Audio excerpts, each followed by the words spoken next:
Well, salutations everybody. How are you doing on this fantastic Saturday evening? The Craic is going 90, all is going good, and I'm on again to continue on and start the pre-season and ultimately, hopefully, start the league of the third season with Manchester United at the moment. This has been an interesting day in the day of football.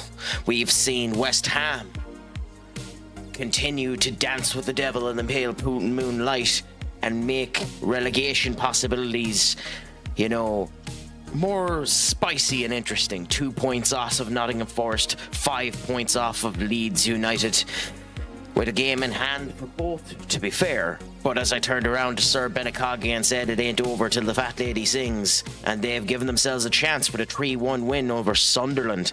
You have to feel a bit sorry for Sunderland, who have started to malaise themselves back down at 10th after a fantastic start of the season. City getting an easy win over Wolves, Fulham getting a 2-1 win over Brighton, Tottenham Hotspurs tightening the noose around Thomas Frank's neck even more than it was previously, much to that poor man's chagrin.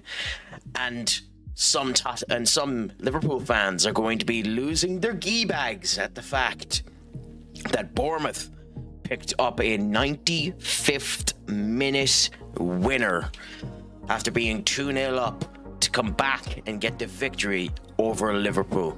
But shall we see if I can stand great today? Shall we see if all maintains good and then Craic maintains greatness in the third season, defending Champions League winners, fourth in the league, which means we don't have a Community Shield appearance, so we actually have a Premier League game followed by the Europa Super Cup versus Porto, but we'll see how that ends up going. Senior Duck, my friend, what's a crack-a-lackin'? How is your day treating you? I hope it's going good. I hope it's going grand. I hope it's going delicious, my friend. Please let me know how your weekend has been going, and let me know if it's all good, grand, and sound. Tonight, too, also, on my own personal viewpoint, we have the UFC and Saturday Night Main Event, so we'll see what ends up happening there. I might give Saturday Night Main Event a bit of a watch if I'm still going live and am up and capable and ready and wanting to watch it later on today.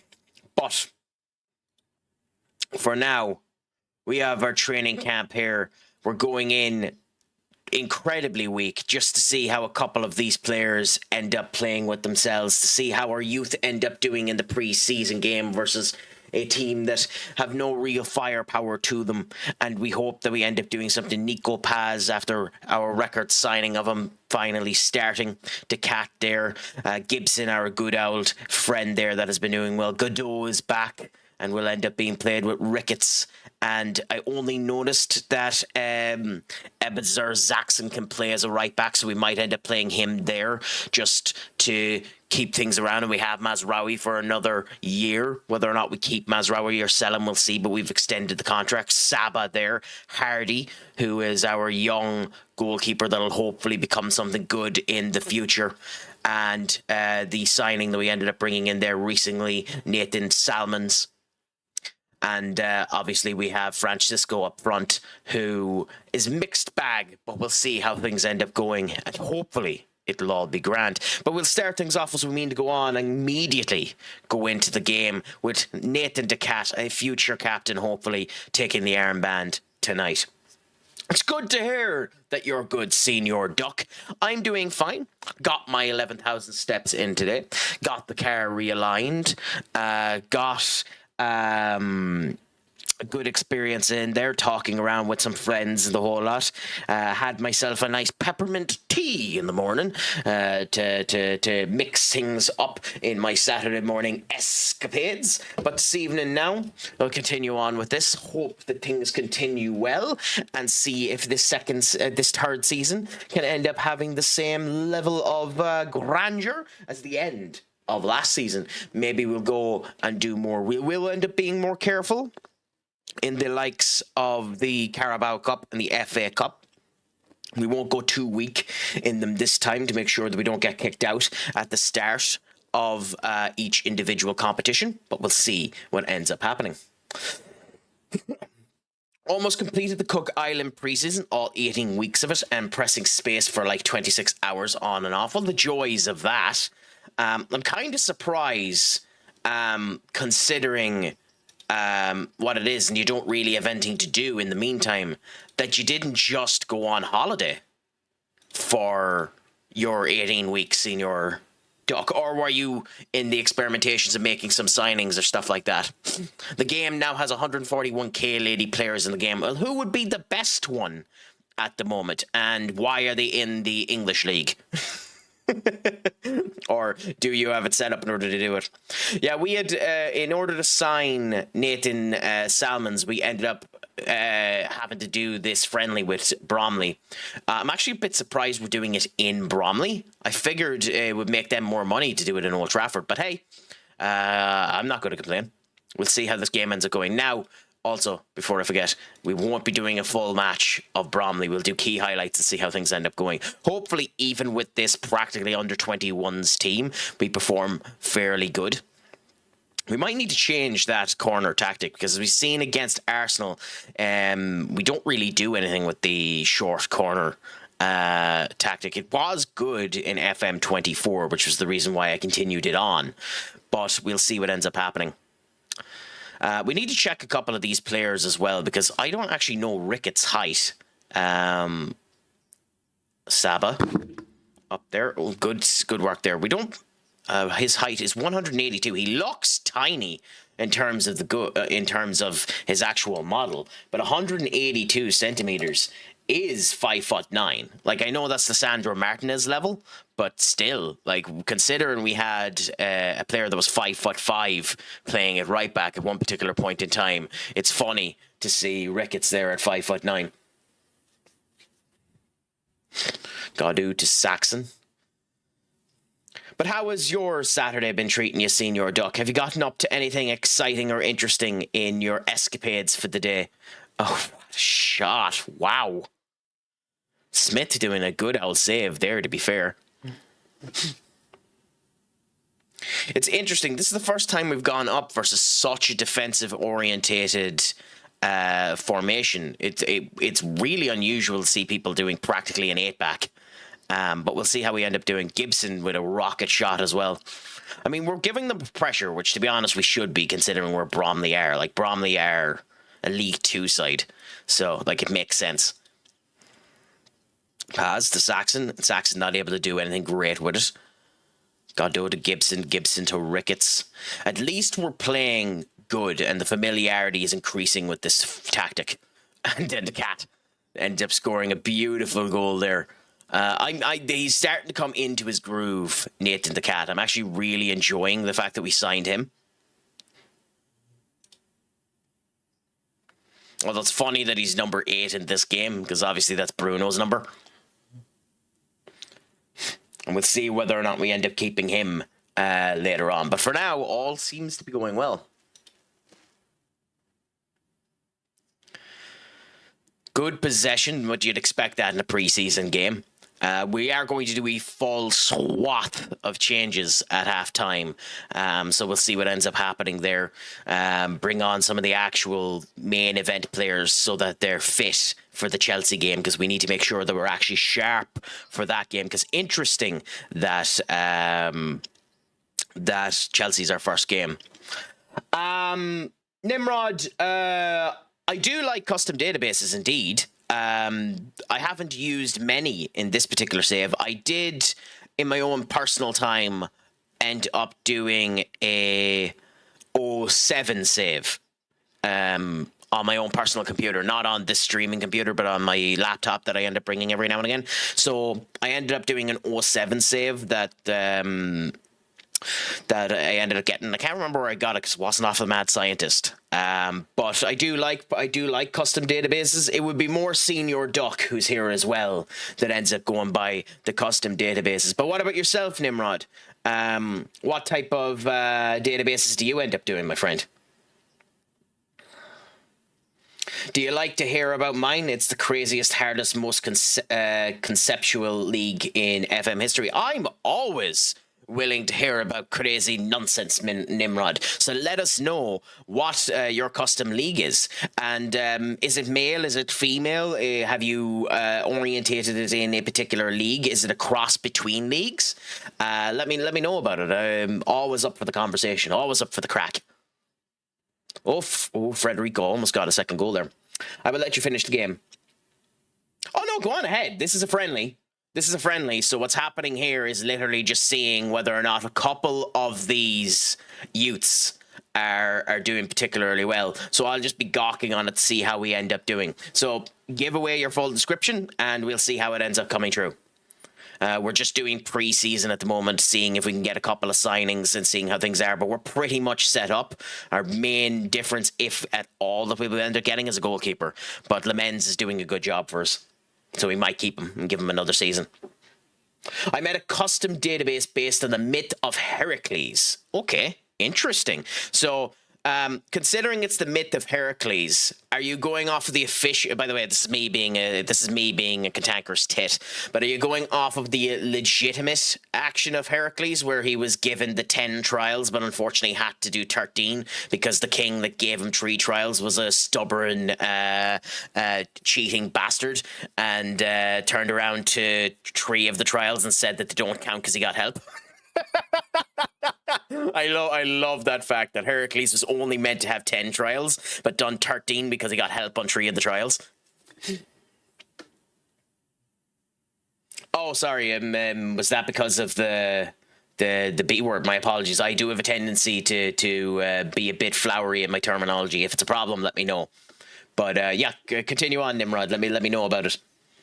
Yeah, I love Heracles. Heracles or Hercules, depending on how you go about it. Disney have changed the pronunciation of that name because I think in Greek mythology, Hercules is Heracles, and there's another mythology that he's in. That's okay, yeah. For now, I'll end up giving you VIP in order to do it, and then I'll remove it from you later on. To be fair. So go on. You can send it through for now. But yeah, Heracles. I don't know which mythology he ends up being known as Hercules. It's interesting though. So we're doing well on this particular one.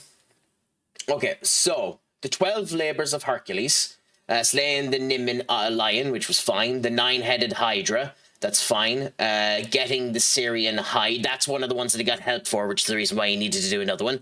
The Amirian boar, which he ended up doing.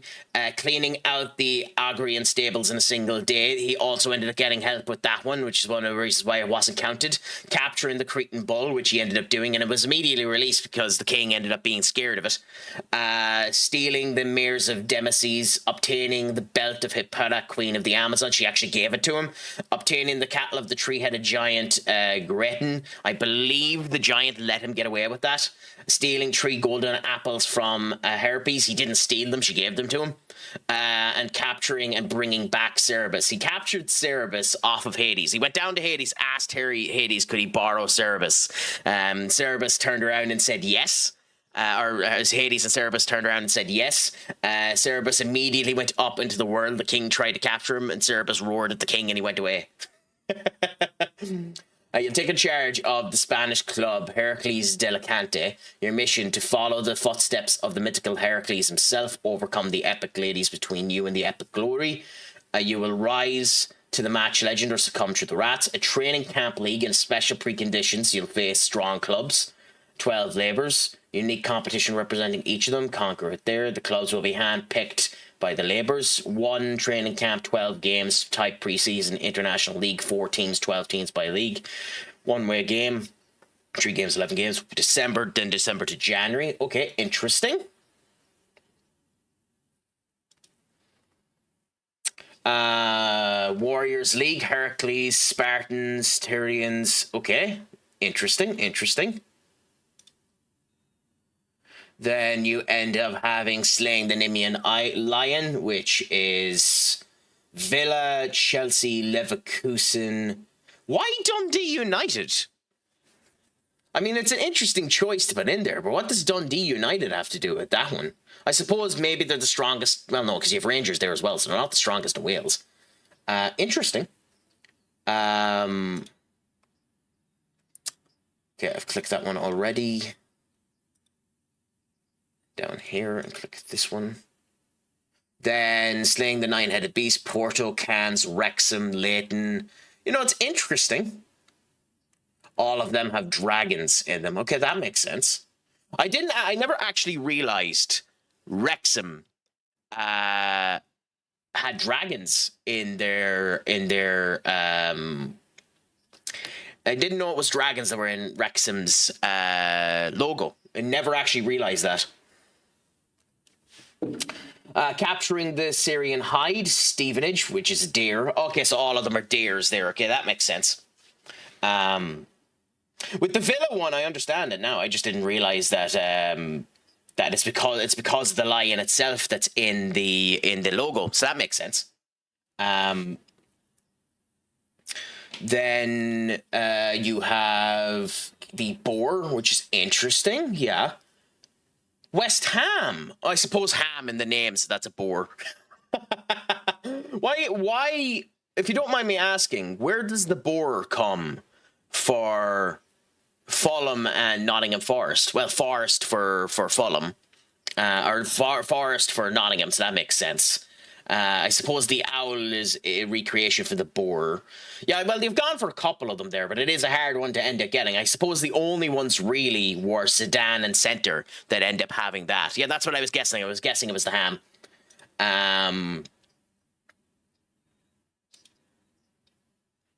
Then the Ognian Stables, which is horses. And of course, I'm surprised there isn't any US MLS teams there for the horses, if I'm honest, Nimrod. It's the type of thing that I'm sure the MLS teams would end up adding into their logo to be, device down and, above themselves. The Cretan Bull, Red Bull Salzburg, Red Bull New York, and RB Leipzig. I'm sorry, that's cheating. That's cheating. You put Red Bull there twice because of the Red Bull logo in there. That's cheating. I don't blame you, but that's cheating.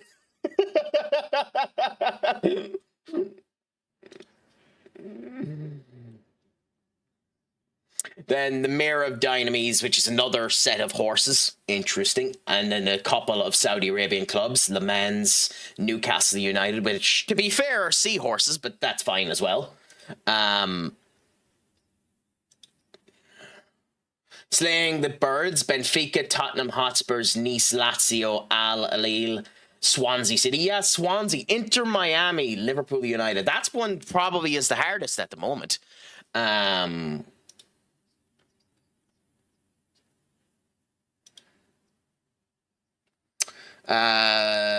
Belt of Enfita, Queen of the Amazons. I suppose the Crowns end up helping for that one. Madrid, yeah. I'd almost be a dry shade and put Madrid A, B, and C there. But Charlotte FC is a good choice as well. I'm always a bit surprised that Charlotte FC haven't gone out of their way to get Charlotte from WWE to do more publicity for them. Cattle the Three-Headed Great, a Battle of the Cattle of the Three-Headed Giant Goritin. Interesting. Sunderland, Schalke. Yeah, they're more interesting variants because there isn't any really properly based on giants, but an interesting idea to end up going down there. Then you go with the Golden Apple, yes. And it's a shame there isn't actually many symbols with apples. But I suppose some of the ones you picked there, Ajax, Sparta Prague, Sofia, they would be more of the history of the actual teams themselves that ends up working with your help there. And bringing back Cerberus, all dogs. So Lille, Stade Rennes, Hellas Venura, Huddersfield. Interesting. Wolverhampton Wanderers would have to be one of the choices. To be honest, I really like the idea of that. I think those mini tournaments are set up phenomenally well, my friend, and they have a good set to them. A lot of work to end up doing that. Yeah, that's what I thought a VIP would do for now. But yeah, it looks really, really interesting, to be honest, and a good idea. New York teams, i.e. Big Apple, yeah, that type of stuff. But yeah, and a way to end up learning history as well when it ends up coming down to it. Heracles is one of the more interesting variants of the gods when it comes down to Greek mythology, because he's actually an asshole for the most part, but in general, incredibly fascinating when it comes down to it. And like, because of Disney is showcased as one of the strongest of the gods, when in actuality Heracles isn't actually that strong, which is even funnier when you think about it. No, not Aid in Heaven. We'll give it to Ilya. Ilya. There we go. Then we go Dogu, Stellar, Menu, Victor, Bruno, Mbwemu, and Shesko. Did I not put Evan Ferguson on it? Interesting. Okay. Interesting that. I thought I had Evan Ferguson on it. But hey, but yeah, research and the whole lot to end up going into it. It still takes a fair amount of effort to end up doing it. So it's still a fascinating thing to do. And the way you have those links set up is very interesting as well, Nimrod. Like, it's a very good idea, to be fair.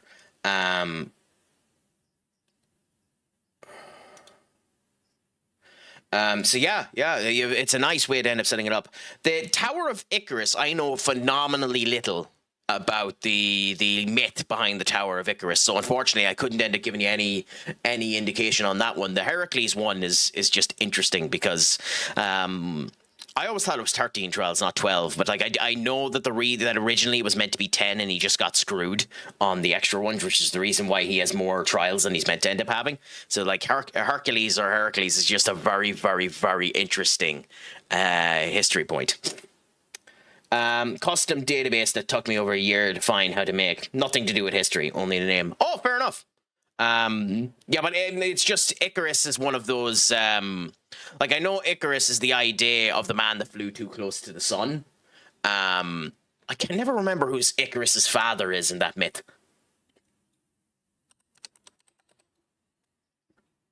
Because I think his father's something like Dalates or something like that, isn't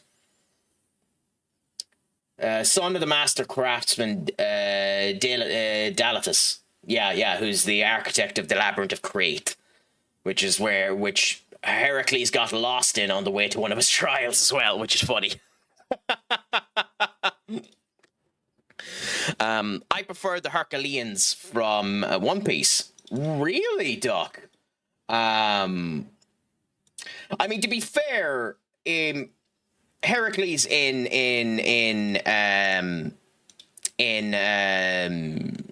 One Piece is more of a gag character than anything else, isn't he? Like, there's tons and tons and tons of versions of Heracles done in anime and the whole lot. Tons of them.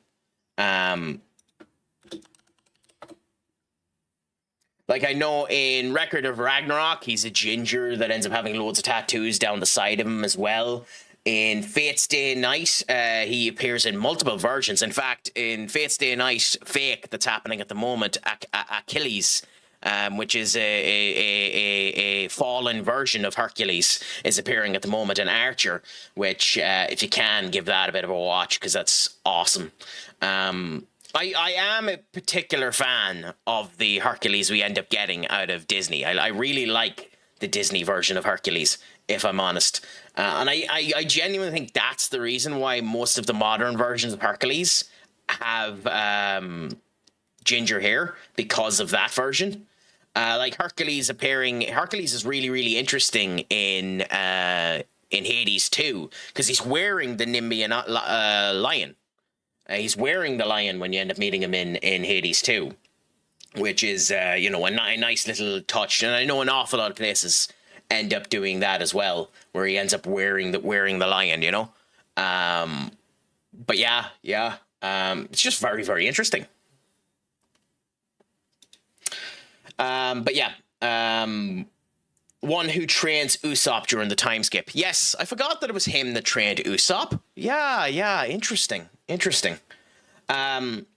So it's a Super League with eight divisions in Gibraltar, with best teams from Europe in division. The two go up, two go down. Others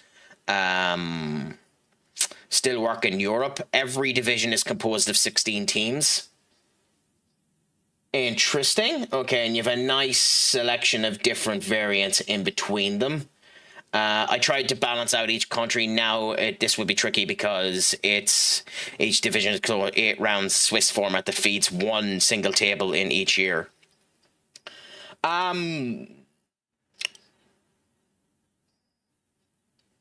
Okay. Yeah, that's a lot. I've never done database management in FM, so I'm not 100% sure how hard or how easy it is to do that type of work. It's just really intriguing to hear people trying to do it. So now, if your full concentration to SWIT format example, round 1 of Division 1 would end up having the phases go up against each other. The winners would end up facing off. So week 2 would be 1 win, 1 loss versus the 0 win, 1 loss. Then the winners end up facing off against each other. So wait, the phase 3A, 2 wins will go up against the people with 0 losses, or with 2 wins and 0 losses. So you'd have. Oh, yeah, so you'd have all the people that win. Okay, fair enough. That makes sense. Yeah, that makes sense. It's complicated, the round example that ends up working. So you basically end up having the team that's top of the table have won all 4 of their games. Second would be the team that ends up having the loss of that particular format. Then the team underneath that would have 2 wins and 1 loss. So yeah, it's an interesting format. Overly, like the thing with that is, it's good for when you're doing it and good for setting it up like that. I don't know how well that would work IRL, because it's a wee bit complicated for the common person to end up understanding it. But it's an interesting idea. You want points, you need to win against the best. Yeah, pretty much. It's one of those formats where you need to win everything. Now, I do think that the Champions League done well not to crank up the format too much, because you don't want it to be too complicated. But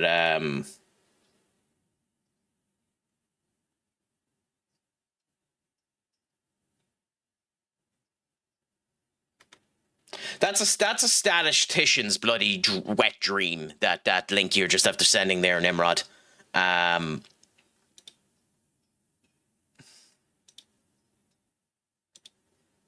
Liverpool, round 1, 12 points. Round 2, 11, 8, 8, 4, 4, 3, 3. Positions. Oh, no, that's the positions they were in, not the points. So in round 1, they were 12th, then 11th, then 8th, and then consistently ended up increasing up. Okay, interesting. So Liverpool ended up coming up fairly well on themselves. But it's interesting that the 2 teams that just come battered out with each other were Man City and Real Madrid in your particular save, I must admit. After that, everything is a fluctuating flow. But interesting, that.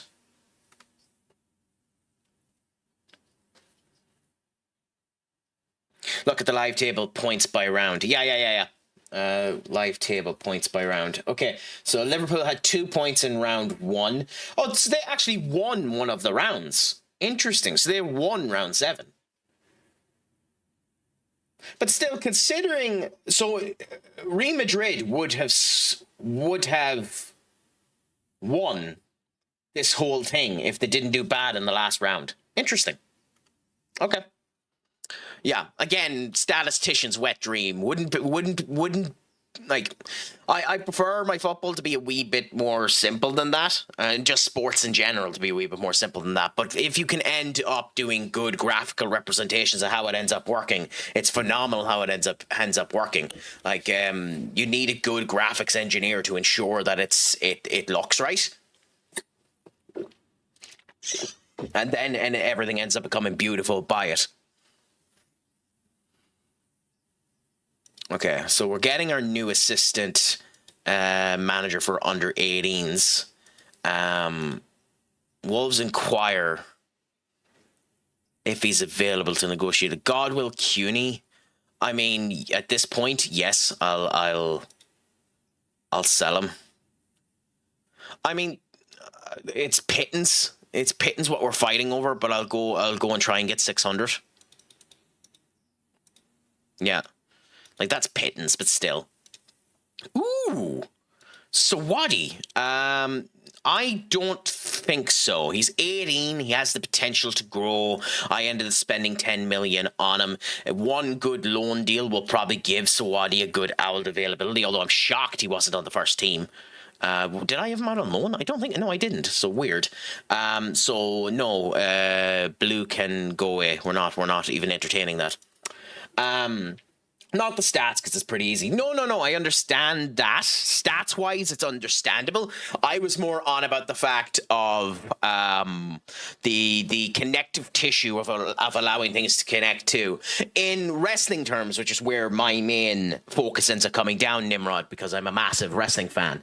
In wrestling terms, the Brawl for All had this particular issue where they made a tournament, told everyone about the tournament, and then didn't do the graphical capabilities of it correctly. So at one particular point in time, things just completely crapped the bed. TNA is another example of where that ended up going particularly bad. They had done a tournament of 16. They ended up doing a tournament where what they'd done was they had, I know you wouldn't be wrestling, but just to describe where I'm on how things can be counterproductive. TNA had done a tournament where they had 16 people do a reverse battle royale, which is one of the stupidest ideas possible. The first people to get into the ring qualify for the tournament. So 16 people need to get into the ring. 8 of them get into the ring. Then those 8 people qualify for the tournament. Then in the order that you're knocked out is where you're slotted in the tournament, which is fine. So if you get knocked out 8th, you're 8th, 7th, 1st, blah, blah, blah, blah, blah.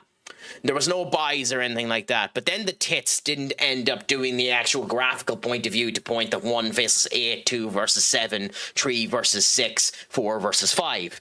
And as things continue to go on, it was so messy that at one particular point in time, 4 went up against 1 because they didn't tell us how that ended up happening. So that's where I say it's a statistician and graphical engineer's wet dream, because you can end up having fun with that if you're able to sort it out correctly, you know?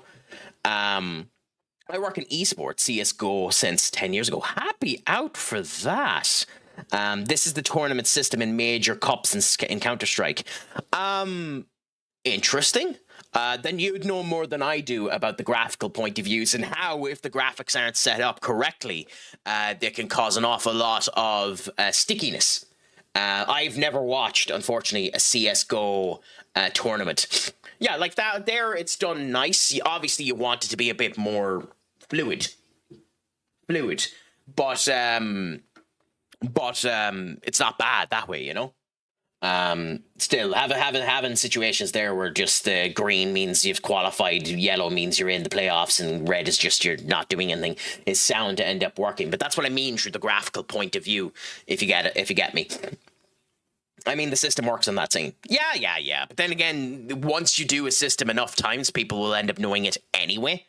Like the Champions League system, there's still people now, even though it's a simple system, that in football don't understand how the Champions League works.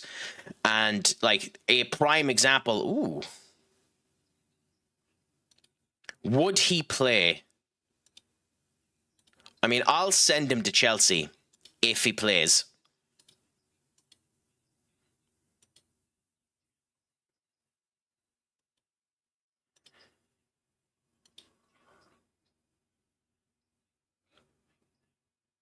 And I'll send you that offer. They'll probably come back and say no. Otherwise, I don't particularly care.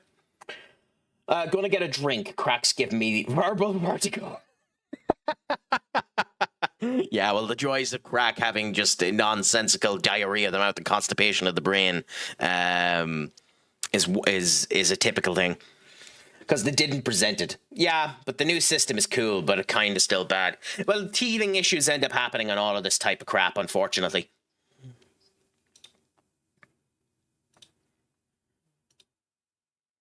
Okay. Oh, Real Madrid trying to get Jeremy Frimpong. Interesting.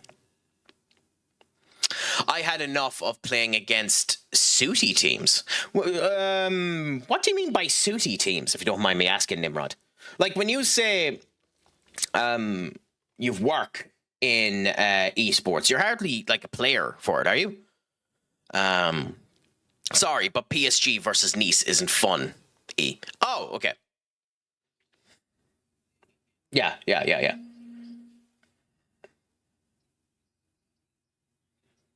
Yeah, just go. I said the system works in esports. Oh, okay, fair enough. Oh, sorry, I thought you were saying you worked in esports. My apologies. My apologies on that one. Oh, you Tate.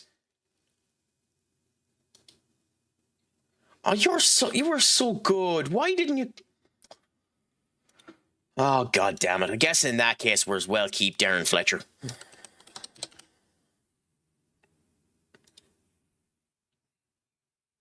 Fletcher isn't actually that good, but we'll keep him for one more year, which means we're not actually renewing his contract. We're just going to let his contract continue on.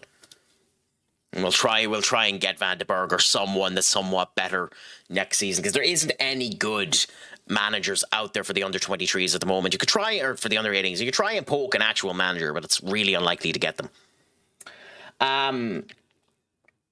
The first versus last isn't fun to do in FM. Yeah, typically, I agree. And when Bayern plays against last isn't fun. Yeah, so I'm at a database where each game matters, and if you win, you play against the best. I'm a Portuguese guy and love Benfica. How do you find, as a Benfican yourself, fan, how do you find Jose Mourinho being your manager at the moment? Is he doing a good enough job? Are you happy with what he's doing for you?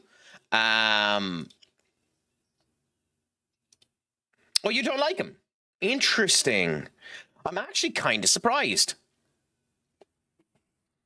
And my league isn't competitive anymore. I don't. But here's a really sad truth. And correct me if you think I'm wrong on this one. And I could very much be wrong. So please do correct me if you think I'm wrong. I don't think, unfortunately, there's any league in the world at the moment that's competitive. I think all of the leagues are unfortunately a bit heavy stacked.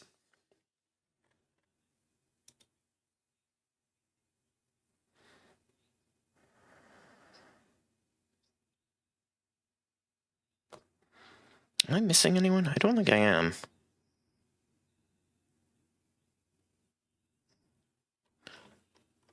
Where's Coop? Where is Coop? Like, well, he's on international duty, so he won't be back in time for the actual training camp. Fair enough. Oscar Cardoza Pog. Is that a player in this senior duck, or is that Oscar Cardoza for Strikers FC? He actually is in this game, although it's Cadenza in this amateur contract, which means if he's actually any good, we could sign him. But yeah, look at the gap even from 3rd to 4th in the Portuguese league. Let me have a look.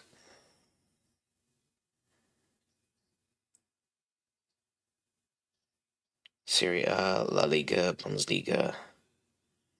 Okay, go away for a second. Benfica. Here we go. So in your particular case, your league has Porto at 52, Sporting at 48, Benfica at 42, and Gil at 31. Yeah, so Porto and Sporting are still in the domination stage of it. Yeah, I can understand that. So you're not wrong on that. It is quite big. Correction. Swiss and Belgium leagues have cool systems. Even Scotland, the system is the problem. You can't change the teams. You can improve the system. Belgium teams became better in Europe thanks to the new system. 11 points, and it's like that every year. Yes, but the Belgium teams are improving, but they're not improving fast enough or good enough. Unfortunately, the only way they improve is by convincing the locals to A, go to more matches, which means you have to lower the price of the matches, and B, make it more attractable to end up watching. And in leagues such as the Portuguese League, one of the principal factors that needs to be done is the need to get streaming services. And the streaming services will help people watch it more, and that'll increase the money that ends up getting in. Yes, but I'm a Benfica fan, and I would prefer to see 4 games against Porto than 1 game against the last. Yeah, but then that destroys that destroys any chance of anyone coming in after the fact as well, you know. So it's interesting, but it's annoying and it's hard at the same point in time. So I understand the difficulties of it. Trust me, I understand. Is it asking me again for this?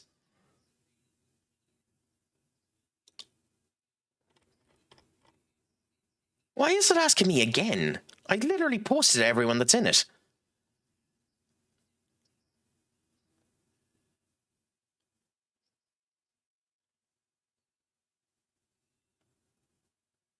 Okay, whatever. Whatever. Weird. Okay. But yeah. I understand it. It's just hard to develop and improve. Ooh, who did they buy? Ooh, okay. Good. Alex Jimenez is joining us. 22 years of age. He'll be a replacement for Mazraoui eventually, so that's not too bad. I need to finish my database in order to publish, but awesome talk. Pleasure to have you, Senior Nimrod. Please feel free to come in anytime you want to and chat again. The offer's always there. Give us a follow and join the Discord if you want to, in order to know whenever I go live, and we can talk whenever you want to, my friend. It's a pleasure to end up talking and see how things are going. So make sure that it ends up going through. And I hope we can talk again in the future. Blood Bomb, my friend. What's a crack-a-lackin'? It's a pleasure to have you in. Is it all going good? Is it all going grand? Is it all going spicy, my friend? I hope life is treating you well. How is your Saturday evening going? We are about to get into our 3rd season there. We're just after signing Alex Jimenez to the team there from Milan, and we'll see what ends up happening. I don't like specifically saying where I am because I don't want to dox myself, but I'll give you a hint. The area of Ireland I am from is in North Connacht and is commonly referred to as the piss pot of Ireland. And if you're from Ireland, you might know where that is. It definitely narrows it down, considering there's only 5 or 6, depending on how you look at Connacht, counties there. But it gives you an idea where I am. But still, for them to sign Nambrani for 80 million quid is interesting. A 21-year-old centre defensive midfielder, 77 million euro. I'm guessing that's a release clause. He's an okay player, but we'll see whether or not he ends up becoming as good as he can do. But we'll see how it ends up happening. But I'm guessing. I'm not technically born in Ireland, but was raised in England since I was 3 weeks old. Oh, so you were born. I'm guessing you meant you were born in Ireland but have been raised in England since. Is that it, Blood? Or am I getting that mixed up? That maybe... but, hey, at the end of the day, nothing wrong with that. Yeah, okay, happy out. So what region... by the way, again, do not dox yourself. It's something you do have to be incredibly careful about, and turn around and say too much information or anything like that. If you feel free to do so, everyone must be careful of their social presence. It's something everyone needs to end up taking into consideration when talking. But what region of England are you from yourself, my friend? England is the place I need to go to more. Liverpool have signed 21-year-old Jeremy Jacquet. How did I miss him? How did I miss him? He is a very good player. Was born in the west of Ireland and raised in the northwest of England. Happy out. I mean, in terms of England, Northwest can end up putting through an incredible range of areas, but happy out to that. Most of the people that I know from the Northwest at least have are more astute and aware of themselves. They're not as pompous as some of the people. Like I know a number of people from London or the regions of South England that are a bit too comment say arrogant. But you know yourself. But pleasure to end up hearing it. Oh yeah, but like again, everywhere is kind of like that. In Ireland, Ireland have the same viewpoints as well. Like every person that's not from Dublin thinks Dubliners are tits. Northern Ireland and South Ireland will always have, and the Republic of Ireland will always have a bit of bumpiness with each other, which is always going to be interesting. People from Kerry believe themselves to be the best sports athletes in the entirety of Ireland, typically because they typically are.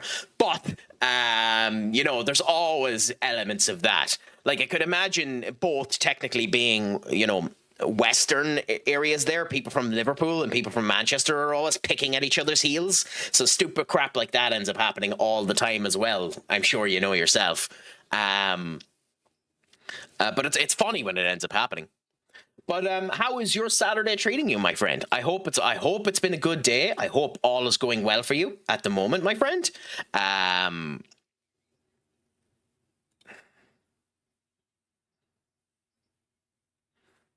Interesting. Good. My team won, so I'm happy. Nice to end up hearing. Which team do you end up supporting, my friend? I hope it's going well. Blackpool. Oh, nice. It's been a long time since Blackpool have been in the Premier League. What division are they in now? Blackpool are League One, isn't it? Or am I incorrect on that one? Let me check them up. Blackpool, or are they in the Championship? I always liked Blackpool's logo more than anything else. League One, yes. And where are ye? Blackpool. Where are ye? 17th. Ooh, okay. Interesting. Hey, you have to start somewhere and raise yourself back up and hope that it ends up coming good. So hopefully it ends up working out for you, my friend. We'll give him a squad number. Alex Jimenez. Give you 23. Nico Paz. We'll give you 18. There we go. For now, that'll end up doing. We had Steve Bruce, so that's enough said. I don't actually think Steve Bruce is that bad of a manager, if I'm honest. I think Brucey. The big problem with Brucey is he's a bit too defensively orientated in a game where you can't be aggressive. Like, I think that's the problem with that formation. It's the same reason why Jose Mourinho doesn't really work now, or Sam Allardyce doesn't work now. Their brand of football is a fine brand of football, but you need to be able to give a wee bit of a bump, a wee bit of a tackle into it. And I think the game is a wee bit too soft at the moment for them to end up working the way that you want to. Now, give your reply to that. I will literally only be a minute. I just have to sort one thing out, so I'll be right back. So just bear with me, my friends. It is there. So I'll be right back. But say your statement and I'll be back in 1 minute.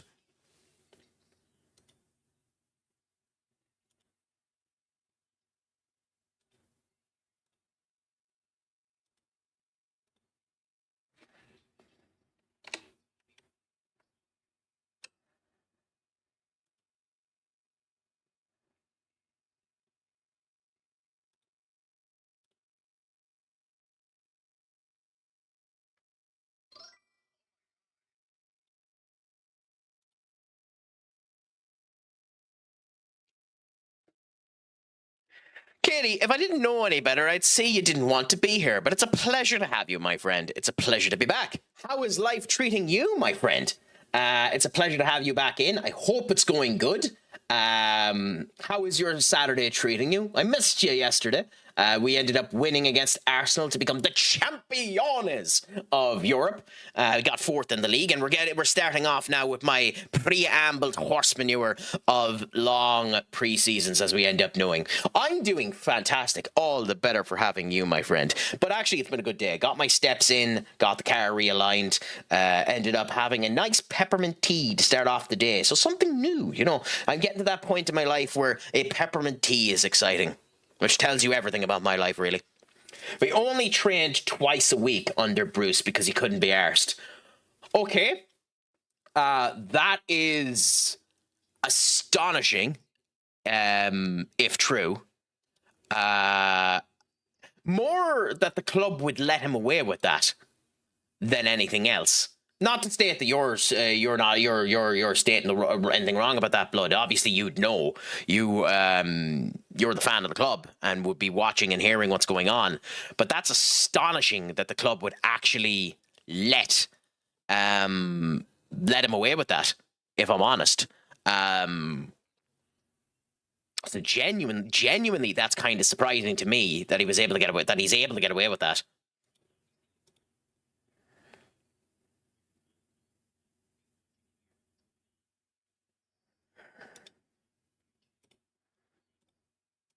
Okay, good. I'm okay, to be honest. How about you? What would you have in a toasty? Ooh. Okay, in a toasty. I'm quite a simple man, but yes, for me, the nicest I've ever had was a mixture of a crap ton of meats. So I had a chicken pulled pork with stuffing. I was chicken pulled pork, turkey, stuffing, and two different types of cheese. And the place that ended up giving it gave you a nice, consistent gravy made out of the broth that they made the turkey out of. And that was bloody gorgeous. But because I'm lazy, personally, probably just ham and cheese.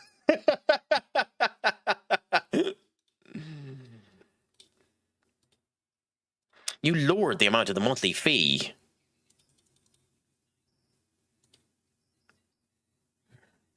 Go on, so.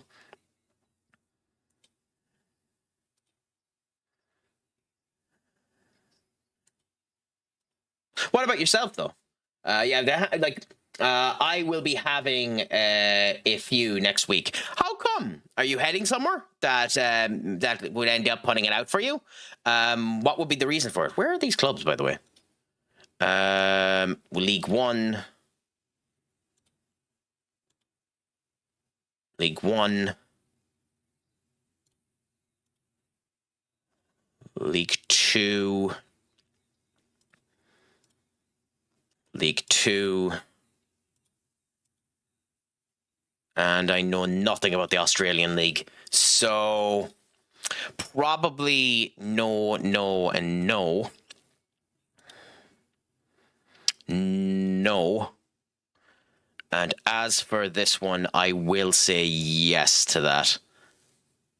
So give Tuarte at 19 a go there. And as for Harry Amos, he's been sent off. Anyway.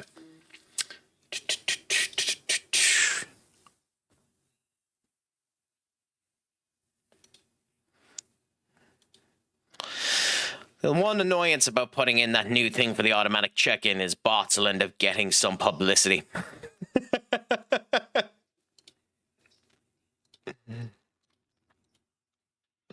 Really? Okay, that'll accept. Back from making my cuppa. Not too bad. What type of cuppa was it, Duck? Just a regular cup of tea? Did you go for some herbal tea? Did you add anything nice into it? Or was it just a regular cup of tea? Bought a new toasty machine, plus had not had a toasty in 7 years. Fair enough. What about yourself? Do you have the triangle toaster or a kind of more kind of grill toaster? How did that end up working? But yeah, no, I'm sorry to hear that Brucey isn't doing the right stuff with Blackpool, Blood. So do you think Ross Evett will bring you success? The new manager, Ross Evett. Do you think he'll actually be able to bring you up the table and potentially, eventually, hopefully, get you up into the championship again? Because it would be nice to see it for you if you were able to end up getting it. Mainly because I adore the logo of Blackpool. I think it's one of the nicest logos of any club. Well, isn't that his name? Ian Ross Evett? Yeah. Isn't that your manager's name at the moment?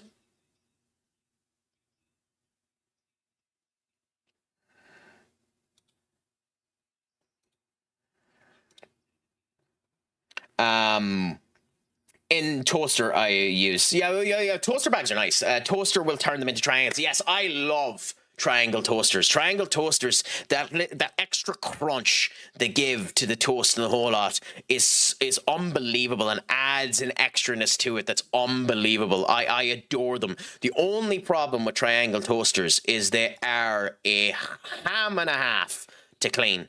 They are the biggest pain in the arse to clean. But I love them. I love triangle toasters. Keeping them clean without destroying the element is a task and a half. Oh, it should be coming true. Let me see. Thanks for letting me know. And I'm listening in my ear and didn't even notice that. What's going on? Okay. Okay, so that fixes that. Why is the NVIDIA broadcast not working? I literally had it in my ear and didn't notice that I wasn't listening. Thank you so much, Caleb. You are a gent and a scholar. Genuinely, thank you so much. I'm so sorry for that. I've been talking for bloody 1 hour with no volume. So thank you so much, my friend. How did I not notice that? Just my standard weak milky tea with 2 sugars. Holy cow, Katie actually did something, bar turning up. Katie typically does. That's the reason why she's a moderator. Katie, like yourself, it's always a good bit of crack. Yeah, I wish he developed a wee bit more because I would buy him. With potential in the whole lot, he seems to be worth it.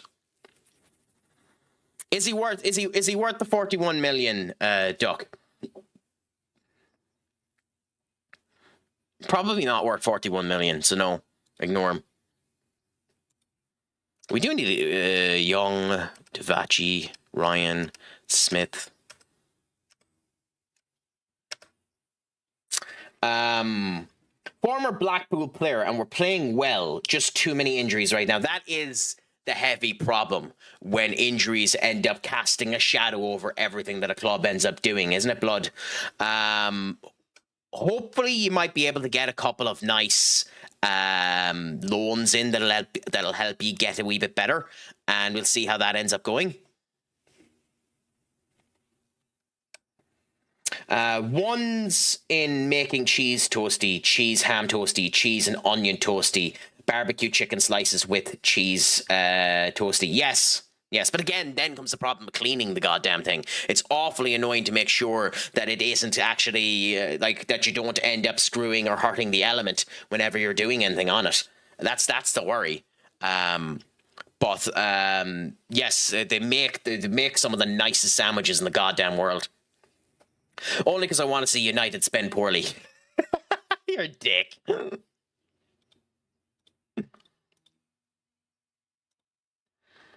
You're just a dick. Okay, there was a deal there that I seen, and it's not giving me any idea on who it was. I wish the news site was a wee bit better. Nothing of use there. Costanza, interesting.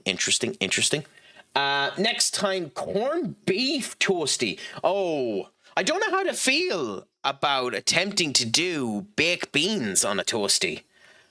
Especially with how that ends up working. How would that end up working? That'd be incredibly messy. I've never tried baked beans on a triangle toasty now. I've done like cooking the beans and then in the oven creating French toast and putting that on top with the beans then. I've cooked them separately. I've never tried cooking them together. Corned beef used to be a delicacy of mine when I was young, but I don't know. I don't like it as much since I've been older. Maybe it's the quality of the corned beef that's in Ireland, but I don't know. I couldn't eat that much hot food at once before they cooled, but fair play. I don't think she's eating them all at the same time, Duck. But funny that.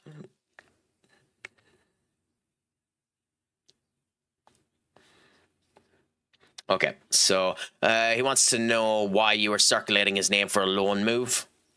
I just thought he needed it.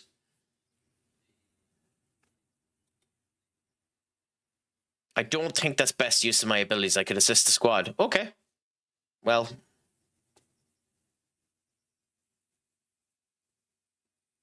Well, you won't be getting much game time, Rasmus, but fair enough, I suppose.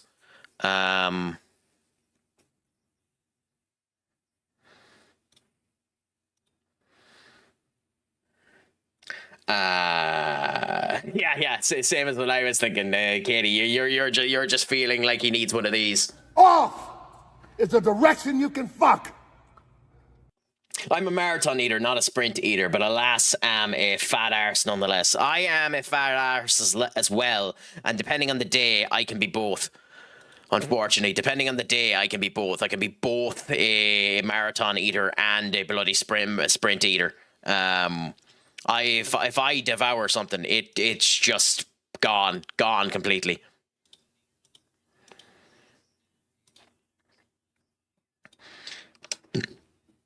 Luca is an interesting prospect. He hasn't developed as much as he could do, but like he looks like he could be good. But we have a lot of it's working, Duck. The channel point selection should be there. Everything should be back up and working the way that it was before. So if you wanted to, you can do it.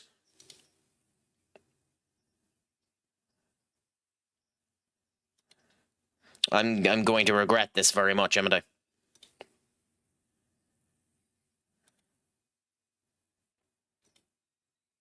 Telling you that it's actually working. It's just taking him a while to find the bloody thing, considering I have so many channel points. Imagine Manchester United team putting in effort and winning. I know, it's shocking, isn't it, Katie? Not to be fair, we did win against City. Now, City haven't been at all good lately. City have been atrocious in the last wee while, which is interesting. So we'll see what ends up happening with City. But, huh?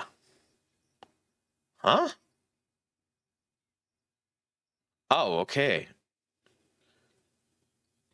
Transfer offers.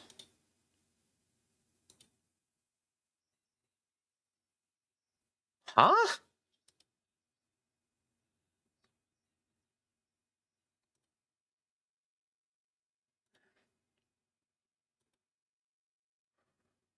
I'm confused.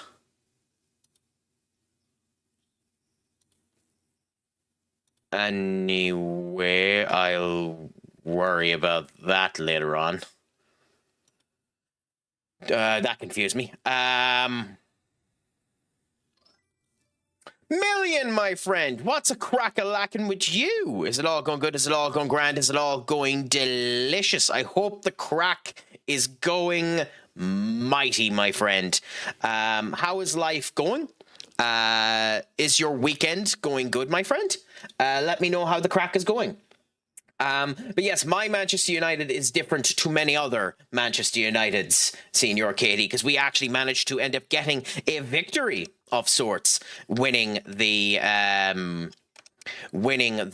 Champions League last game, and we'll see how things end up continuing from there now when we actually potentially eventually get into the actual league, and we can win the Super Cup as well, which would be even more fabulous for us as well in the near future. Now I'm considering a kid because it's locked up SpongeBob memes. I mean, to be fair, there's a TikTok channel that I end up following that's unbelievable. It puts SpongeBob memes into the middle of movies, and it's incredibly fun. I'm going very well, thank you. FC26 is slowly taking away my soul. It's all good. So when you say FC 26 million, just to clarify, because you might actually mean FC, I'm guessing you mean EA Sports FC, which, if that's the case, hey, there are worse things you could end up losing your soul over, and there's lots of interesting stuff happening, especially with Enter and all that. Yeah. So happy out. I'm guessing you're playing clubs, or are you doing all offline stuff, or how's that end up going for you? Maybe a shock, but I do like this streamer. What was the holy cow for? Holy cow. Okay, replying to Duck. Holy cow. Did I miss one of Duck's comments? Oh, yes. Katie showed up and done something. Well, thank you so much. I think this is the first time you've admitted that you've liked me in a while. Katie, I think you finally made me feel like this.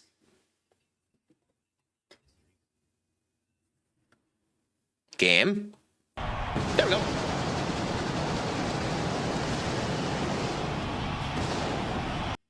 Hey, I lasted longer than I expected. Normally I'm premature. Hey! My weekend's going grand. Not too bad, considering it has been an interesting weekend. Sir Bene Kage, the pessimist that he is, can be proven a wee bit happy as West Ham got a nice victory over Sunderland. I feel sorry for Sunderland, but a nice victory for West Ham. Wolves ended up getting their arse handed to them by Manchester City. Tottenham Hotspurs drew again, and everyone enjoys that. And Liverpool ended up losing to Bournemouth, which means Jonathan Morley and Paddy Bucko will end up having rage fits later on today, which will be very funny when I watch it for the 2 minutes that ends up having for that content. And all of the Liverpool fans that want Slot out at the moment. But what about yourself? City was 2-0. Semenyo scored his first goal, and Omar Marmoush ended up scoring as well.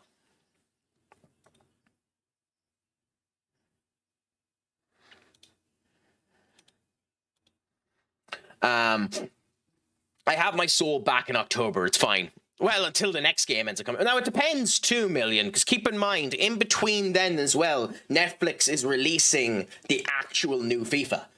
So saying FIFA for EA Sports won't work anymore because they're releasing an actual FIFA game. So we'll see what ends up happening there. It'll be very, very interesting when that ends up happening. But time will end up telling how that ends up going. Really? Oh, okay, well, we have to shortlist you.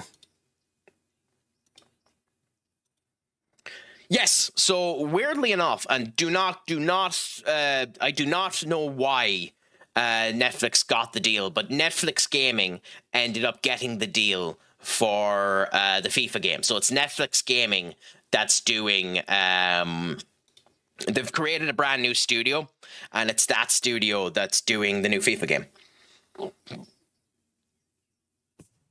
So we'll see how that ends up going. It's meant to come out this year, but time will end up telling how that ends up going. It may not come out this year, but hopefully it does. It will be a nice addition to see how things end up going.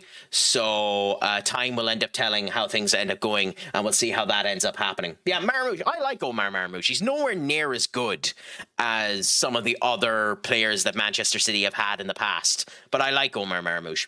Have you seen the new teaser trailer for like the whole Masters of the Universe thing? I have seen it, and personally, it doesn't look that good. I don't want to be a kinetic-y fucking arsehole either. Like, to each their own and the whole lot. I don't want to be an arsehole about that type of movie. But it doesn't look good. It looks like standard slop to me. Much to my chagrin. But we'll see what ends up happening with it. And hopefully, it ends up being an actually good movie, because it would be nice. Really? Huh. Add you to the thing. What about yourself, Katie, when you've seen it? I mean, it looks like it could be fun. I do find it funny that they didn't let Jared Leto say a goddamn line. I find that very, very funny, because I think they know that they might have overstepped their bounds a bit casting Jared Leto as Skeletor. I think it's astonishingly bad casting, by the way. I don't know why they went that way. It's an astonishingly bad casting, especially considering Mark Hamill is available, and Mark Hamill done Skeletor in the most recent animated version.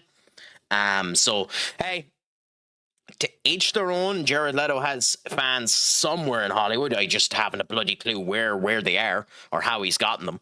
But to each their own, I suppose. I get you. You're not one of the fans been waiting 40 years. Well, like, to be fair, in terms of Master of the Universe, there has been a lot of Master of the Universe content.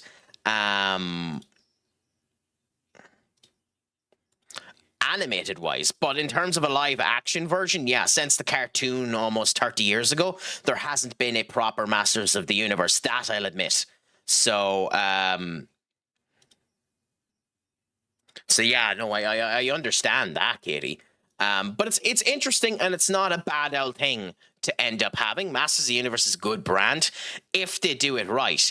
I am concerned, I'll admit, by the fact that it's called Masters of the Universe and not He-Man, because the last few times they have done that, they have punked the crap out of He-Man. I don't suspect that's going to happen this time. I suspect He-Man's going to actually be properly represented, and it's not going to be just a complete crap show of making He-Man out to be a complete and utter wimp. Now, I know that, and I can't remember the actual character's name, I know that He-Man's alter ego is a wimp. So, like, you need, there is lays and balances with the way that you have to do this, but we'll see how it ends up going. I am, Million, genuinely, I think United have a good chance of getting something out of this game. Not because Arsenal are weak, because Arsenal are in no way weak. What?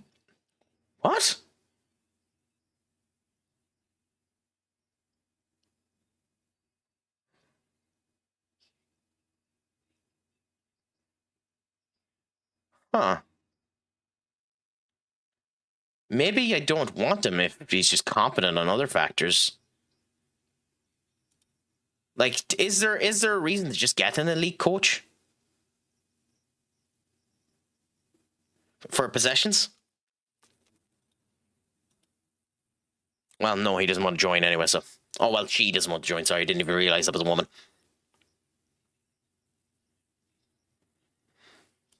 We'll think about it later on.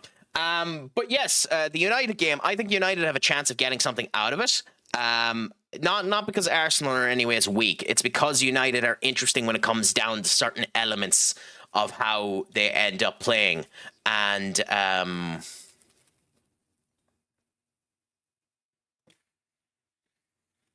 that's annoying.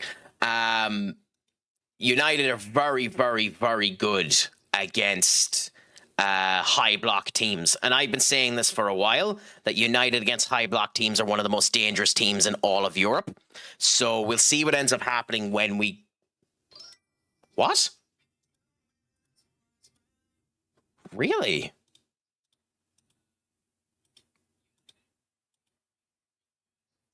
Really? Okay, I'll ignore that for now. But yeah, I think United could get something out of it, so we'll see. Henman peaked on the Money Supermarket ads, and I'll die on the hill. We'll hear nothing else debated over. Shut down Ducky Facts. Your Lord Savior has... Ducky! Senior Duck, are you okay? Are you okay, or has your over 11 days of listening to me finally cracked you? Because where did that come from? Interesting. Had you tabbed for over an hour but forgot to post in here? I did. Well, not too bad, Senior Benny. It's a pleasure to have you in. How is the crack treating you?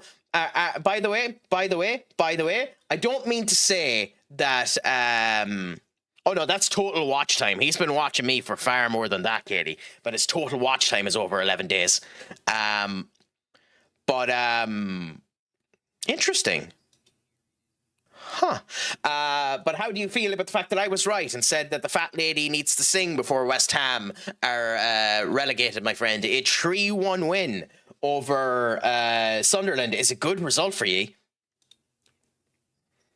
Oh, yeah, but we counted it up. It's close to 11 because the watch thing wasn't working for a while. So he has about 2 days increased on that. Now, I wonder if Benny is just pissed off immediately after putting that comment in and isn't here to actually comment on me being a smart arse. But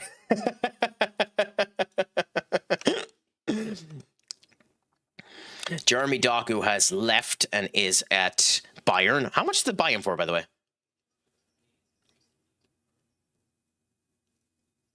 How? How?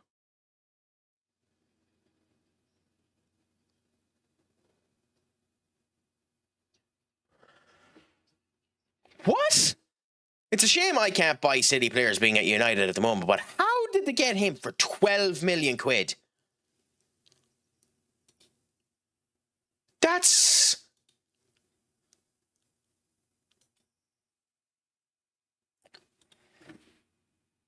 I don't know, I'm speechless on that one. That's insane. Insane. That's bonkers to me.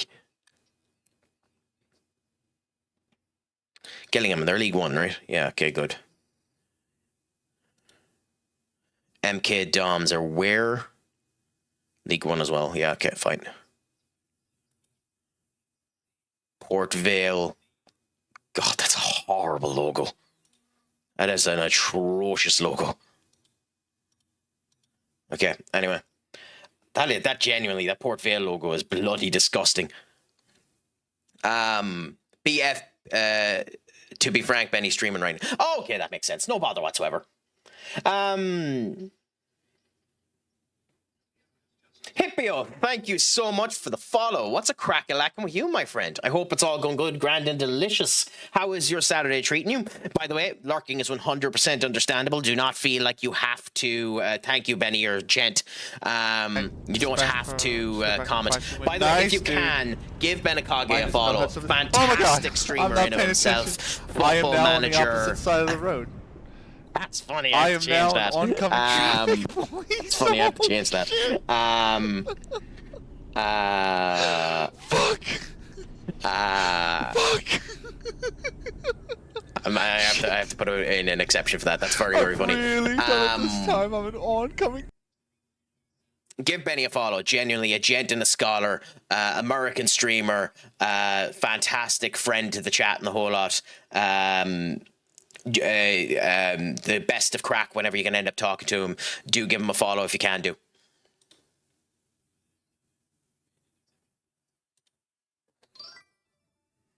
I'm doing grand, my friend. It's been a good old day.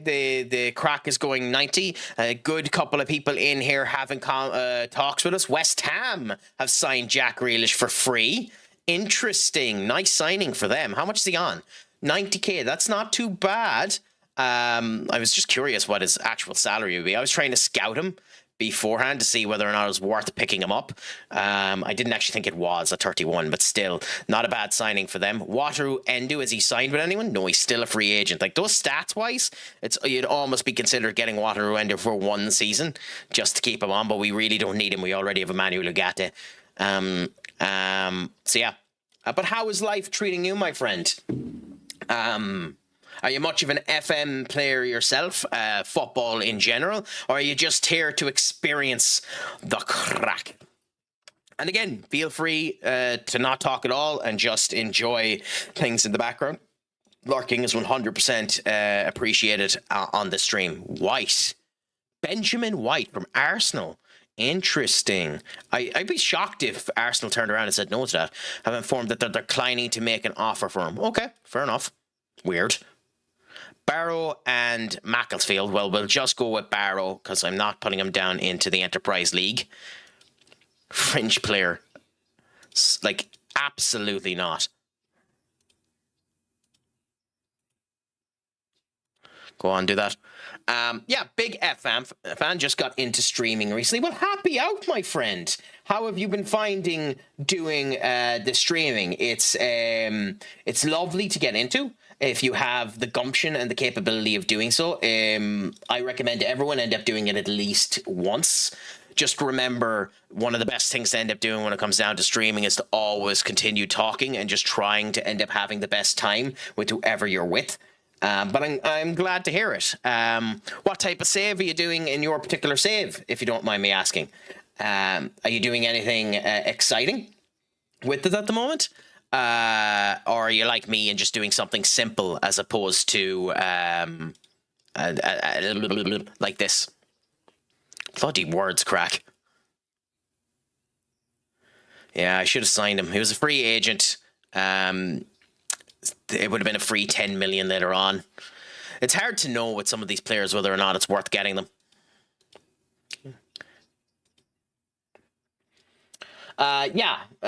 Basically been talking to myself for the past few weeks, which is normally how I play it, to be frank, doing a Pentagon save. Not too bad, not too bad. And who is the team that you're playing as for your Pentagon save, if you don't mind me asking?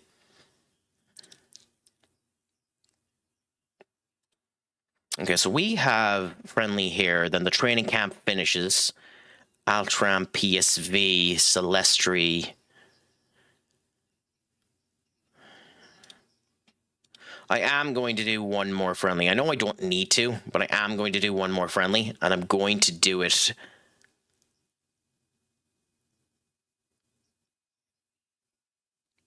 We have one on the 24th. I'm going to do it here on the 27th, and I want a game versus one of the big teams.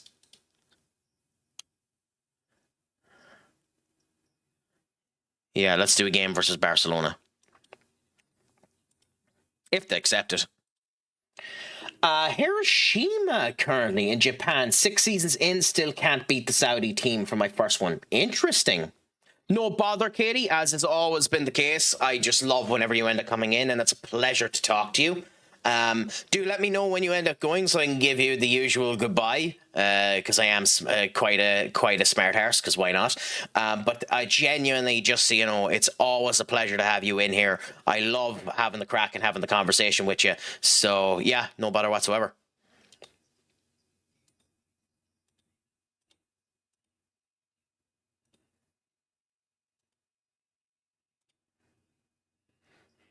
Last game. No, not last game.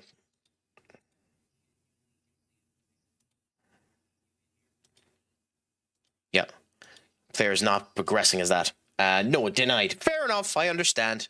Then I suppose all I can say to you, Katie, is this. Off is a direction you can fuck.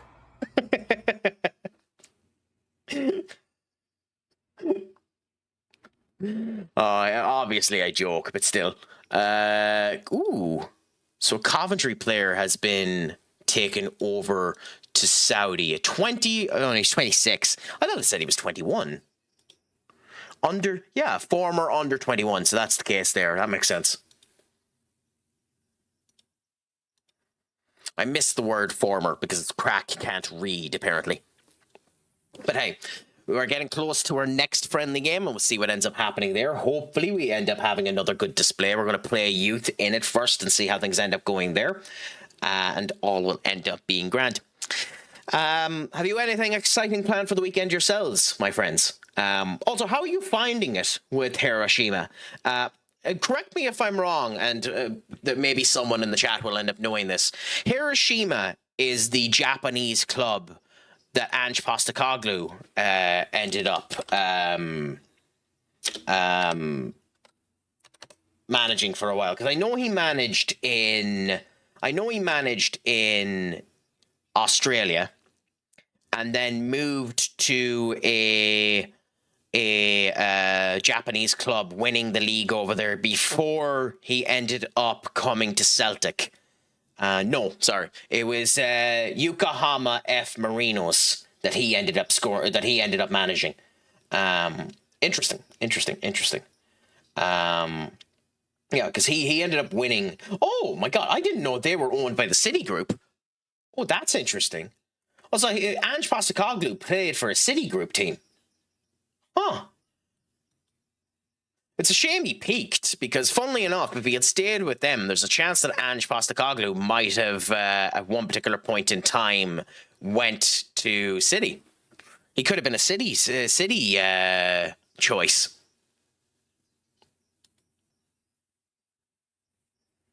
Having a hot and spicy double chicken burger tomorrow, not double.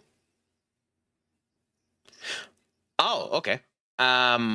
Hey, so long as it's what you end up enjoying and want, that's all that matters, my friend.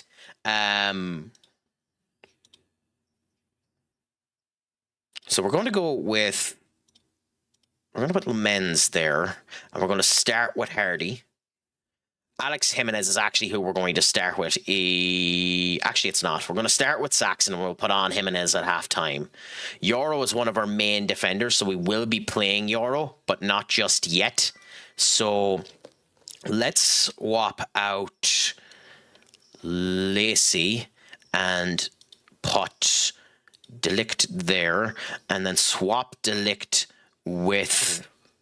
Actually, screw it, Euro. Kwambwala will be who we keep on, but we need Ilya as well. So I think, as much as I do want to give Ricketts more time as a 16-year-old, I do think we're not going to use Ricketts yet. So we put Ilya there and put Ilya on at halftime as well, and actually go with Willie Kwambwala to give them some time. I was thinking about another double chicken burger. Wasn't hot and spicy. It's not something I've had much experience with, chicken burgers. Most of my experience with chicken burgers hasn't actually been that nice.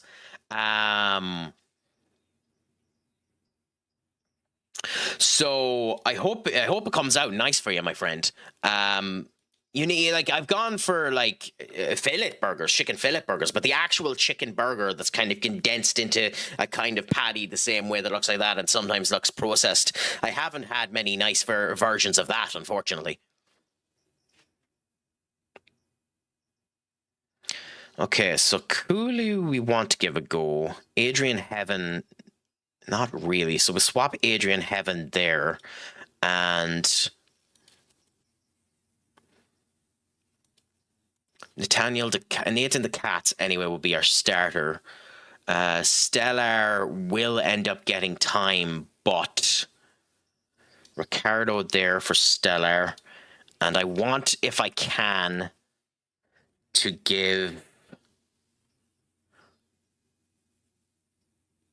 Where is he?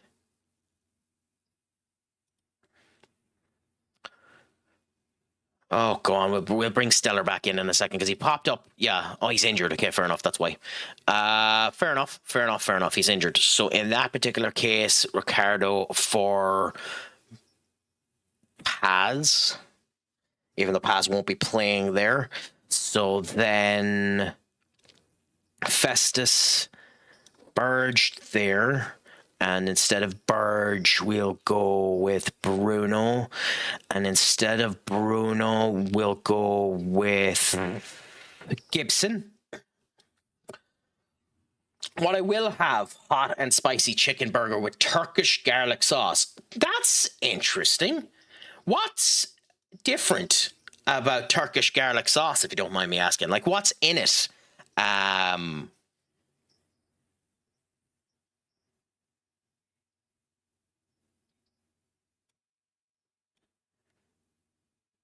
Wadi is who we put there. No, it isn't. Okay, so who is it that we normally put there? Because it's not Wadi. So we have Cooley that we put in the middle. Oh, it's Edwards that we normally put down there, isn't it? He must have played already. Okay, fair enough. Then in that particular case, we will go with Wadi there. And we'll go with Cooley in the middle. and Camarada up front. Well, no, we actually won't go with Camarada up front if he's available, which I don't actually think he is he? No, he doesn't appear to be. Fair enough. How did I not include him? Okay, weird.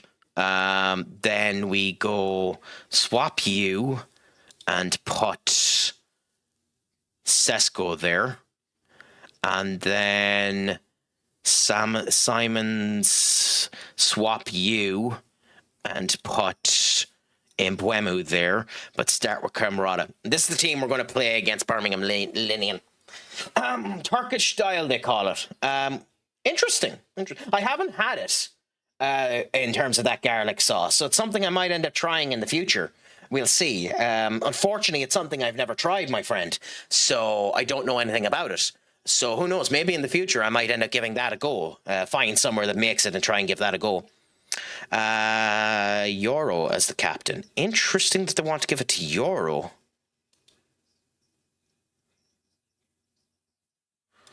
I don't think I'm actually able to change who the base captain is. Am I? I'd like it to be Decat if I can, but hey, I have no problem with it being Euro.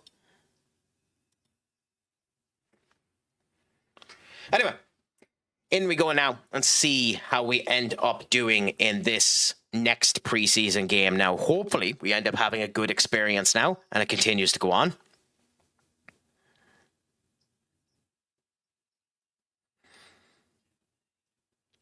That's interesting. Supposedly, there's a quote after coming out from Chris Pratt saying that he's made a pitch to Marvel for a future movie with... okay. Before I end up continuing on that, Katie, my friend, thank you so much for coming in. Always a pleasure to talk to you. Enjoy your sandwiches with your brand new sandwich maker, making me jealous. If you can put a picture in just to make me even more jealous in the Discord, but don't feel too worried about it. But until the next time, my friend, just remember, especially for you, considering how lovely we are to each other, just remember, I am stupid, sexy Craic. Schlongaful. Make sure your weekend is fantastic. Make sure your Craic is 90. And as always, Pogba home, my friend.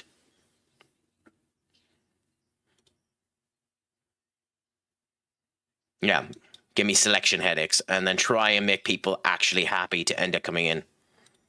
I know this isn't primarily what you're meant to do with friendlies, put all the youth out and see whether or not they do anything, but I kind of want to see, and in America we're getting big stadiums, the whole lot here, so this will be interesting as well. Some of these players could be future players if we continue on with the save, although I'm surprised how empty it is, considering it's United. Maybe the US was a bad place to go to for the tour.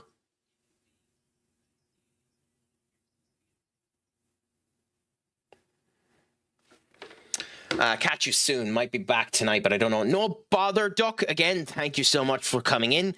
I'll do the same thing for you. Remember, I'm Stupid Sexy Craic, Schlongafol, and as always, Pogba home, my friend. And hopefully, if you do end up coming back in, the Craic will be 90. If not, enjoy yourself, and I'll chat you the next time I'm live, my friend. Have a fantastic night. So, in terms of how we're doing at the moment, the team seems to be working well under this back four formation, more so than our 3 at the back, which we can swap to if we need to. It's far more aggressive and we can end up getting goals out of it where we need to. But consistency is key. We drew an awful lot of games last season, not being able to get the goals that we wanted. So having a formation that plays through people and still being able to score is good for us. So this formation seems to be doing the work for us. Having the youth able to do this type of play as well. I know this is a much like beneath us team, like a USA team in the MLS. Although, to be fair, they're in an okay run of form. Atalanta lost their last game versus Atalanta, but are playing okay against us. Interesting that the MLS teams would actually even accept friendlies when the league is going on. I kind of wish Benny was here so I could ask him about the way that the MLS ends up working and whether or not this is realistic to fact that the MLS teams would accept friendlies during the actual season itself. And again, another bonkersly defensive team. Maybe the MLS just plays defensively. Ooh. Saxon is hopefully going to be taking that position up there, but a couple of dodgy, for lack of a better word, elements how he's doing, like crossing. Like if Saxon is able to do that and get good, then he'd be fantastic as a fullback, more of a wing back than a fullback. Do the crosses in for the likes of Gibson to just end up ricocheting it in. Gibson, another player that, it's the Cat in this case. The Cat, a player that is just hopefully next generational for us, because he's been playing fantastic, scoring goals as much as we can whenever we've ended up having him. So we want to see them continue to play well. It is one of the problems I have when it comes down to these type of saves, especially with the big clubs. I hoard an awful lot of young players and eventually have to either put them out on loan consistently or sell them. Like, some of these players are very, very good and hopefully will end up becoming good in the future. Like the Cat will probably end up being a permanent resident of the team, hopefully soon enough. If we don't end up selling Bruno, though, there'll be a swap between him, Bruno, and him with Bruno going down there, Manu as well. Paz will end up taking the main attacking midfield position as well. So we'll see what ends up happening with a lot of them. Dogu now. We're running through them, but you'd expect that with the quality difference that's in the MLS. Still, you'd want an awful lot more to what would end up happening.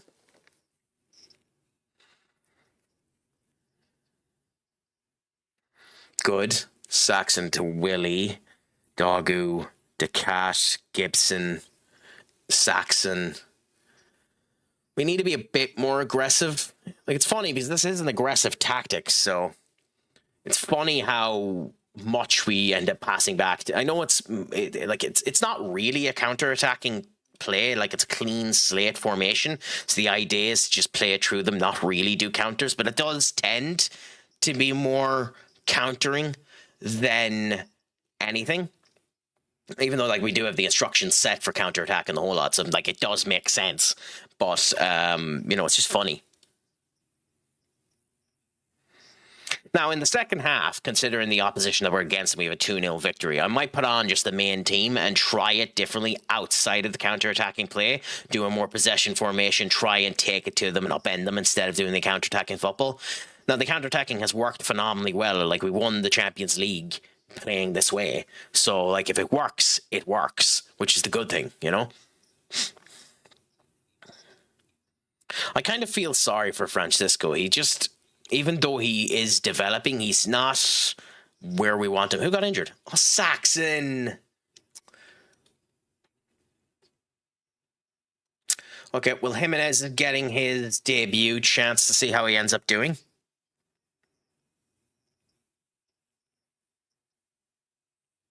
Yeah, now change absolutely everyone, obviously except for Jimenez. Give Lamens to get some game time in. Then we'll go with Delict and Ilya. Dogu. Wait a minute, did we not have Saba? Yeah, Saba then down there as our replacement for them. In the midfield, it will be Angelo Stellar there all the time, with the Cat being the main swapping place. Manu will probably typically be playing there, but for now, Bruno is the okay option to be there beside him. So this is probably our best midfield pairing, even though I don't like Bruno in the midfield. But that is our best midfield pairing with... No, not there. With Paz in the middle, with Ahmad on the end... Although it's nice that Paz can play there. Mbeumo on this side. And up front would normally probably be Evan Ferguson. Oh, Obi is there. Oh, if I knew that, I would have started Obi. Sorry, you're not getting game time on this game, Obi. You'll get game time in the next game over Francisco. And Sesko up front because Ferguson is injured at the moment. So that's our main team. So I'll give them 15 minutes, 15 to 20 minutes playing like this. And then we'll change the formation a bit from counter-attacking to see how we end up playing there. So at 65 minutes, we're going to change the formation up. Not the players, but the formation itself.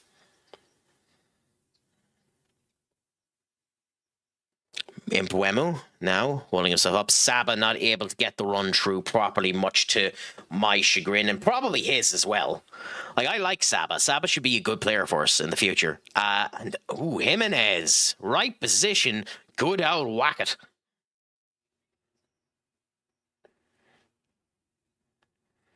Delgado. Stellar. Jimenez now. Can Jimenez... Nice pass to Ahmad. Bad work for Ahmad, though. Ahmad should do significantly better with that. Considering we only got Jimenez for about 15 million, it's not a bad signing. Now, I do have to worry a bit about registration. We might be in a case where we have some players that we just aren't able to register because of the oldness of the squad. Hopefully we don't, and we aren't too worried about that, but it could be an issue for us.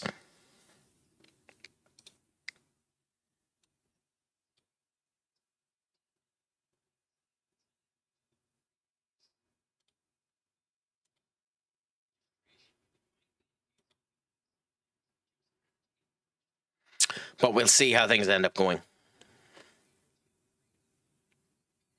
Okay, so we're here now.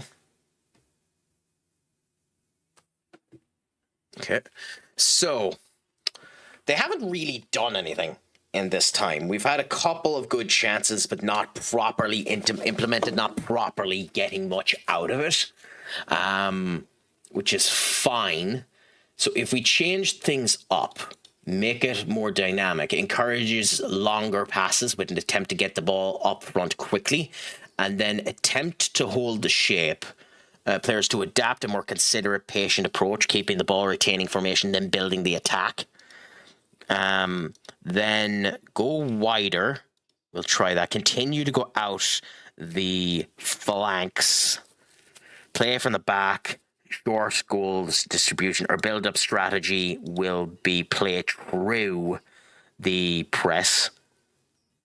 That's what that is, isn't it? Yeah, play through the press. Express your freedom, pass into shape, change this to work the ball into the box and remove that, and then do more low crosses to land into people's feet and distribute quickly, just to see what ends up happening with this formation. I don't suspect this will make us much more aggressive, but it would be useful and interesting if it did. Oh, wait, what? Oh, no. UFC 334 fight cancelled just hours before the event. Which fight? The image is Paddy the Baddy. Las Vegas. Oh no, Michael Johnson versus Alexander Hernandez has been cancelled. God, you arseholes. The Sun are arseholes because they put the image of Paddy the Baddy Pumplet and Jais up front, which is obviously kind of the main event for that show. But that isn't cancelled. It's a different fight that's cancelled. So we got a goal off of this immediately. The play is doing well. Nico Paz. Now again, this opposition, we'll see. We'll try this again versus Barcelona and see if we get anything out of them as well. But Sesko having a goal out of this is good, especially considering we had 20 minutes of almost nothing out of them. And we're getting something out of them now with this play. So just before we finish again, I want to end up looking at my instructions again just to make sure that I can try it again versus Barca and see how it plays.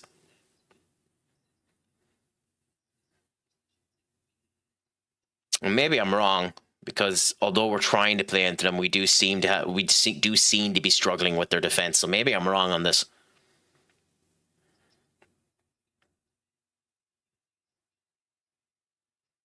Yeah, it could have just been a fluke.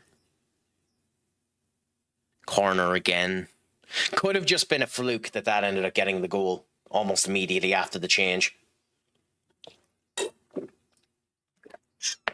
Oh my God, what a goal by Jimenez. If Jimenez can do that, Mazraoui done a few of them. If Jimenez can start doing that, that'll be beautiful for us. Okay, saved for now. Come to this, and we might try this later on. Snipping tool. Come here and do that. Cool. So we have ourselves set up capable for that later on if we want to try it. Although this is the this is the profiling of these type of games going a bit cattywampus. It's the same thing with EAFC as well. If you're playing the player mode, which is a crap mode, by the way, I do not recommend it, but if you're playing the player mode and as a striker, you score in the first half, you don't get barely any points. But if you end up scoring in the last dying embers of the game, it'll almost pop up to 10%. By the way, what passing work from everyone. Like, beautiful, beautiful quick passes. But again, the opposition were against. But, again, we'll see what ends up happening when we end up getting our actual big game. Now, we've completely destroyed their wings. The fact that all of their wings have had bad performances is probably a showcase that done more than we think.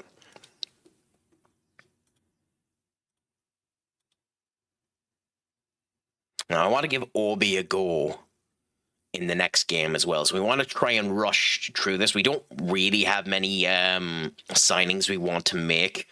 Ethan Ranieri out for 6 weeks. That's unfortunate for them. Well, we'll see. Bayern Leverkusen are after signing Gomez. I'm guessing that's Rodrigo Gomez from Wolves, who at one particular point in time we were looking into. He doesn't seem to have improved as much as we wanted him to. Yeah, Rodrigo Gomez from Wolves. Yeah. 40 million quid is a nice price for him. So not too bad. 4 of the goals were scored from a position close to the penalty spot, which is nice. We were impressively restrictive to no goals there. Yeah, figured that'd be the case. And Hamas has sent out just to give him a comment that the loan will be fine. I'm kind of surprised it doesn't give me the option to track him more often. I do need to track my loans more often because there was a couple of loans that were bad the last time, and that wasn't good enough. We need to make sure that our loans are actually doing something. Ooh, Kim Min-jae from Bayern Munich to Inter Milan. Even at 30 years of age, that's a fairly good signing for them, if I'm honest. Brighton are going for Ricardo Pepe. Ooh, Chelsea goalkeeper, world-class goalkeeper. That's probably one of the top transfers in the women's division at the moment. Chelsea signing from City. I think I'd have to check it. I know it used to be the case that Chelsea were the top team in the Women's League. Or the WSL past winners. Chelsea, Arsenal, Chelsea. Yeah, so Chelsea are still one of the top teams in the league. Like, crikey. Still, the United team are up there. Still have Matt Letizia. Maya Letizia is one of the only ones that I knew that they had. But, like, interesting. God, her stats. Wow, okay.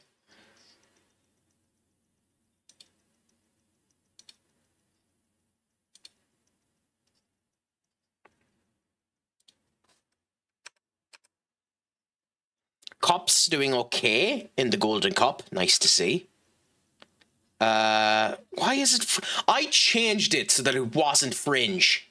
I'm not putting him on loan if he's a fringe player. Not a chance in hell. I'm not doing that for anyone. I don't care who it is.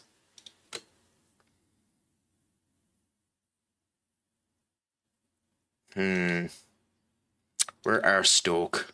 Championship 21st.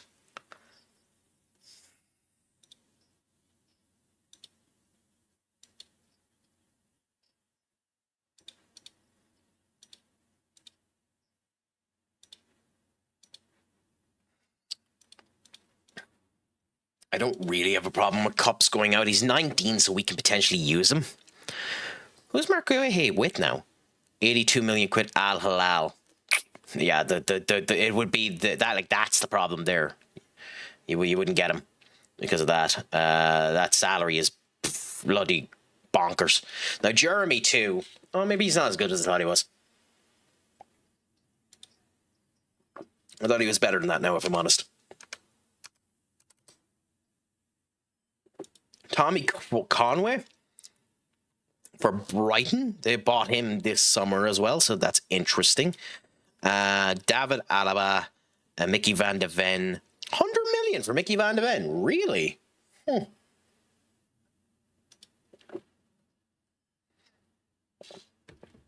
He would technically be our best defender, which isn't that surprising, I suppose.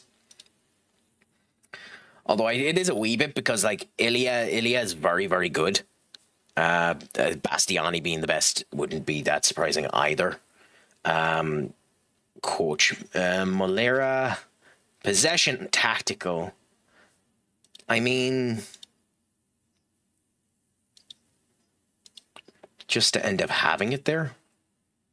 I don't actually know how many positions we have up for a goal, but it's astonishing that some of these people would even apply for the job with their stats. Astonishing that they'd even consider applying for the job.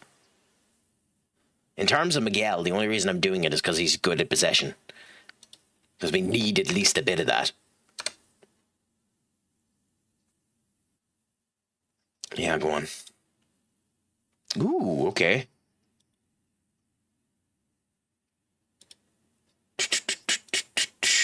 Okay. Players considering asking for an improved contract. Well, you say a squad status. You don't really have a squad status, my friend. Although I will give you a new contract. Well, no, I won't because you have a trigger. So we'll wait 1 year. The registration we do need to do. So we'll look at the registration now. So squad registration. Champions League we'll do later. But for now, we're at this. Okay. So look at our ability tags. Nico needs to be in it. Lenny. Oh, he's old enough now. We actually need to add him to it. So Lenny and Menu. Rasmus does need to be in it, but do we want him in it? We'll see. If we have space, we'll add Rasmus. Nathan doesn't need to be added to it. Dennis does, unfortunately. So it might be time to sell Dennis. We'll add him for now. I mean, luckily enough, we have place for Rasmus. So we'll add him. We'll add him. Now, Dennis, we might actually have to sell. He's not good enough, and he's been deteriorating since we bought him. We got him for cheap. Like 14.5 million. We should be able to get an okay amount from him. He's played 4 games, but that's because he's been injured quite an awful lot of time when we've been in our cup competitions. And Hardy will probably be taking the position instead of him. So we'll probably have to sell Dennis this season, if not next season, which is slightly unfortunate for him. He just hasn't developed the way that we wanted to. But we'll see what ends up happening. Ooh. I'm 30. McKins, thank you so much for the I like the raid. It's a pleasure to have you in, my friend. How did the stream end up going? Just for yourselves, I'm CraicAttack from CraicAttackCentral. I am a variety streamer who plays the likes of Football Manager, Shin Megami Tensei 5, Blasphemous. I done a wee bit of Clear Obscure Expedition 33, but it's a pleasure to have you in, my friend. I hope the Craic is treating you beautifully. I hope FM treated you beautifully as well. How did the save end up going for you? British content. Oh, you're a Twitch affiliate as well as myself. Congratulations to end up having Swindon Town aficionado. Is that the team that you were playing, my friend? And by the way, if you need to raid and run, please feel free to do so, or feel free to talk away, my friend. It's a pleasure to end up having you in, and anyone that ended up joining in as well. We're a place that's friendly. You can end up having a conversation. You can end up talking with us, or stay in the background and just enjoy the Craic. We're currently in our 3rd season of Manchester United, doing pre-season stuff at the moment. I started this off during the buggy period of the beta and have continued with it for the time being and just enjoying it. Yeah, I need to pipe off. Some of the guys might stay with you. No bother whatsoever. Thank you so much for the raid again, my friend. I'll try and return the favor in the future if needs muster. I can do and come to one of your streams. So thank you so much for the raid. Genuinely a pleasure to have you. And Bex, thank you so much for the lovely recountment of my intro. Do you end up playing FM yourself? And again, if you feel like you don't want to comment, feel free not to. But do you play much of it yourself, my friend? Swansea is a nice team to end up going with. Obviously, Swansea are Championship at the moment, aren't they? Or are they League One? I forget with Swansea. Swansea City, Wales, 16th in the Championship IRL. So depending on how long McKinn's has been in it, they're probably Champions League, or not Champions League, Premier League at this point. But hey, nice team to end up going with. Good bit of crack to end up having them. And yeah, pleasure to end up hearing it.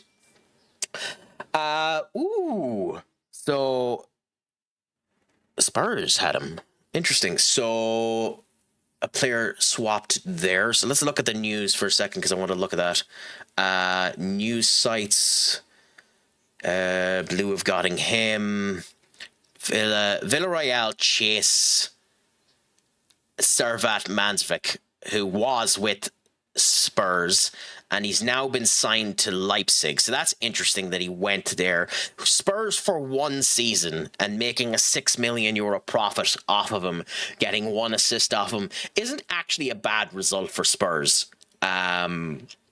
He's always been an interesting player.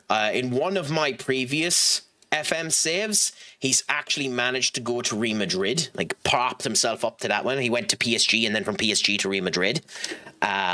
But yeah, interesting to end up seeing. Harry Howell would be an interesting one. At 19 years of age, he's developing okay. The worry would be that he wouldn't develop much more than where he's at the moment. That release clause is far too much. We have a lot of young talent, so we'd be getting him to send him out on loan to hopefully develop. So we'll leave him for now and see. He could be an option in the future as an English international to continue on with our English progression. But for now, we'll continue where we are. Middlesbrough's an okay option for Lacey. Lacey's probably in the final year of where he can actually develop. If he doesn't develop much more, we might actually have to sell him. Or we could keep him and use him on that left-hand side, on that right-hand side. No, we're probably better sending him out on loan and seeing how that ends up going. So do that. Stoke again trying for cups. It'll be a similar style from us. It'll be another championship one. We'd need to be able to remove them. Where did Stoke finish last year? Stoke. Team report.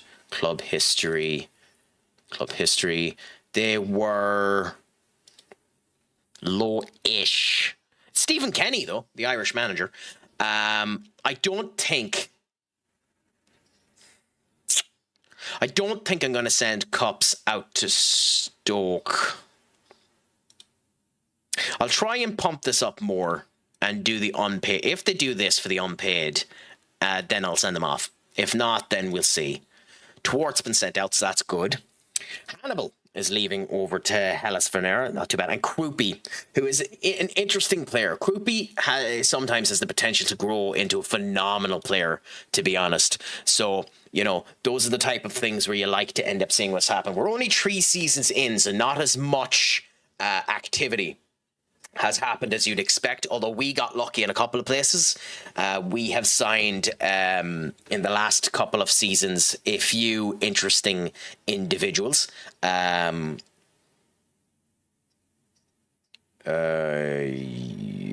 were League One, right? League Two. Go on. Stoke tried it again. They offered me less. Go away, Stoke.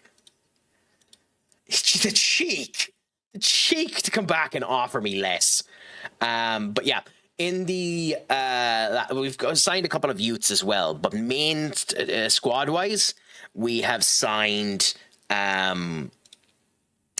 Dennis. So look, ability was we've signed Dennis Siemens as a backup goalkeeper who hasn't developed as much as we've wanted. We signed obviously Kops there. Julian Deville as a backup option as well. Joan Godot as a backup option.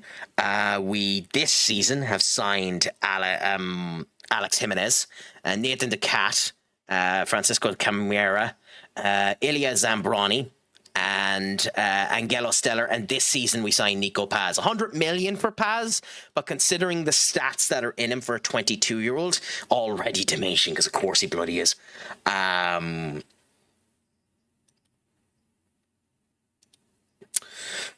I I need to figure out why that's happening so often with my players. But because of his progression and the whole lot, we had to go for him. So that's the player we currently have at the moment, the players we currently have. So it's going well, thankfully. Yes, so we're in pre-season at the moment, so we're chancing things out with a load of youth teams and seeing how that is going. We're doing the we're doing a United States tour at the moment, so the teams we're facing off against aren't particularly good, but at the end of the day, something is better than nothing when it comes down to some of these bits. Juventus ball playing centre back, which is interesting considering the women's team already had barn busters of strength in their centre back position. I need to do a women's save at some particular point in time. I haven't done it yet. I've very little experience with lower down the division teams or things like that. Wants to play for a stronger squad. Well, you're not actually good enough to bother, but we do actually have a position available, and your wage-wise isn't exactly that bad. There's not a chance in hell Palace will accept it, but we're going to be cheeky. Considering he's angry, we're going to be cheeky and just put in a €50 million bid. There's not a chance they accept it. In fact, they're going to get incredibly annoyed about it. But be cheeky and put it in anyway. See if it unsettles them.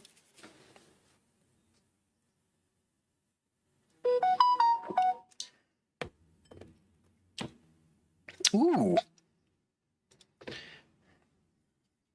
A friend of the chat is just after going live there, has come in here a few times and has been a genuine excellence whenever he's come in chatting to us. So I don't know how often they've been streaming the last wee while, but do, if you can, for me, potentially give them a follow or a look. They're speaking an entirely different language at the moment, so no, I leave it for now. But Linus is live at the moment. Anyways, but Colin Little is... I believe Andreas Lanini is better than Little, so judging ability is this, and this. Is Little better? I didn't actually check that. Little is very good, good. Yes, so we will end up sacking Little for him. So go to Little, and will he do a mutual termination for us? Agrees to it. 35k, cool. And then Lalini's after coming in, give him that, recommended signing, and then we go. Because we're trying to improve the bottom if we can, as well as everything else.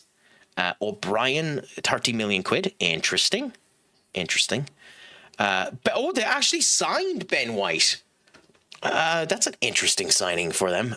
Obi, you are the most unlucky person in the goddamn world. You're genuinely the most unlucky person in the goddamn world. Because you were going to end up playing in this game.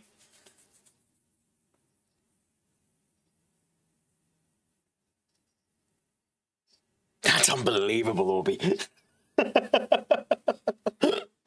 Oh, that's hilarious. Unlucky, but hilarious. Okay.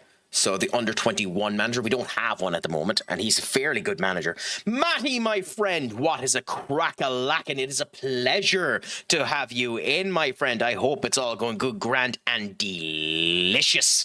Is the crack going 90 for you? Yeah.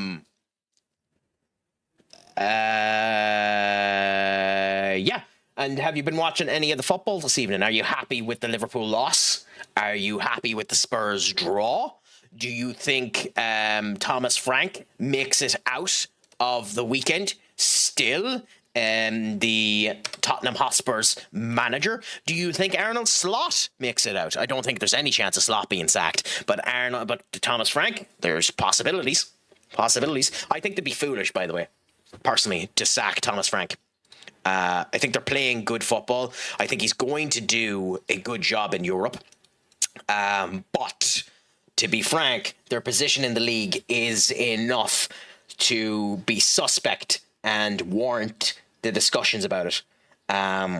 considering they are 14th and 28 points, especially after that, and Burnley being 19th isn't a good draw, but we'll see. Yeah, you just jinxed me. I've been playing Way of the Hunter for the past week and 2 and haven't been attacked. After you said something, I've been attacked 3 different times. Well, I suppose I am greatness, and I suppose your reaction was something akin to this. What happened? Or this. But hey, you know, the joys of it ended up happening. But with all that being said, how has the Way of the Hunter attack been going for you? Have you gotten any good prey? Has it been going scrum-diddly-umptious for you? Have you been enjoying yourself whilst you've been at it? Let us know how all has been treating you, my friend. Sign for 10 million.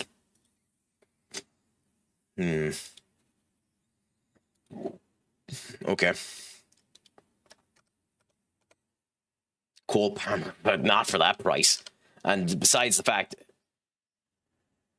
well, yeah, well, I would take Hector Fort, not for 130 million, and we just signed Alex Jimenez, so we don't particularly need him. I would love him, but the amount of money you'd need to spend on him is bonkers.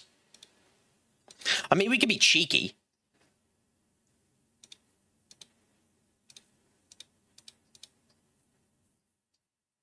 We can be cheeky and do that. There's not a chance in hell Barcelona say yes. But we can be cheeky and do that and see if it works.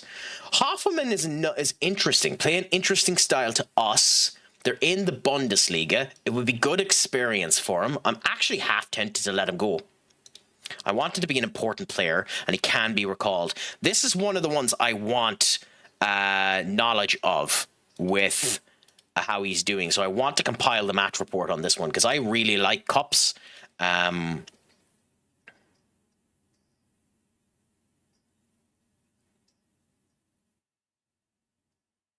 What? Are they not? Yeah, we fixed this. Premier League, you. Yeah.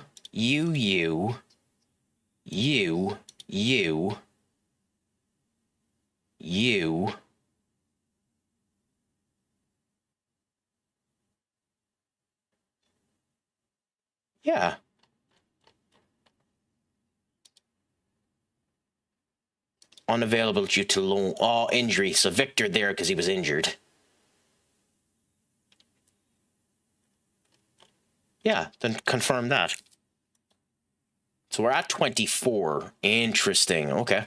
I could have sworn I had done that already, but fine. Has top potential. Tiernan McNinnon. Okay. I'm happy with the Liverpool loss. I haven't watched any of the games today, though. I've been enjoying this game. Been a lot of fun. Happy out to hear it. Yeah, the Liverpool loss is an interesting situation. I haven't heard any of the extras when it comes down to the Liverpool. I haven't heard what crap Arne Slot has been saying about it. Do you know if he has complained about yeah, we have him down in the under-21s, don't we? Have you heard if he's complained about whether or not they were playing a low block again? Because that's typically the crap that he ends up complaining about when he whinges about the fact that he hasn't been performing good. He's probably complaining the grass was green. I mean, he's not that bad in his complaints, but I do understand it. Nah, I haven't heard anything. Fair enough. Now, unfortunate for Saxon that Saxon is injured, because Saxon's been performing okay for us. Now, we do actually need to... He's injured, so we can't actually fix it. We do actually need to change some stuff with Saxon. But, considering Saxon is injured, we can give Festus a go, I suppose. I hate that this has been happening. Why have they all just souring in terms of their potential? It's so annoying. Okay, come back out of this again for a second. and go to the squad and look for Festus. Festus. There. So training. Why am I not able to change this? Maybe it's because he's not in the senior squad, is it? Yes, because he wasn't in the senior squad. That's atrocious. Fine, change him to fullback and change the intensity to double because he needs to. He's not training well enough. Individual change on that. Cool. So we'll change Festus to that for now. We need to do the same with Saxon, even though he is injured at the moment. So we move him up to the main squad as well. Change his training to our fullback instead of defense, because he'll be able to do both, but we'll change him to that and we'll see. Yeah, how are you feeling about tomorrow, if you don't mind me asking, Matty? Do you think we're going to do well versus Arsenal tomorrow? I am cautiously optimistic about tomorrow. I think we'll do better than we expect, if I'm honest. I'm cautiously optimistic about it. How is Euro not match sharp at all? How?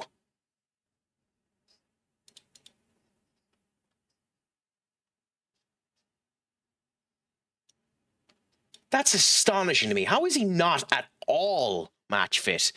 Some of this I understand. Manu hasn't been getting that much time, so I understand it. But, like, how is he not at all?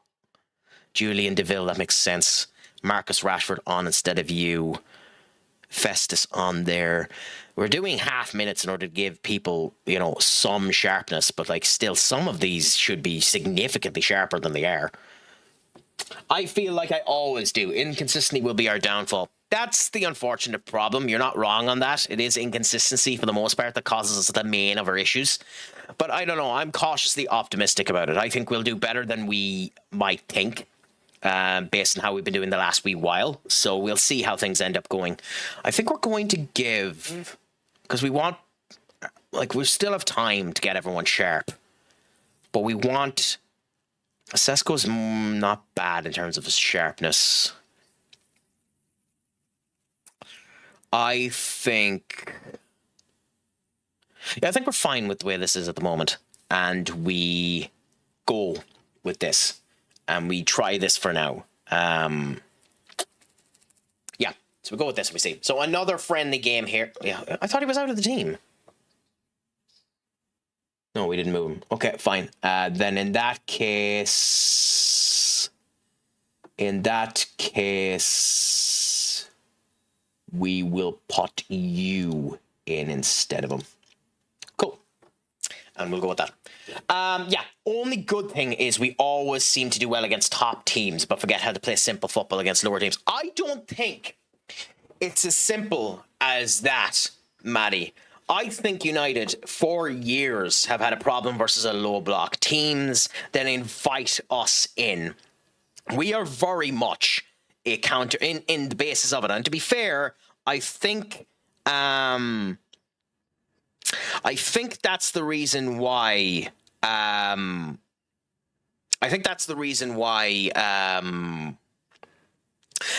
was trying to change the system so much. When you look at how we were playing, we've always been a counter-attacking team. Even under Fergie, we were a counter-attacking team. And the problem with being a counter-attacking team is you need to invite the attack into you. Against the lower down the division teams, the lesser teams, they are very much the same as us, counter-attacking. So they invite you in. What Fergie was good at was going in and actually inviting them up to you. So if you didn't come up, we overpowered you and took the goals. What has happened over the last couple of years is we will go in for the attack and then they'll just come and hit us down there because our midfield isn't strong enough and our defense wasn't strong enough. I think that's what Amron was trying to kick out of us, to be more, like, still be a counter-attacking team, but be more controlled when we need to be, which was both good and bad. But I think that's the reason why we're so bad versus teams. I actually think there's a good chance we'll win versus Arsenal and lose against Fulham. I think there's a good chance that might happen. Now, we'll see with Arsenal too, what Arsenal shows up, because depending on the Arsenal that shows up, it'll be a significantly different team, a significantly different game.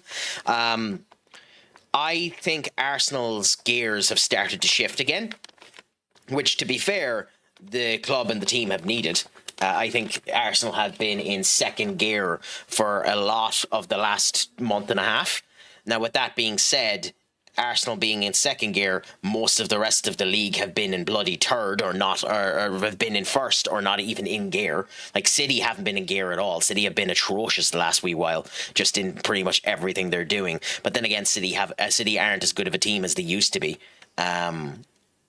Semenyo scored his first goal too today, which, to be honest, I'm quite happy. I like Semenyo as a player, so as much as I don't like City, I like to see that Semenyo is doing something and getting opportunities and seems to be playing to the level that he's able to go for. So we'll see how that continues to go. Hopefully Semenyo continues to do well with City. But in our particular case, the one thing to remember, and it was daft of Ruben to do this anyway, is Bruno has to be in the 10. I think the player that gets screwed out of that is Cunha. Unfortunately, I think Cunha is the player that's going to end up getting the drop, which is the reason why I didn't want to sign both Cunha and Mbeumo. But we'll see what ends up happening. The big question is, do you change any of our squad going into the game versus Arsenal? And I suppose the only difference I would make would be put Dogu back into the left back position and put Mbeumo over to the left wing and play Sesko instead of going Dogu as the left wing and Dogu up front, because I think Mbeumo is firing on cylinders, but I also think that Sesko needs to be given the proper chances and that Sesko is good enough to do it. Now, we'll see what ends up happening. They probably won't. I'm of the opinion that Belinder isn't that bad of a keeper. He was just unlucky with the way that things ended up going and had a couple of unfortunate events. Being thrown into the deep end after Adrian Onana's atrocious displays doesn't help him. But Lemens has been doing a good job for us so far. So we'll see what ends up happening with Lemens. I wouldn't be taking off Lemens for anything anyway. Now, I do love that Craic is being his cards to the chest as to where Patrick is playing, because he turned around and says, I think Pat can do both. It was immense last week, and his work rate, the way that he played his position was a consistent threat on goal. But I think his general play was something that we're really happy with. So we'll see whether or not he goes back into that left back position. Genuinely, I'm of the opinion that that is what we should do. Drop Luke Shaw and play Dogu at left back. But I don't mind him playing as a winger either. I just think Sesko is going to be playing up front. You can't have spent 75 million quid on a striker and not play the fucking striker. Even if you are a brand new manager, you can't have done that. And I think Mbeumo is a good swapping rotation to end up going in there. Or maybe they just drop Mbeumo and put Sesko on instead, but I don't see that happening. So, there's interesting elements that are going to come into play in the next wee while for that Arsenal game. But it should be a good watch. And as I said, I don't know yet whether or not I'm going to be able to go live for that game tomorrow. Hopefully, I am. But we'll see how things end up going, and that'll be how things end up telling you as to whether or not I'm able to go live. It will probably just be for the game, doing more FM if I am going live for it. But just keep an eye out in case you have any interest in watching it with me, and we'll see how things end up going. No, he is a terrible goalkeeper. Onana is also terrible. Going from De Gea to Onana and Belinder was the worst decision the club ever made. Now, let's be fair. Belinder was always a secondary goalkeeper. And although I liked Sergio, what was his name? Sergio Romero. Wasn't it Sergio Romero? Yeah, Sergio Romero. Sergio Romero, the Argentinian goalkeeper, was a fantastic second choice goalkeeper. To be fair, when we got rid of him, he was 34. So, like, as a goalkeeper, you could end up keeping him. But having an underneath goalkeeper that can rival the person that you're bringing in is an okay option. I prefer my secondary goalkeeper myself to be younger and the potential to take the position than an older one. Now, I know it works having an older one. That's why we had bloody Tom Heaton there for so a while. And you don't keep both Sergio Romero and Tom Heaton. And Tom Heaton was working as a goalkeeping coach at the time. So getting rid of Romero kind of made sense. So I don't mind the Belinder signing, and Belinder looked like he could be good. And I don't actually think, I don't think Belinder is a world goalkeeper or anything like that. I think he's a competent, if not good, secondary goalkeeper.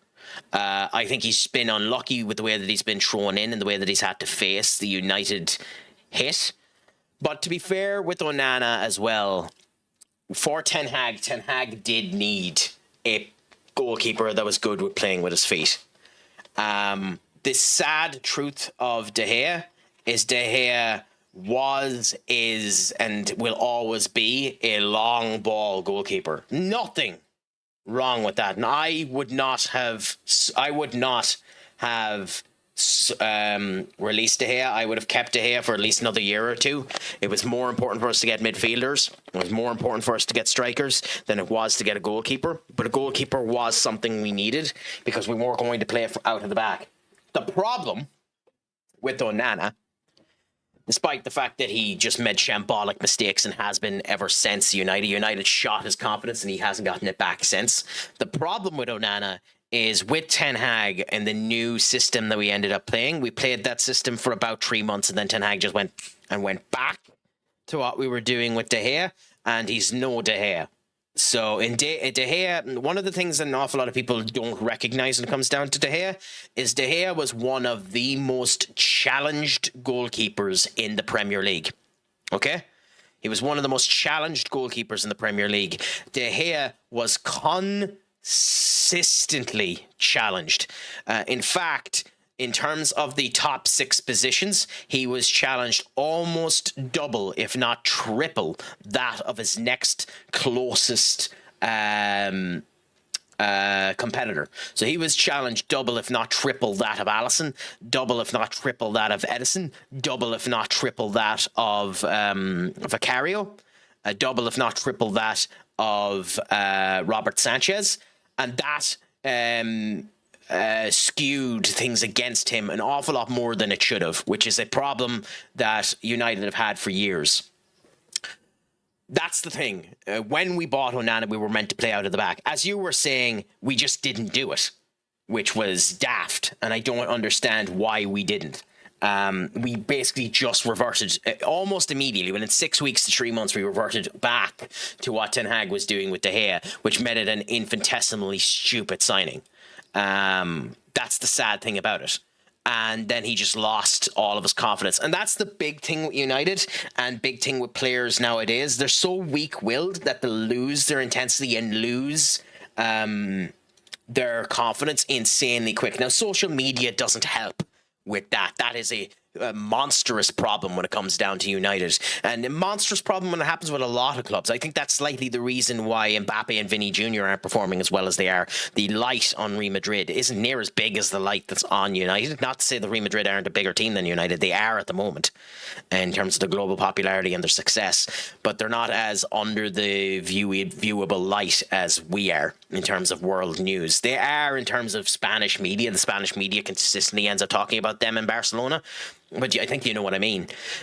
I feel a wee bit sorry for Onana. I think Onana is I'm not saying he's a good keeper. He's not one I would have signed. I think Onana is significantly better than the United fans say that he is. But it also doesn't help that because you're challenged so much more as a United goalkeeper, you have to be significantly better than what you think. Like David De Gea was something else.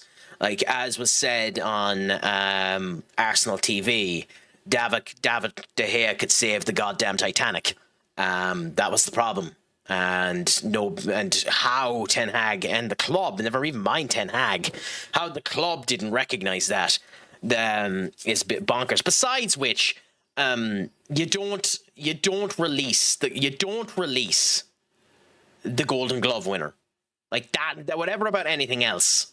I understand you need a new goalkeeper for playing out the back and all that, but you don't release the Golden Glove winner. You just don't do that. That is shooting yourself in the foot. But it's even more funny that nobody else in the Premier League decided to go and get him. I am genuinely of the opinion that if the season we released David De Gea, Chelsea had the gumption and the wherewithal not to be a bunch of tits and go in and actually sign David De Gea, Chelsea would have won the league.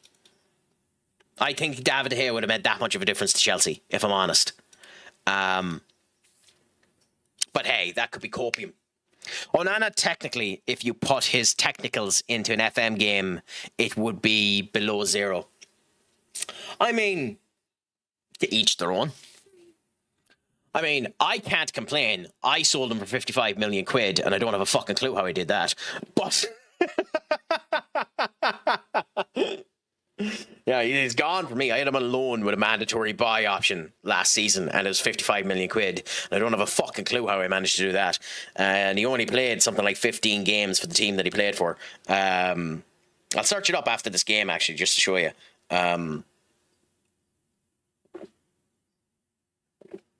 But I'm happy that I did it.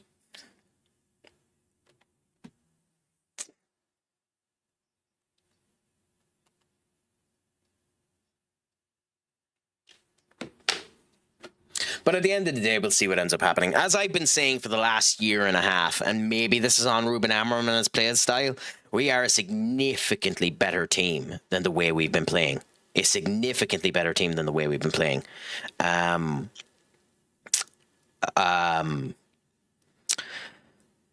I think if Ruben Amorim's system eventually clicked, we would have been one of the top teams in Europe. I still think we can be one of the top teams in Europe. I think the players that we have are much better than the way they've been playing. But we'll see what ends up happening. Offensively and defensively. Defensively, I think we're fairly solid at the moment. De Ligt, when he's fit, is one of the best defenders in the world. I'm sorry. I honestly have thought that since he was 21. I think he's a future captain. Whenever we sell, it'll be interesting to see how they do it. Whenever we sell Bruno Fernandes, which one of the two becomes the captain? Because it's between De Ligt and Lisandro Martinez. I mean, you probably give it to Lisandro Martinez, even though I'd probably give it to De Ligt myself. But we'll see what ends up happening. Time will tell. Ooh, are they giving the penalty? If they're giving a penalty, I want Nico Paz to score it.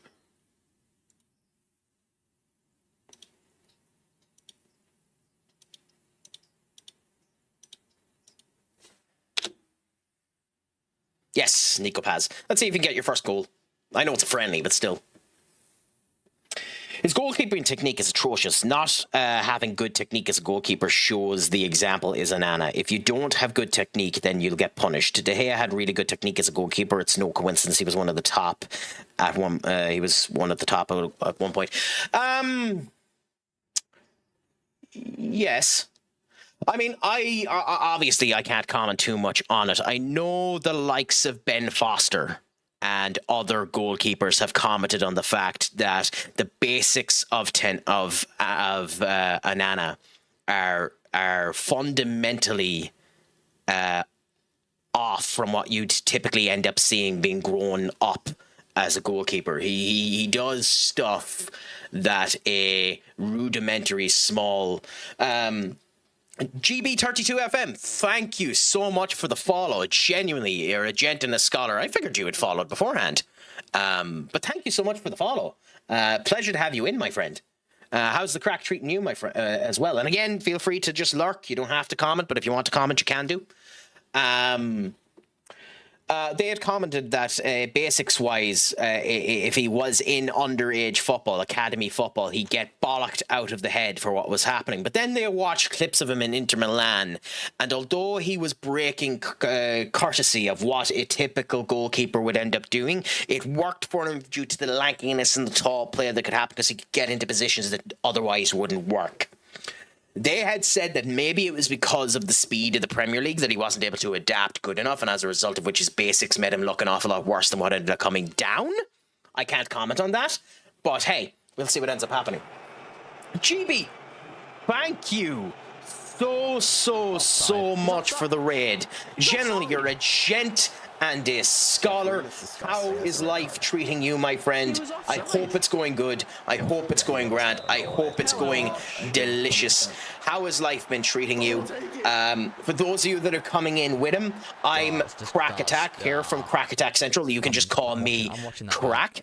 I'm a variety streamer that plays Football Manager, Shin Megami Tensei, Clear Obscure Expedition 33, Blasphemous, and a plethora of other things. Peak as well with a number of people when it ends up coming true. Please feel free to talk and have the crack, and or just lurk, or whatever ends up floating your boat. As for yourself, GB, feel free to raid and run if you need to, but that sound. Okay, that bot is the best thing I have ever seen. Frosty Tools is fantastic. It does have a timer on it, and you can pay something like €9 a month for it to give you a artificial intelligence version. It looks at your streams and gives you a version of it. Feel free to do it. This free version works fantastically and normally has a cooldown of about 9 minutes for when it comes true. But I use Frosty Tools and then scene.gg for the clip.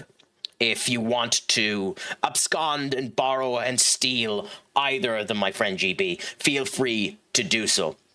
And as I was saying, if you need to run, do run. If you want to stay and chat, please feel free to chat. The conversation is willing to flow. I'm willing to give my horrible opinions to absolutely everyone. I've used clip shoutouts before, but that was ages ago. Feel free, I understand that too. We used to have one here as well. Senior Benekage ended up linking me one that was absolutely fantastic for it. That was pop-up. No, what was it? That was, I think I might have a deleted sense. Yeah, I have a deleted sense. We had an amazing version that ended up working for us, but it's gone since, yeah. You're managing Manchester United's already bad enough. Yes, to be fair, but I'm a Manchester United fan, and we started this off during the beta, and during the trials and tribulations that was that awful period of time, we decided to stick with it, and we've seen how things have done. We were 2 seasons in. This is our 3rd season. We're in pre-season now. In that period of time, we've managed to stay up. We have managed to win the Champions League and see how things are going. A new reading here was a terrible idea. Yes, it was a terrible idea, but to be fair, every time a terrible idea can spawn fruit into something great. Sure, don't you know, a terrible idea can go from a slap in the face to feeling like this.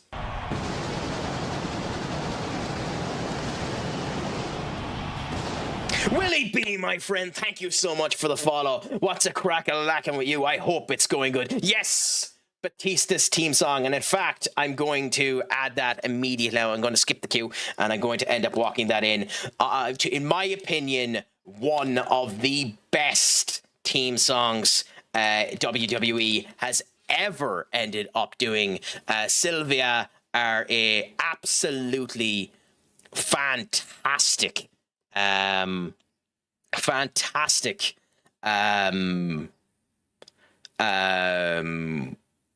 band, and the fact is, ever since they've given that song to Batista has shown up at some of their events, and they give him a shout out and the whole lot. So epic for them, epic to see the whole way that it ends up going through. Would you be a WWE fan yourself, or is it just that you know that song, GB? And Willie, for yourself, feel free to just stay in the background. Also, for anyone that has come through with GB and you're interested in my content and want to end up doing, it's pinned, and there's also !Discord. You can join the Discord and see whenever I end up going live. I also go on my socials and the whole lot, but feel free to come through anytime you want to. The crack is always 90 and we're always up for a conversation. But yeah, no. But to be fair, GB, in returning back to the idea of it being a terrible idea to raid in here because I'm a Manchester United fan, just keep this in mind. During my FM24 save, I had done a rags to riches from unemployed to greatness and started off, in fact, the story is here. I started off with HSV, stumbled into Palace, got relegated, stayed in the Championship for 2 seasons, got back up, and then moved to Liverpool, where I won the goddamn quadruple with one of Manchester United's biggest rivals. So it's one of those cases of I don't mind experimenting and delivering out in more cases than one. So yeah, there is that, at least.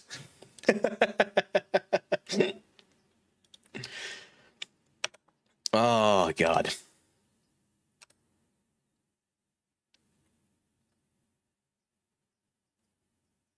Yes, anyway, back to Adrian Onana and his lack of ability, or ability, therefore.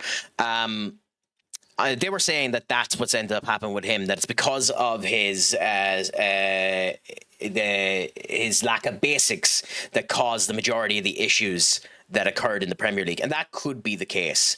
And again, it's one of those cases of I'm not going to say that he was a good, like a great goalkeeper, but I don't think he's as bad as some people say that he is.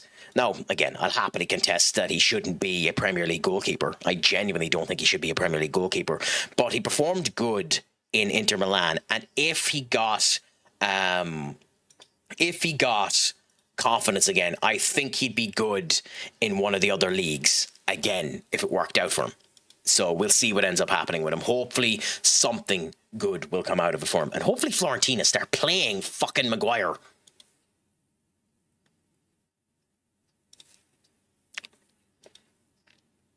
Because, like, Fiorentina haven't played him yet. And, like, it's only 5 games for them to pay the 7.5 million. But he hasn't played yet. Still, they have a year. So, hopefully they play him those 5 games. I don't know how he's a professional goalkeeper from what I've seen of him. Look, again, all I'll end up saying is that you don't get to a Champions League final with an atrocious goalkeeper. It doesn't happen. You need to have some capabilities to get to a Champions League final. Maybe that was the teams around him, and maybe that year with Inter Milan flattered the living crap out of him. All of that could be 100% true. All I think is that he's not as bad as people end up saying, and that there is a player there, but his confidence was shot. Anthony is another one. Anthony's very left-footed when we ended up getting him. We killed his confidence, and he played well when he went over to Sevilla.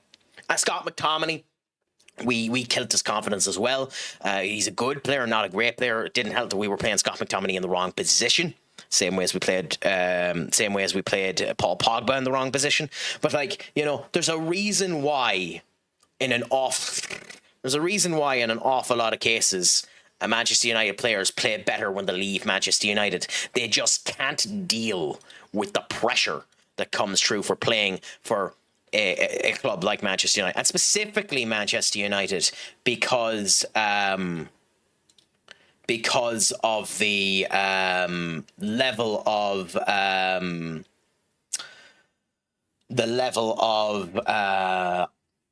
sight that is on them.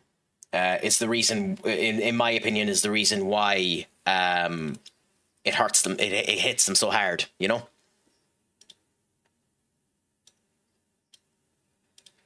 But again, maybe I'm wrong. Maybe I'm giving him too much. Maybe I'm giving him too much levity. Maybe I'm giving him too much rope. Maybe I'm completely wrong on everything I'm saying. I very well could be. I very, very, very well could be. Just my thought process. It's just what I think.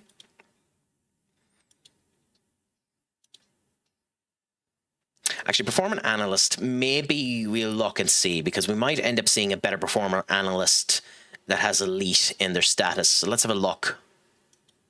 Yeah, we need to be recruiting top players as well as players who are strong mentally. I don't know. We haven't been doing good in that regard. I both agree and disagree with that statement. I am of the opinion, and correct me if you think I'm wrong on this, I am of the opinion that since Ineos have come in, one of the things they have actually managed to do somewhat competently is the recruitment. Matthias de Ligt, to me, is a fantastic signing. Mazraoui is a great signing for the price of money we ended up getting him. Lenny Yoro mightn't become the next best thing, but Real Madrid were looking after him, and I think he will do. Adrian Heaven is a great poke. Patrick Dogu looks like he'll be a player that ends up coming true. Don't know about Benjamin Sesko. Cunha is the right mentality. Brian Mbeumo is the right mentality. And we'll see where it ends up going from there. I think recruitment-wise, we've been doing well the last 2 to 3 years. With that being said, we spent an awful lot of money on those players, and we'll see what ends up happening. I don't think the recruitment is as bad as people end up stating, specifically in the Ineos point of view. But we'll see what ends up happening. I also think that...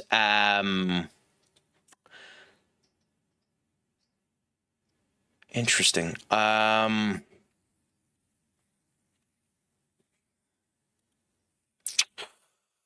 Maybe you don't want them. Maybe if one is worse, you don't want it. I also think we seem, time will tell, but we seem to be doing better. We seem to be doing better with our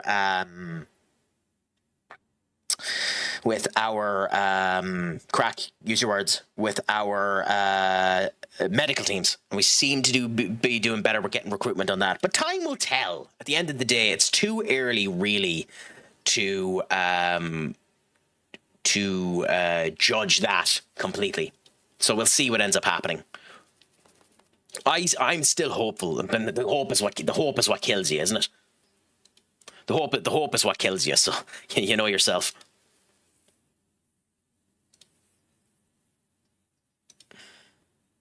There's no way he joins. Yeah.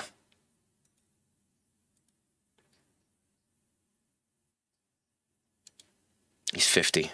We want someone younger if we can. 35, Man City. There's no way he joins for Man City, even though it'd be awesome if he would. Yeah. Although I'm shocked that the rivalry is going through bloody staff. I'm shocked the game even put that in, that the rivalry can go through staff.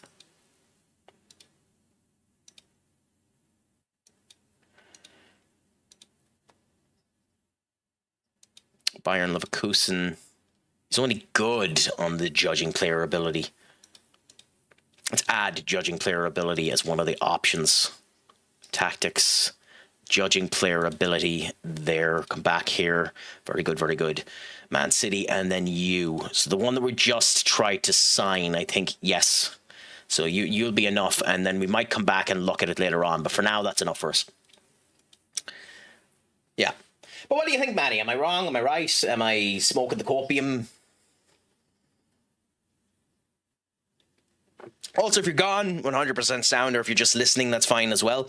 But who do you support yourself, GB? If you don't mind me asking. Considering you're being a bit flippant about my support of Manchester United, I would assume it's one of the other clubs. So my guess, especially with the design of your logo and the whole lot, which to be honest is an epic logo, but the pink would make me think maybe Liverpool. Or maybe I've just deeply insulted you there.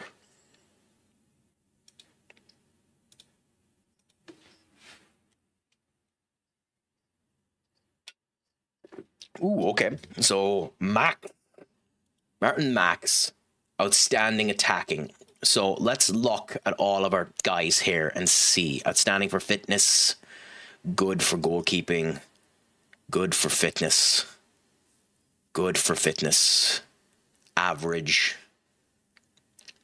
good, competent. Okay, so sorry, Lorenzo, my boy. You are the one getting the mutual termination block. Even though that fitness probably should end up being done as well, but, you know, screw it. Get Max in and ask for a recommendation. I know he's 58 and will probably retire soon enough, but we'll see. I think you are right. Sorry, I was playing Wave at the Hunt. Only time will tell, though. I think Sesko just needs more time, and I think there's a player in him. That's what I'm worried about, and that's what I'm saying about Sesko and the team format and how you end up doing it. Because if the option is you drop Sesko and play Mbeumo as the striker, I think that could be concerning. But time will tell. As you're saying there, time will tell, and we'll see what ends up happening.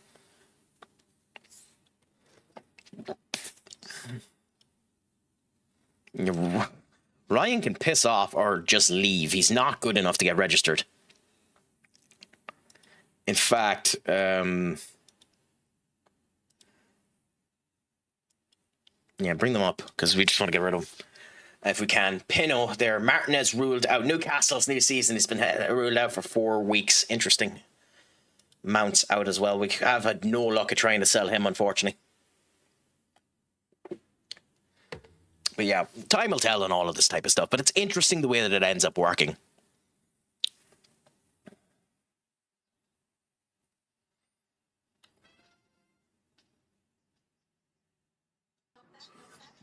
Voxy, thank you so much for the follow. You're a gent and a scholar. It's a pleasure to have you in. Enter as well. Pleasure to have you in. Fellow Manchester United fan like myself and an unfortunate EAFC aficionado. Part of, what is it now, 3 teams at the moment? Your personal save that's going on, and your Spanish ATB that's going at the moment. Pleasure to have you in, my friend. How is life treating you? How are you set for tomorrow? Please give Enter a follow if you can. For those of you that have come with Enter, I'm Craic Attack, also known as Craic, here from CraicAttackCentral. I am a Football Manager streamer, well, a variety streamer that does Football Manager, Shin Megami Tensei,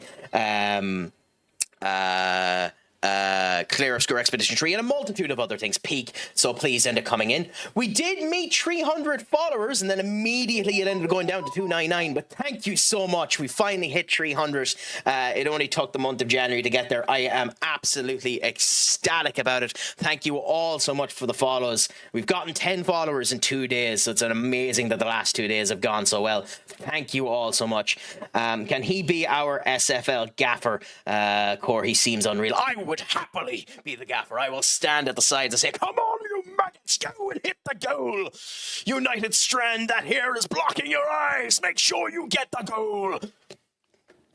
He's the Edge Pit mascot. But don't you look, like, with arms like these, with intensity like that, with beauty and an arse that can go for days. You know, I'm happy to be the motivational speaker. Once the arm is fully fit too, I do plan on doing what Enter ends up doing and adding in the sub counter, where I'm going to end up adding push-ups to the stream when that ends up coming in. It's just not solid enough yet for it. I can do about 20 push-ups and then the arm is too tired, so I need it to be stronger for that to end up doing. Get him in the call. I'll actually score goals, Andy. In the future, we'll have to get him in. Have to get me in and end up doing it. I've been in the call a few times, Shamsi. So interesting that, but we'll see what ends up happening. I won't copyright claim. Don't worry. Don't worry, Enter. Just so long as when I get tired, you do a few of them for me. But how was the stream tonight anyway, my friend? Were you doing an ATB? Was it just generalized FIFA fun? Well, I suppose we have to get used to calling it EA now that Netflix is releasing FIFA. But was it just general fun? What were you up to tonight, my friend? I hope the crack was 90. I hope it all went fabulous the way that it went. Considering you haven't been in my stream for the last wee while, just so you know for myself in terms of this save, I am going into the 3rd season now. About to see how this 3rd season ends up going. We are the champions of Europe after winning the Champions League. So we'll see how things end up going on and if we can do a successful defense of the Champions League that PSG failed to succeed for the 3rd time. But we shall see. Not too bad. You're doing an SFL at the moment, are you? Or is that like which SFL are? Because you have multiple Discords as well. You have your elite Discord, you have your regular Discord, and the whole lot. Are you doing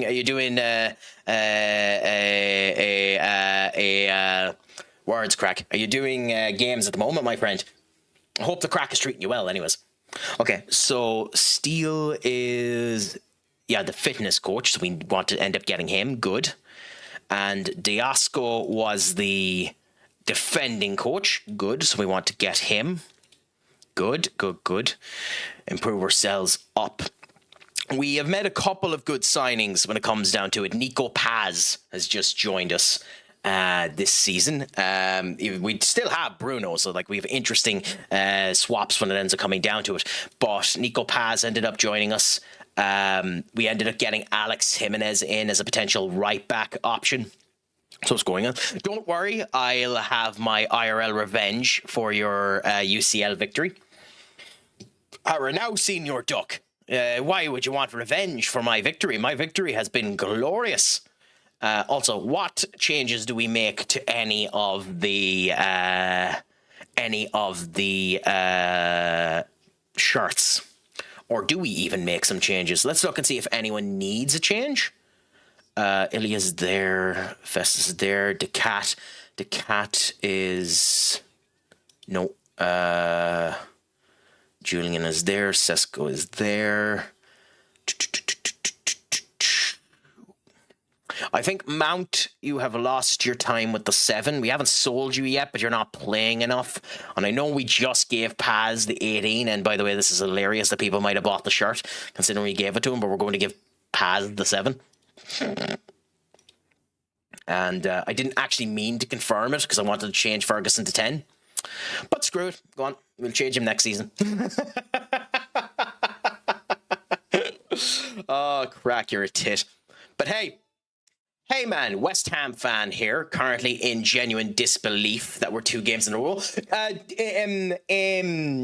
If I'm pronouncing this wrong, please let me know. In Dawi, there's another person in our community that's a West Ham fan known as Benekage, a streamer who's currently streaming at the moment. Do give him a follow if you can. Do American streamer, fantastic individual. This buck here. He's another West Ham fan, just for yourself and anyone else that wants to go in and give him a gawk. I was saying it. You're too good of a team to be where you are at the moment. You have the potential to do great and have been unlucky. Nuno will end up getting that team in. The striking options that you've put in seem to be connecting up grand. The big problem with West Ham at the moment is, will Leeds drop down? Because I don't think Nottingham Forest will.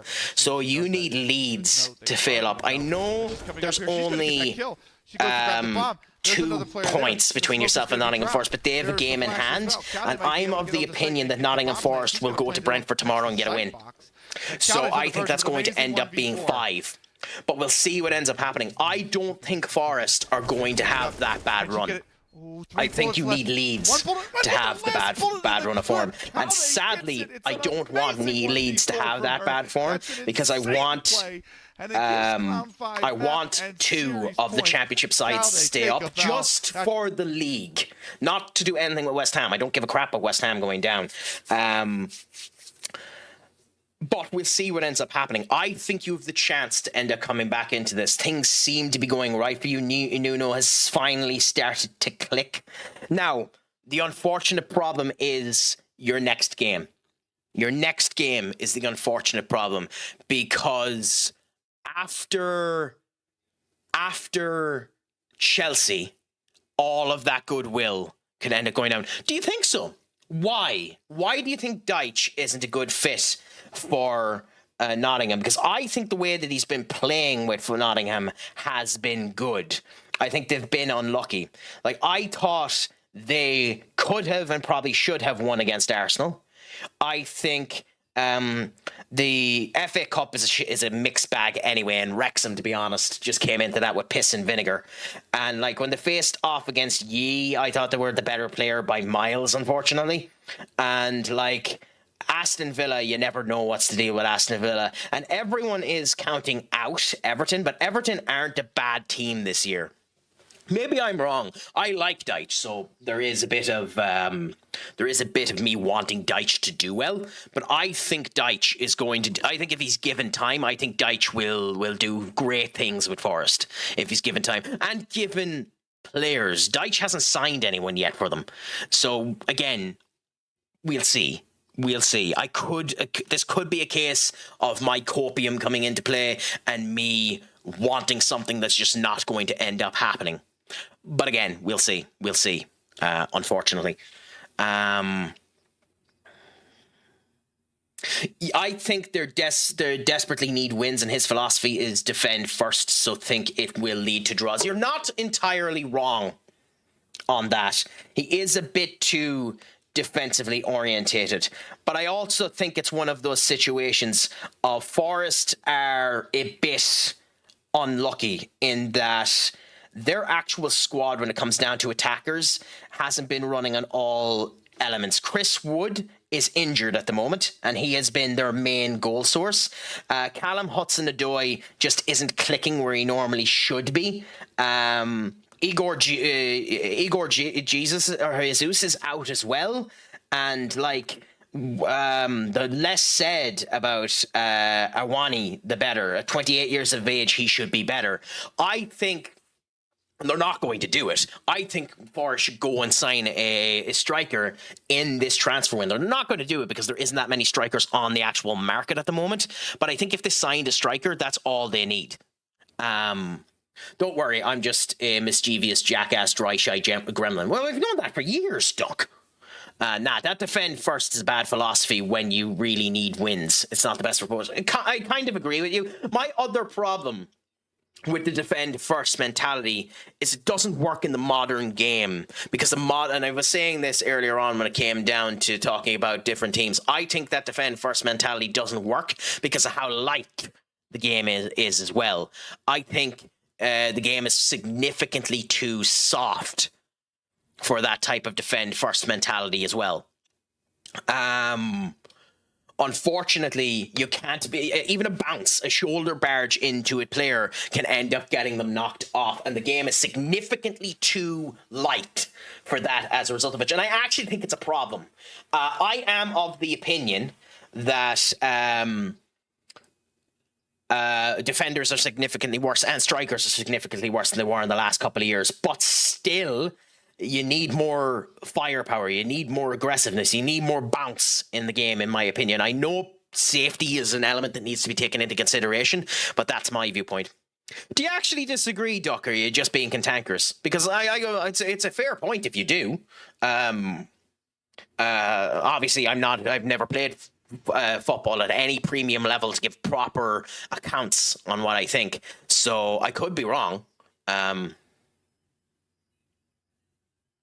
Oh, you mean about the about them being on the attack? I mean, you're not wrong on that. You only need, it's 35, I believe. 35 is the number that you want. The problem with Forest is they're on 22. If Forest were to draw all of their games, so let me check this out now. Forest are calculator. Forest are 22 points in 22 games. There's 38 games, so that means there's 16 games left. If they were to get 16 more points, to be fair, it works for them. So if they were to draw every single one of their games, they do stay up, to be fair. To be fair. If they were to draw every single one of their games.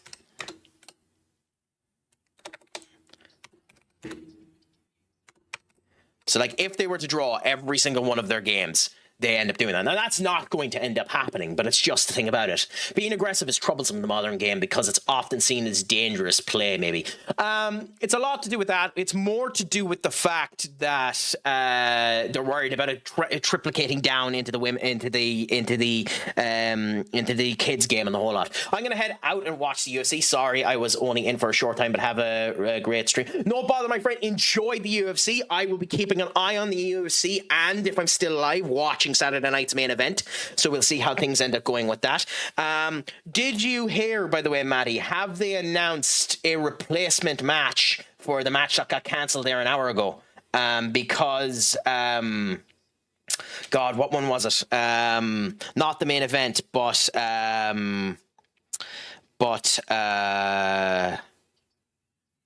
one of the other ones, Alexander something, fight got cancelled. Let me check it here because it was up on the Sun. Michael Johnson versus Alexander Hernandez has been cancelled. It's one of the bigger fights. The light heavyweight bout just cancelled. No proper excuse as to why, unfortunately, but we'll see. But yeah, indeed, when it comes down to the actual game, my opinion is the reason why it's being showcased as being too aggressive is to stop it in the kids' game, to stop it in the under divisions, which is an okay point. And to stop the likes of Roy Keane on Alfie Hallen situation, where Roy Keane just literally cracks the fucking leg of a player. But, you know, crap happens too.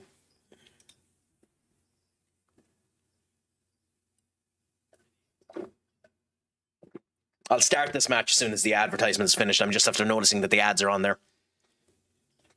Curious, what are your views on VAR? Because initially I was for it, but now it seems like VAR is there to interfere when it isn't needed. So it's interesting, and we'll see what ends up. Again, I'll wait the 5 seconds in case an ad ends up coming through for you. But I don't think VAR in of itself is a bad idea. And here's the thing when it comes down to VAR that we don't know about. 90% of all VAR decisions are never mentioned to us because they happen automatically. It's the big ones that's the problem. And I think there should be a limit of 2 minutes to make a VAR decision. Yeah. Should be a limit of 2 minutes to make a VAR decision. If the VAR officials cannot make a decision within 2 minutes, it goes to the referee's decision, and the VAR representatives are fined for not getting the decision within the 2 minutes as a result of it. I think that's the way you do it. Makes the VAR officials have levity on the decisions they need to do, and it moves the game on. 2 minutes is too long. Checking an offside for 5 minutes is far too long. Even 2 minutes is too long, but it gives a fairness to it. Otherwise, you go with the referee's decision, and if you're wrong, you're wrong. The other 99% of the time where we don't hear about it and a VAR is literally in the ear of the referee and it goes through, fine, nothing wrong with that. But you shouldn't be taking, like, even 30 seconds is too long. But again, you need a bit of levity, a bit of time. I think 2 minutes is the pressure that ends up going. We'll hear an awful lot more about VAR this week in particular, because this weekend, both Gary Neville and Jamie Carragher have been doing VAR duties. I don't know what games they did, but this weekend Gary Neville and Jamie Carragher done a couple of games, so they'll be able to give more process into how the VAR decision making ends up working, and we'll see whether or not they screwed up any elements. But in general, I don't think it's a bad thing. I think it needs to be queued up. I think, ironically, Qatar done it the best. And we've seen in the World Cup it work pretty well, pretty quick, pretty effectively. We'll see what ends up happening, and maybe more needs to be done in the technology for it to work. I don't think the changes that have been done to the rules help it either. The new offside rule makes it a deplorable pain in the arse for VAR, but we'll see. Yeah, I don't know. There's been a few fights that have been cancelled. Yeah, it's one of the prelims. All the fights right now are prelims until like 9 p.m. Then the main card fight starts. The main event should be around midnight. Not too bad. So yeah, we'll be talking around 4 o'clock for the main fight. That's the case. I just know, I don't know those prelim fights. I don't know if any of them were big, Matty. I just knew that there was the case that some of that was coming true. But yeah. That's my opinion. It's tricky because how do we define what is a referee mistake? It comes down to opinion a lot of the time. But that's where I feel it's fine. VAR is meant to be there to help the referee come to the right decision. And if the referee makes the wrong decision, VAR comes in and tries to officiate the game to make it better. That's what VAR is meant to be. But the referee is the integral point of this conversation. It's the referee's point that stands. In rugby, the referee is mic'd up, and what the referee says goes. Even if the VAR commission turns around and says the referee is wrong, the referee can tell them to shut the fuck up, and you go with the referee's decision. The referees need to stand with more gumption, power, and feel stronger and the whole lot. So, that's it. No, Maddie. There's one word in the English language that will offend me. You're never going to use it in this chat. Other than that, you will not piss me off. And if you do piss me off, I will let you know. You're allowed to be an ass here. That's how civil discourse is allowed to happen, and conversation points are allowed to end up coming true. And I genuinely didn't know. So we're just talking about it. So if I think you're being a wee bit too much of an ass, I'll point it out. Otherwise, do not worry about it, my friend. Talk as free as you want to. I will call you on when you're overstepping a bounds or when you're going too bad. Feel free to end up going down it. Like that. Just be Max Verstappen. I love that. I love that so much. Oh God, that's funny as hell. I need to put those breaks in so it doesn't actually do it for them. I'll do that after this so that the actual bloody bots don't get check-ins. But yeah, that's the thing about it. I think my opinion is the referees need to be more boom boom and go down. It's not. It doesn't happen anymore because the burlarps don't get saved to the YouTube, so I don't make any money on YouTube anyway. No one's fucking watching my YouTube live streams. But thankfully, it doesn't end up having any issues. And Twitch hasn't whinged about it in a while, so we'll see how that ends up going. No bother, my friend. Feel free to pop in at any point in time if I'm still live and just have a conversation about how the games are going. But enjoy the show, Maddie. Again, keep an eye on whether or not I'm streaming for the United game tomorrow. I might be.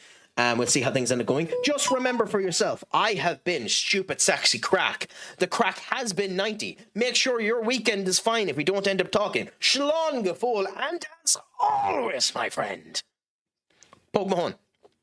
Adios, amigos. But yeah, indeed. That's my viewpoint on it. I think they just need to have a bit more gumption about themselves and stand up a wee bit more. And I think that's the main issue that's coming through at the moment. The referees just aren't standing with enough intensity for it. And I think that's one of the main problems that people have as well. They feel like the referees are being overshadowed by VAR. They feel like VAR is becoming the referee instead of the referee using VAR. And that's a perspective of how VAR ends up coming true and how we know of it. It must be the referee's decision. VAR is a tool to help the referee, not a tool to hinder the game. That's my viewpoint. What it's done is make their jobs much more difficult. Ironically, indeed, it hasn't. Ironically, it's the opposite. It's just that 5 to 10% where it makes the referees look like tits that it's the problem. Because most of the time, VAR will have told the referee what the right decision is, and the referee will go for it straight away. The big problem is the referees don't come out and talk. I think if they're adding in halftime talks with managers and they're adding in full-time talks with managers, they need to add in full-time talks with referees and get the referee's opinion on the game and let the referee stand on their own 2 feet and let the referee stand with the decision that they've made, and you tell the people why you've done what you've done. And I think that would help infinitesimally on making the referees appear to have strength and character again. I think that would help amazingly for the game. Or maybe I'm wrong.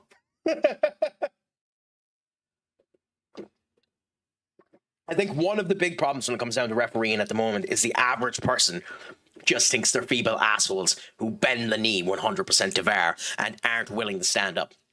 I think it would help quite significantly to hear a referee turn around to VAR and say, nah, I'm going with my decision. But that's the other thing as well. If, as I said, 2 minutes is the menu. If they haven't come back to the referee in 2 minutes, the referee goes, okay, you've gone by, you end up getting your punishment. Let the clubs file an injunction against the VAR officials. I'm going with my decision. This is the right one for now, and go that way. I think that's how it should be done. Myself. But yeah. Oh, PSV have Sergian Dest. Interesting. I've always liked Dest. It's a shame he's not a particularly good player in FM. I've liked him as a player. I've purchased him in a couple of my saves. Other than that, I have no idea who any of these... Oh, PSV got Richarlison! Richarlison went out for free. And I could have ended up getting him. And I would have just gotten him for the 1 year to sell him, but that tends to pick you in the arse when you do it. So if there's no chance of using them, and to be honest, I was afraid I had too many people over the limits for the Premier League, and definitely would for the Champions League, to register them. So that's one of the reasons I didn't bother. I am curious, and I'll see here when we end up going in how much he's actually worth. They have a Van Nistelrooy. Huh. I wonder if it's Ruud Van Nistelrooy's son. Because I know Van Persie's son is in this game, Shaquille, and Shaquille's actually not a bad player. I actually will check Shaquille after this to see how he is. But let's have a look, first of all. Richarlison's transfer value, does it tell me? No. So we'll have to check after this game to see what Richarlison's transfer value is. They have Von Brommel. Interesting. Okay. We will check him, and then we'll check the under kid as well. Premier League referees are people with no conviction. They fall back on VAR. That's my opinion, Doc. And even if they aren't wimps, they don't project themselves with any element of authority. That's why I love listening to rugby referees, because rugby referees go into players, and it feels like if the player isn't careful, the rugby referee's just going to knock them with a wallop and knock them on their arse, which is epic and makes it feel awesome, and the authority shines through everything they do. Is this FM26 genuinely is actually any different from previous FMs? So yes, this is FM26. This match engine is different to the ones that are done before. All of this UI stuff is different to it. The game has been built on a brand new engine. The main bit of the difference that it is for the engine is the match bit of it. Most of everything else is almost identical to 24. Now, I'll go into this so you can end up seeing it. One of the main changes that is done to the game is this particular angle. This angle that we're seeing here wasn't in 24. You could mod in this angle, and people could happily end up doing, but this angle wasn't in there. Even though the players look, not great, these are better models than what we've seen before, and the actual fluid play from where they connect to is better than in FM24. I play the game quite fast, both for the chat and both for me in order to keep things up. So you don't see as much of the feet work and the touching work that ends up going into what ends up happening here. But that ends up being a thing. The stuff that's there before, like the tactical, this was in the old game before, and this is probably how you see FM26 or 24. But you have stuff like dynamic sidelines, the vertical strolling, the aerial, the behind the goal, the 2D classic. You can do all of this stuff. The main change is this engine. Like you can see, there's assistant referee up there. It's not that it's camera work. To those that haven't been paying too much attention to it, it doesn't look that different. This match engine is a good bit different. To 24. But the graphics aren't enough for someone who isn't a fan of this game, like, for years, to make it feel new. This feels like 24 with a different coat of paint, and in my opinion, a worse coat of paint. This is like going from a car that's gloss to a car that's matted. It's the same car, but just different shine. And there's certain elements of this UI that are big problems. When the game initially came out, it ran like crap. It's running much better now. One of the big problems is it still has the golden rule of 3. And then one of the absolute biggest changes that's been done to it in D is this. Tactically, you now have an in and out of possession tactical formation. So you can change how everything works in and out of possession with much more control over how every single element of it works. An awful lot of it is eye candy, because you can just go into the character and all of this stuff that was in 24 is still permissible now.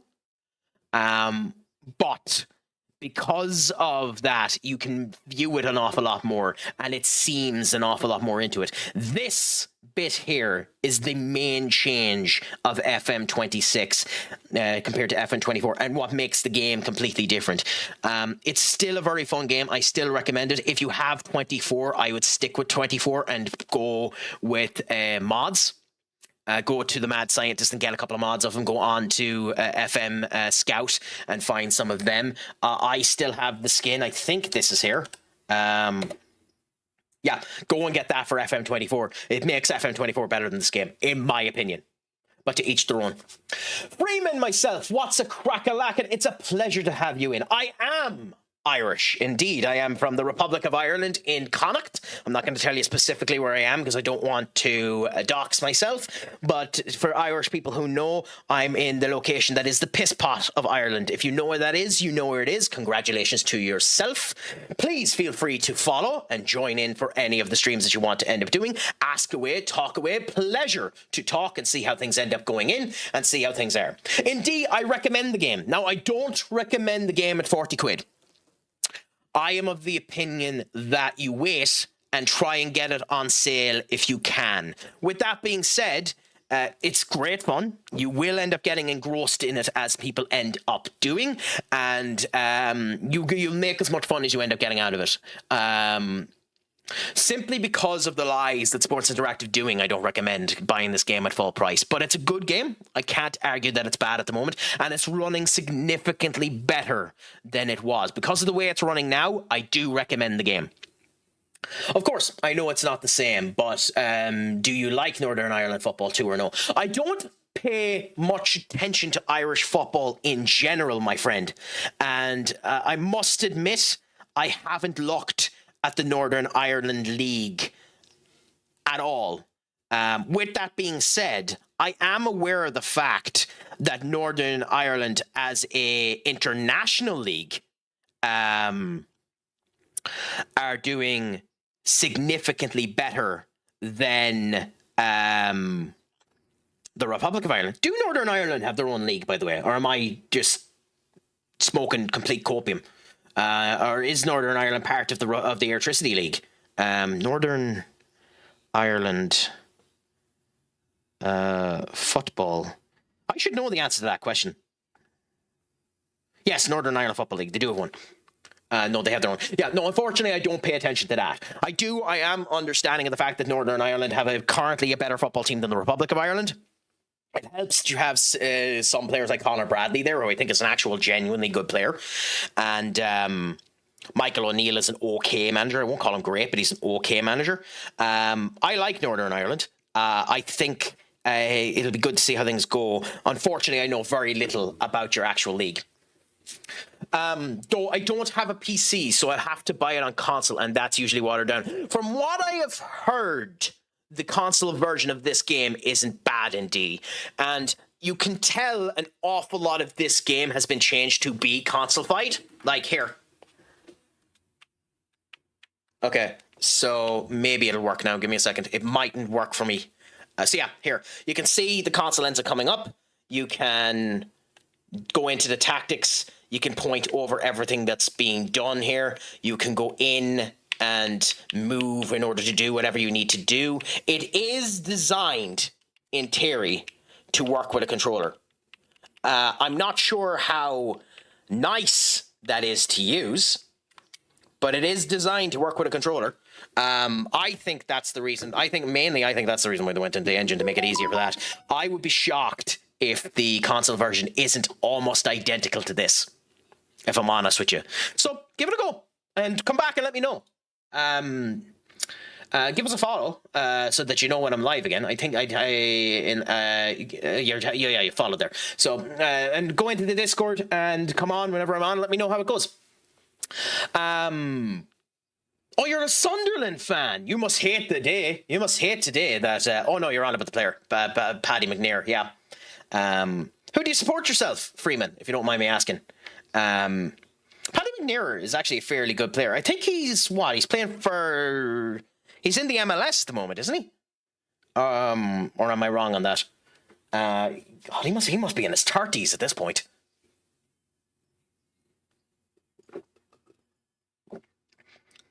Oh, you're right. I haven't heard of them. Ardonians. Ardonians FC, 8th in the Scottish Championship, and you lost today to Ross County. Fuck that. That's unfortunate. You lost to the team below you. 2 games in hand. Oh, that's annoying. You lost to the team with 2 games in hand that are 1 point away from you. Eey. That's annoying there. Unfortunately, I am a United fan, which is one of the reasons why I'm playing at them. I done this as the beta. I wasn't intending on saving with this save, but it is what I'm at. So I'm enjoying it for the time being. And we'll see how we do tomorrow versus Arsenal. We had an original club, luck for them, won the Scottish Cup back in the day. It's beautiful when that ends up happening, when you end up having legacy and the whole lot of it ends up going through. It's kind of funny when people end up talking about the likes of Newcastle, who are supposedly a big club, but I think have only ever won 5 trophies, you know? So like, yeah. I know there is Aberdeen. Is Aberdeen the only Scottish club that has won the Champions League? I know it wasn't the Champions League when they won it, because they won it with Fergie, didn't they? Or was that the Europa League? Because there isn't many Scottish teams that have won Europe, have they? Weren't OG club involved in some record-smashing Scottish games? Interesting. Just want to say, Craic, I was brought onto your stream by Enter, but I love your energy, man. Well, pleasure to have you in, my friend, and please feel free to come in anytime you want to. Enter's fantastic anyway. Andy's a gas bit of crack. We have done a number of saves together with each other, online saves on this and the whole lot, and I've been in the chat a couple of times playing EAFC. It's just unfortunate I'm a bit crap the AFC, but we'll see what ends up happening in the future. So keep an eye out. I'll be in his chat, and I'll be sometimes playing the game as well with him. So, you know, we'll see how the crack ends up going. Funny you say that. The man that lifted us the cup in 1924 went on to Newcastle to win them the title last time they did it. Happy out to that. Hey, the coincidences are a wonderful thing, Free. Celtic won the Champions League. Okay, fair enough. Am I right or am I wrong that Aberdeen won it? Or was it just the league that Aberdeen won with Fergie? I think Fergie won it with them, right? Or am I wrong on that?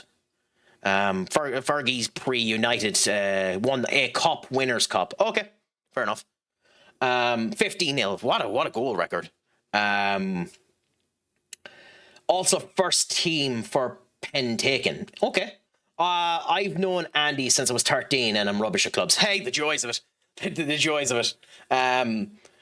And also, allow me to say, I'm sorry that you've known him since you were 13. But one of the rules of this chat, and unfortunately, it helps in this case as well, is I don't pay for your therapy bills. Senior Duck has been here watching me for over 9 days, technically 11 because the watch time didn't work for a bit, and he's been told multiple times I don't pay for his therapy bills. But don't worry, I'm sure he's getting one soon enough.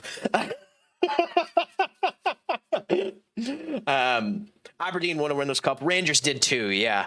Rangers are an interesting club, especially considering to get back into the top flight after going bankrupt and going 5 tiers down. It's a showcase of the fan support you end up having and the whole lot, the way that it works. The original RD played in Europe, but the new one haven't. I've never seen it. Hey, anything can happen, and I know the Scottish League are working hard to try and get more money into it. I know they're working on a streaming deal. There was talks of them potentially doing something like the Bundesliga did with the Insider and That's Football with Mark Goldbridge, where they potentially get streaming done on YouTube to get extra advertising revenue brought in that way. I don't know if that would work for Scottish football, but it would be interesting if it did, and then that trickled down. I was saying earlier on, I think that's something that some of the lower leagues should end up doing, trying to get more streaming deals to get people in, and obviously do work to end up getting people into the actual stadiums as well. Not an easy thing to end up doing, but it is something you should end up trying to do as much as you can. He's a good he's a good guy deep down. Yeah, no, but I like Andy. That's why we chat and have the good bit of crack in D. Or Enter, I should call him Enter. I should call him the name that he goes by online. That's the reason why we end up talking the whole lot. And that's why I'm glad that he ended up giving us the raid. He was mentioning that he was going to do it a while and get me to 300. So he's going to be chuffed that we actually got to the 300 followers, because I've been stuck trying to get to 300 for about 2.5 months. So it's handy that it ended up working and got it today. Let's hope that things go higher and greater from here on. Thank you, Freeman, for being 301, my friend. It's a pleasure to have you in, my friend, and an absolute, genuine, warms the cockles of my cold, dead heart.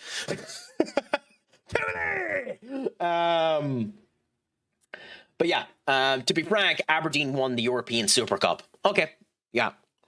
Which, I mean, you only get into the European Super Cup if you win a European thing of some description, right? Or am I wrong on that? But yeah.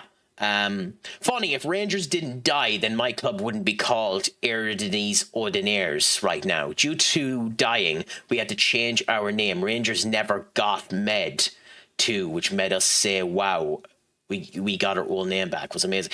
Wait, why is that the case? So why could you not use your old name? If Rangers were able to use their old name, why weren't you allowed to use your old name? Because that's weird. I follow Liston Distillery on Facebook. That's a random fact, but to be fair, it's always nice to follow distilleries in case they end up giving away free crap. I've never actually been to a distillery, and it's something I need to do in the future. Like, I've never been to the Arthur Brewery in Dublin, and it's something I have to do in the future as well. By the way, I know a Liston Distillery or a football club in Ireland. I'm just being a smart arse. Go on, Shaggers here. Another. Shagger. What a name. Well, Rangers are a big club, so they let them get away with it. Rangers and Celtic get away with everything. Yeah.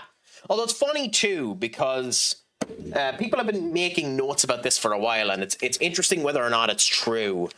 If Rangers and Celtic, as has been rumoured for a while, joined the actual English Premier League structure the same way as Wales ends up doing with Wrexham, if the Scottish League joined the English League and combined it to one league, where would Rangers and Celtic end up being? I'm of the opinion, and maybe this is too harsh, I'm of the opinion they'd be championship level. Yeah, but the Barca and Real Madrid thing was the Super League, and we don't really want the Super League. Well, buddy, the Real Madrid owner wants that. But yeah,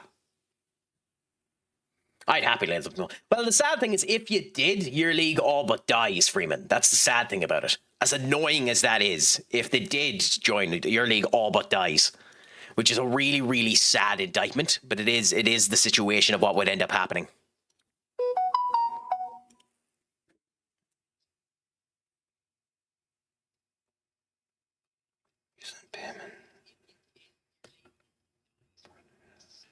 Okay, fine. I thought I had that cancelled. The go straight out. If Celtic and Rangers joined the Premier League, they would be better than West Ham. Do you think so? Do you think so? Indeed, I don't know. Genuinely, I don't know. I don't think West Ham are as bad as the start of this season has indicated. But again, could be wrong. They would be up near the top eventually, mate. The old firm has a huge backing with Prem money that explode. That's true. That's true. The Premier League money that would come in would end up being a thing. Now, the other thing is, I don't think the Premier League would let them away with the crap that the Greens, what's the name? The Green Army and the Rangers Club have been doing. I don't think that crap will be allowed with. I think they get so many fines put on their arse for the way their fans have been performing with each other that would be an issue in of itself. But you're probably not wrong with the extra money they get with the sponsorships that they end up getting. You're probably not wrong on that. They probably would explode.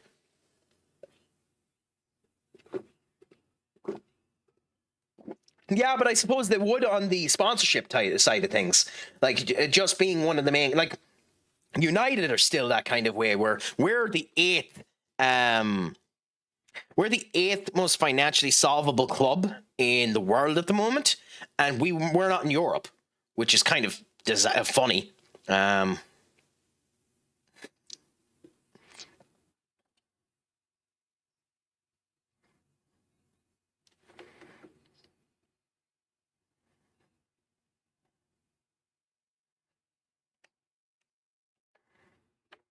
But yeah, it would definitely end up making a difference. Although it's funny too when you end up thinking about it, because like sometimes the fan base and the whole lot doesn't matter. Isn't there a club in League One that has a 35,000 seat stadium? I think it's Stoke have a 35,000 seat stadium, which means they can fill themselves up and end up getting good publicity in the whole lot. I know they're not as big fan wise as Celtic, but sometimes it doesn't matter. Sometimes it just ends up hurting you more.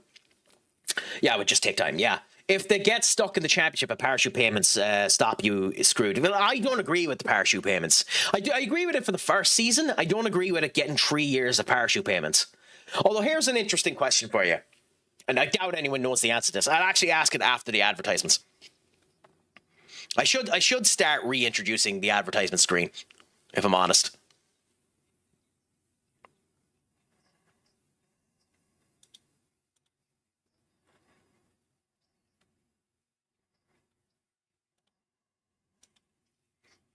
Yeah, this thing. I should start introducing this again. Just put a wee bit of a difference in between things while the advertisements are going on. I should introduce this again. I thought you signed him. I thought that was official, indeed. I thought you signed it, Traore. Fabrizio was on about it. You've done an interesting deal because you sent someone the other way. AC Milan and Mike. So Mike McGannon's after signing with AC Milan. Interesting. That La Liga there. Harvey Elliott has travelled with Aston Villa. He's hasn't travelled as he's part of the team squad for Sunday. Fair enough. Closing in on a deal for Norwich. 2009 guy there. Zandy, Ethan Ranieri arrives, scores and leaves. There. I'm almost positive I seen that deal was done. The Ahmad Traore deal. I know that there's someone swapping the other way. That's there. Yeah. And West Ham reached verbal agreement to sign Adama Traore. Guardo Rodriguez will leave to join Valencia. Is that a good move? Is getting rid of Guardo Rodriguez to bring in Adama Traore a good move? It's not officially done. He still has to do the medical, but it's almost done. Like the deal is done in principle. Like it'll be done by next weekend, if all goes well. So it should be done. Is basically the point. But getting rid of Guardo Rodriguez, I don't know if that's the right move. So we'll see. We'll see what ends up happening. But I like Traore. He's powerful. Traore will bounce the living crap out of the people around him, and in the midfield you can get away with that. I like Traore. I think it's an okay signing, but we'll see. Plus, you think current two Scottish could attend Premier League money? Yes, I think they could. But we'll see. One of the big things when it comes down to them is the money that they make off of the Spanish league is about that you make in the championship. So you make almost the same amount of money. But we'll see. Knowing who runs them, that could be the other thing. The people that run them are a bit frugal. So we'll see what ends up happening there. So you're not wrong on that, Duck. But yeah, so it's not 100% done yet, indeed. But it should be done by next week. Are you for it or against it, Adama Traore? I think it could be good. It's just the losing Guardo Rodriguez that I'm not sure about. I'm not a big fan of Guardo Rodriguez, but he's consistent. Is my viewpoint when it comes down to him. So I don't know. I know he wasn't playing today. But we'll see. Squad. Where is he? Guardo Rodriguez. Yes, the 31-year-old. Like I know he's 31 in the whole lot, but we'll see. I don't know much about you. Who do you support? You'll think less of me. I'm a Norwich fan. I mean, one of my team's players have gone to Norwich. No, there's a reason I'm playing them. Like Senior Enter. I'm a United fan.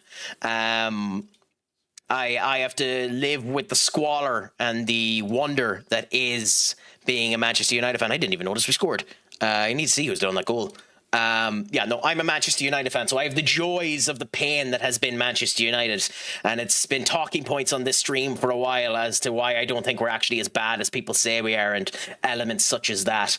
So I have the wonderful joy of being that. Yeah, I'm a Manchester United fan. Yeah. I don't actually. I've been saying it for about a year, and maybe it's Ruben Amorim because he was trying to change the play style and the whole lot. I don't think we're near as bad as we were playing. Even under Ten Hag, we weren't as bad as we were playing. I do think one of the stupidest things that Amorim ever did was put Rasmus out on loan because we needed the extra striking support. But still, what can you do? But hey. It was nice to end up getting a win. I think Craic will be a revelation. I don't. Counter-attacking football is United's way of play.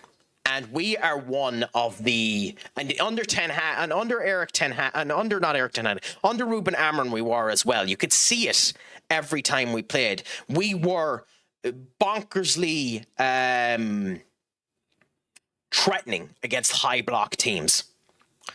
Under Eric Ten Hag, defensively, we were inept. That was because Eric Ten Hag signed Adrian Onana.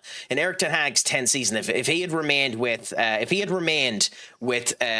Gea, it would be an entirely different conversation of how things went. In fact, I doubt he would have gotten sacked if he'd stayed with David De Gea, but that's an entirely different conversation. United's biggest problem for years has been their defense. They have sorted their defense out for the most part. I love Matthias de Ligt, and if himself, when he comes back, and Lisandro Martinez can stay fit with Lenny Yoro and Aidan Heaven as two backups, I think we'll do phenomenally well. I think Patrick Dogu will do a great job at left back or winger whenever he's down there, and we're doing well with the attacking front. Our big problem is low blocks. I was saying it earlier on. We want to invite people to us. We want to invite people to us, and against lower down the divisional teams who do blocks and wait for you to come down, who park the bus and wait for you to come down, we're shite against that. I think there's a distinct chance we outplay Arsenal because we almost did it at the start of the season, and Arsenal are just set pieces, and we'll see how we do defensively against set pieces. So it'll be interesting to see how things end up going. I am optimistic about Manchester United, but I've been optimistic about Manchester United for a long bloody time, so we'll see what ends up happening. We have much better players than have been playing the way that they've been going, so we'll see what ends up happening. It's just my viewpoint on how it happens. I think Ruben Amorim is a genius who tactics just don't work in the Premier League. I don't think the tactics were a problem. I genuinely don't think the tactics were a problem. Ruben Amorim's biggest problem in that tactic, and the reason he got sacked, and everyone said it the minute he did it, Ruben Amorim's biggest problem with that was Bruno in the midfield. Ruben Amorim was a case of being really unlucky in multiple formats. Ruben Amorim, if we knew we were signing Ruben Amorim when we sacked Eric Ten Hag, and the rumour was that we knew that before we signed the extension for Eric Ten Hag, but I don't believe that. But the rumour was that we knew we were getting him. We shouldn't have sold Scott McTominay because the way we play now, or the way we played under Ruben Amorim, that was perfect for Scott McTominay. It's also why Mount plays so well in the goddamn thing, because Mount, that's perfect for Mount. But Bruno isn't a midfielder. He's a 10, and that's why he's played so well with Michael Carrick's change in the system. We should have went and gotten a midfielder instead of either, whichever one, it decides which one you go for, instead of either Brian Mbeumo or Matthias Cunha. We should have gotten a midfielder. Moving Bruno back is one of the reasons why we played so bad. Amorim didn't get sacked because of his tactics. His tactics were working, and you could see that we were improving. There's a reason why we were 5th before he got sacked. Now, the Premier League is really congested at the moment, so we could have easily just have been 14th. But that ended up happening for him, and the fact that he didn't shut his mouth. Amorim would have been there till the end of the season if he just didn't say anything in that press conference about signings. But hey, we'll see what ends up happening. In my opinion, the manager you go for now is Julian Nagelsmann, but we'll see what ends up happening. Do I think Ruben Amorim will land on his feet? Actually, no, I don't. I think Ruben Amrin will be out of work for at least a year, if not 2. I don't think he's going to land on his feet, mainly because of the way the English media ended up projecting him and the kind of badness he has in the background of how it ended up going. He's young, so he has a chance to end up coming back, but we'll see what ends up happening to him. I think in 2-3 years, Amrin will probably be a championship manager, which is unfortunate for him. Was stubborn, and that's not a good thing to be at United. Was he, though? Because everyone and their mother was on about the fact that his system didn't work, okay? Everyone and his mother was on about the fact that his system didn't work. But defensively, we were great. And you could see against Brighton, under the 2 games that Darren Fletcher did, defensively we fell apart. So it worked for him. And the back 4 worked once. The big thing with him was everyone just ended up dying on the hill of Kobe Mainoo. And the Bruno decision just ended up putting unnecessary pressure on him. So, it didn't help there. I don't actually think he was that stubborn at all. I think he ended up showing change in his tactical formation and the whole lot. He just got really unlucky that Lisandro Martinez got injured. And that injury alone was an injury that almost killed him. But hey, we'll see. Again, there's no point talking about the past. Minu, my friend, what's a crack-a-lackin' with you? Is it all going grand? Is it all going good? Is it all going grand? Is it all going delicious? How do you feel about your chances of Arsenal walloping Manchester United tomorrow? Well, they have Paul Weiner. I didn't even notice they had Paul Weiner. Okay, interesting. But yeah, we'll see what ends up happening with him. I don't have that much of a problem with Ruben Amrin. I do think towards the end, he ran into the problem that an awful lot of Manchester United managers end up running into and just couldn't shut the fuck up. All right, good. Watching the WWE and UFC and yours truly. Also 3-1 Arsenal. Do you think so? I think it's going to be a 1-goal bonanza. I think Arsenal... It depends on who... Here's the question for you. And I'll give my opinion. And I think this changes how the game goes. Who's Arsenal's striker? Is it Gabriel Jesus or is it Victor Gyökeres? And I think depending on who the striker is, changes the result. And I'll tell you my answer after you tell me what you think. I think Amrin is a fantastic manager, personally.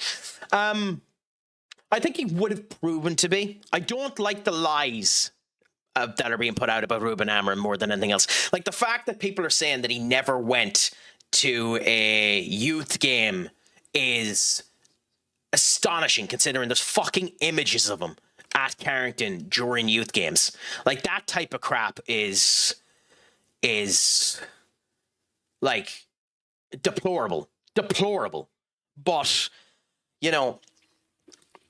at the end of the day, the fact that United signed him, knowing the way that he plays, means they needed to go. Fans want Gyökeres, but I reckon we'll go. Or fans want Jesus, but I reckon we'll go Gyökeres. I think, and correct me if you think I'm wrong.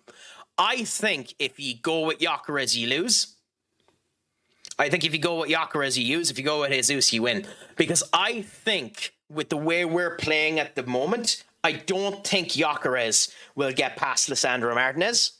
I think he plays too deep and he's not quick enough to do the counter-attacking play that you need to end up doing. I think if you play Gabriel Jesus, he'll run through the back, specifically around Luke Shaw, and you'll score 1 goal from open play and 1 goal from set pieces. I think if you play Gyökeres, you'll be too deep. Saka won't be able to get by Euro, and we'll contain you enough that the game will end as a draw, or we'll win with a bounce. Is he injured, or is it just that he had a knock? Because that's my viewpoint on it. I think he win with Gabriel Jesus. I think he lose with Gyökeres, and that's my opinion on it. And maybe I'm wrong, but that's just how I see it.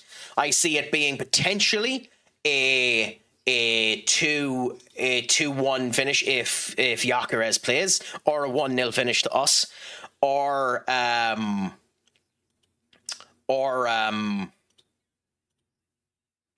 or you win if you play with Jesus. I just don't think you're winning if you're winning if Gyökeres is playing. I think you're only scoring with a set piece, but we'll see. Now we won't lose. Jesus is the form striker, but he won't drop VG. Havertz hasn't slight setback with his knee issue. Fair enough. We'll see how things end up going. It's just the way that I look at it, and again, obviously different manager, different thing, and the whole lot. We played very well against you in the opening game of the season, and I think we're one of the most dangerous counter-attacking teams in Europe, myself. But we'll see.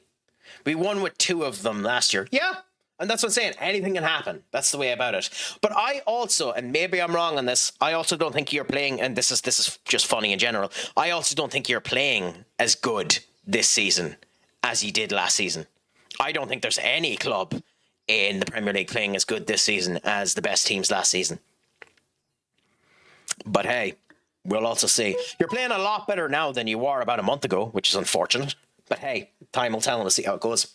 I think, honestly, that Amrin didn't have the personality to get on with the Manchester United board and shouldn't be a thing, but it is. Maybe. I mean, look, at the end of the day, you get sacked the minute you complain about your boss. And him complaining about Jason Wilcox not signing anyone immediately got him sacked. Based on the behind-the-scenes thing, he was getting on well with Chris Favell and Omar Barada and Jim Radcliffe. But Jason Wilcox is above him, and he managed to end up pissing off his boss. You manage to piss off the technical director, you get sacked. It's just how it works. Do I think Jason Wilcox should be in that position? That's an entirely different conversation. But I think that's why he got sacked. I think it's because he pissed off his technical director. But hey, you also, when you have a 33% win rate, you need to be a bit more with your words. I like Madueke. I think he spent too much money on Madueke. But we'll see. But I wouldn't rule out Saka and playing over Saka. I think Saka's been very bad this season. But we'll see. That link has already been denied. But I mean this. If we sign Gareth Southgate as the manager, I'm pausing my fandom for Manchester United until he's sacked. And that's an until. I think he'll get sacked faster than fucking David Moyes did. Nah, Madueke was worth every penny, and don't disagree about Saka. He's been poor. 60 minutes, like, again, retroactively, he's been worth the money you've spent on him. But 68 million quid on a striker, well, I mean, on a midfielder, he's more of a midfielder than a striker, but 68 million quid on someone that had scored 15 or 20 goals for Chelsea in 92 appearances is a lot of money. I can't say anything because Benjamin Sesko was bought for 75 million with a worse record. I think that's actually worse money, but also because I thought Rasmus Højlund was going to end up starting to do shit. Because he had 87 appearances with 39 goals. I know he's an up-and-up striker, but still. But we'll see.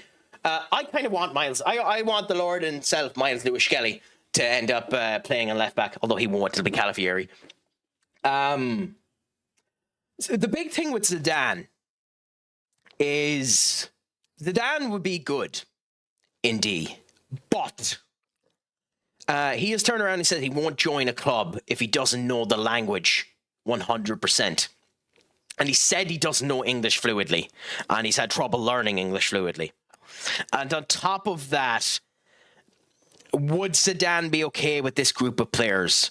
I think if Zidane is going anywhere, he's going to Real Madrid. And even with that, I actually don't think so. I think Zidane is going to France. I think Zidane is going to be the French manager. Whether or not he becomes French manager before the World Cup is another question. But I think Zidane is becoming the French manager.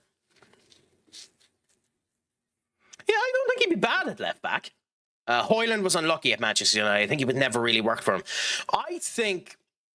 Yes, but I think Hoyland was unlucky because he was given the graveyard shift and no one passed him the fucking ball. Like, I genuinely think, and I'll die on this hill, I genuinely think Rasmus Hoyland had a problem with Marcus Rashford and Alejandro Garnacho. Because I walked back in those games. Alejandro Garnacho outright refused to pass Rasmus Hoyland the ball. And you could see during the pre-season with when Cunha ended up coming in that Rasmus Hoyland seemed to have the chance. He got bonkersly unlucky in the US not to score 2 very good goals. I think with Brian Mbeumo and Cunha and Ahmad actually passing the fucking ball to him, if Hoyland had stayed, Hoyland would have racked up goals. I think he'd definitely be on 10 goals at least, which isn't saying much for halfway through the season, but I think he'd definitely be on 10 goals at least at the moment. Now, with that being said, bloody Sesko's only on 5. But Sesko's also been injured. But we'll see what ends up happening. That's just my viewpoint. I think loading him out was a mistake. And the fact that he's almost guaranteed to get sold for the 40 million quid before the end of this transfer window is, again, an annoyance. But we'll see. We'll see what ends up happening. Yeah, they wanted to score but not pass the ball. Yeah, that's the thing. I don't even think it was more about them wanting to score. I just think they had a problem with him. Like they were arseholes anyway when it came down to it, wanting to score on their own back. But I don't even think it had anything to do with that. Championship 10 Ipswich. Garnacho is a Ronaldo attribute player without the footballing ability or brain. I've said this before. I think he has the ability. I just think he could get brushed over with a gust of wind. I think that's the unfortunate thing with Garnacho. He's just too frail. He needed to bulk up. He needed to bloody talk to Romelu Lukaku and figure out how the fuck to bulk himself up. Not as big as Romelu Lukaku. Nobody needed to be as big as Romelu Lukaku, especially when he was with United. But he needed to bulk up. Definitely needed to bulk up. And that's one of the problems that ended up happening with Garnacho. And it's still a problem with him at Chelsea. He's a good player at Chelsea. He scored 2 goals there against Arsenal. Minu, you'd be able to tell me more. You probably watched that game. I'm sure Garnacho looked like a threat during Yi and looked like a genuinely good player. It's just a gust of wind would blow the fucker over, which is one of my other concerns about Arsenal. You're a rather light team, which is surprising. I expected you to be a lot more physically intensive. Maybe to be fair, it's not a bad thing to be a more, absent, lightish team when it comes down to playing. But I think that's a potential interesting note for Yi.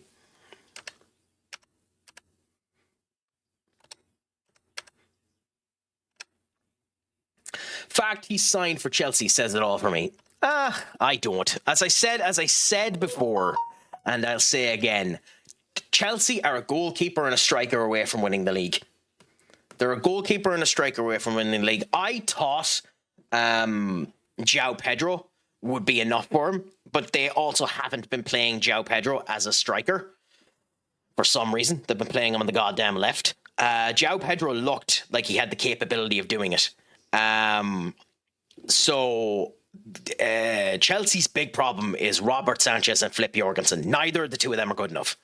I think João Pedro is the real deal, and if played as a striker could be enough for them to do it. I still think they should have went and got Victor Osimhen. I think if they had Victor Osimhen, they win the league. But the fact that they didn't go in and get Mike McGannon, or still aren't trying, considering he hasn't signed that extension with AC Milan yet, aren't getting Mike McGannon or someone like him, is daft.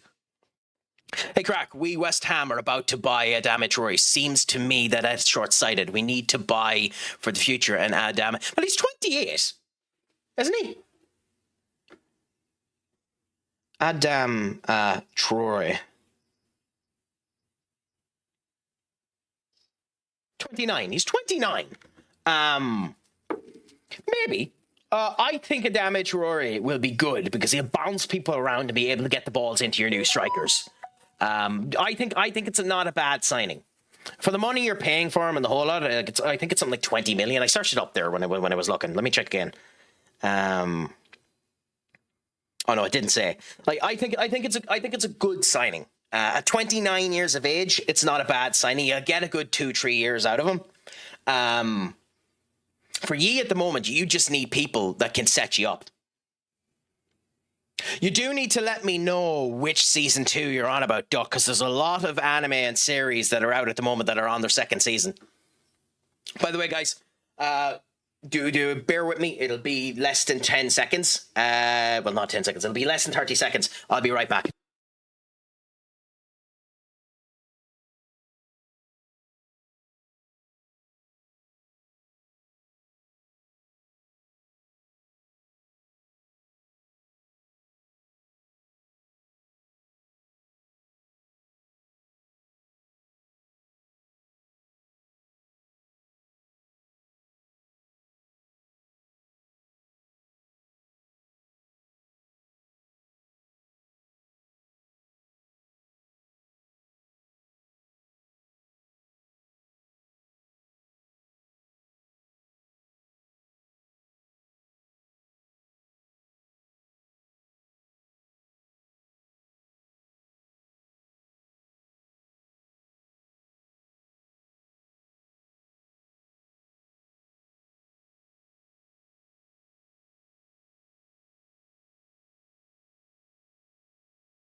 Hey, my friend, what's a crack-a-lackin'? Oh my god, it's a pleasure to have you back in. Please, my friends, after a year, Chippy has finally gone back to streaming.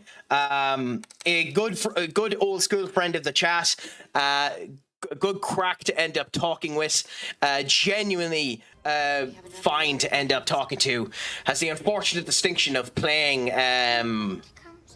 Detroit 2 Human. But give them a follow, give them a showcase. Fantastic individual, gas bit of crack. Do have the fun with them. Oh, you're on about FM. Sorry, my apologies. Yeah. I mean, how long did it end up taking you? Something like 14 hours to load it up there with your 141,000 women. Almost matched my wins for all last season. Yeah. I feel like he's a bodybuilder who can kick the ball. Maybe. All I will end up saying about Adama Traore, and let me actually see him. When he was at Wolves, Adama Traore to me was exceptional. And his time at Fulham went fairly well. He's not much of a goal scorer, but he is good at setting up the play. It'll be interesting to see what ends up happening with him. But time will tell as to whether or not he'll be good for you. I think even if you want to keep him for a year, it's nice to have the options. And one of the things you need is a bit of solidity up front, in my opinion. So I don't know. I think it's a good signing. Whether or not it'll end up being great, time will tell. But I think it's a good signing. Also, we have a Barcelona game now, so we are going full power again.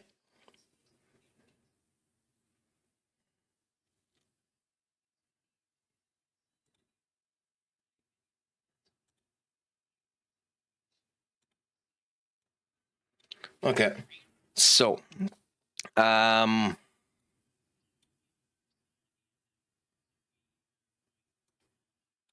Alex Jimenez, but we will start with Mazraoui. Ahmad Mazraoui, Nico Paz, Bruno, Angelo Stellar,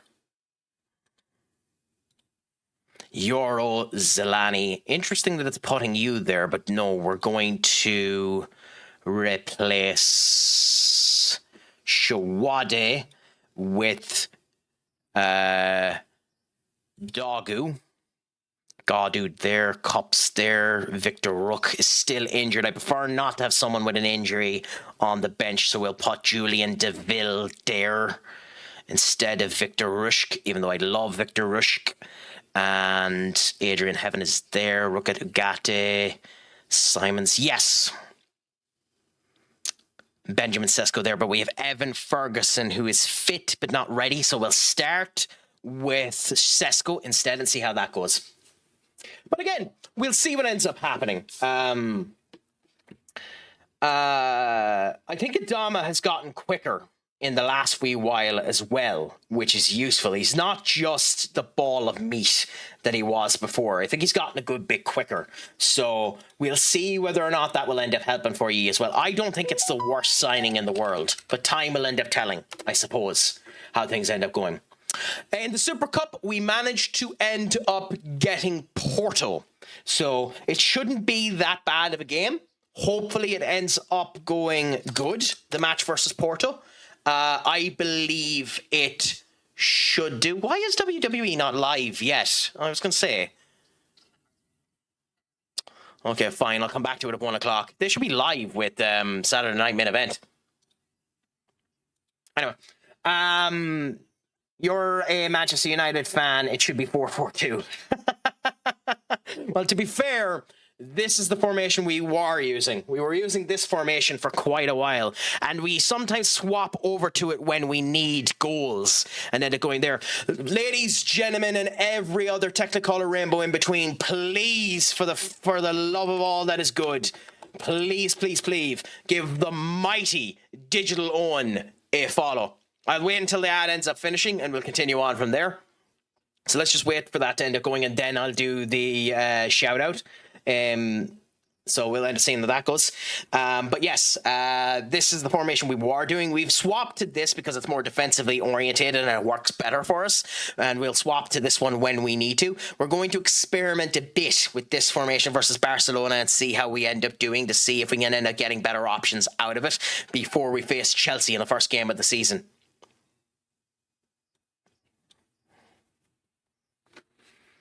But we're just going to wait until this ends up finishing.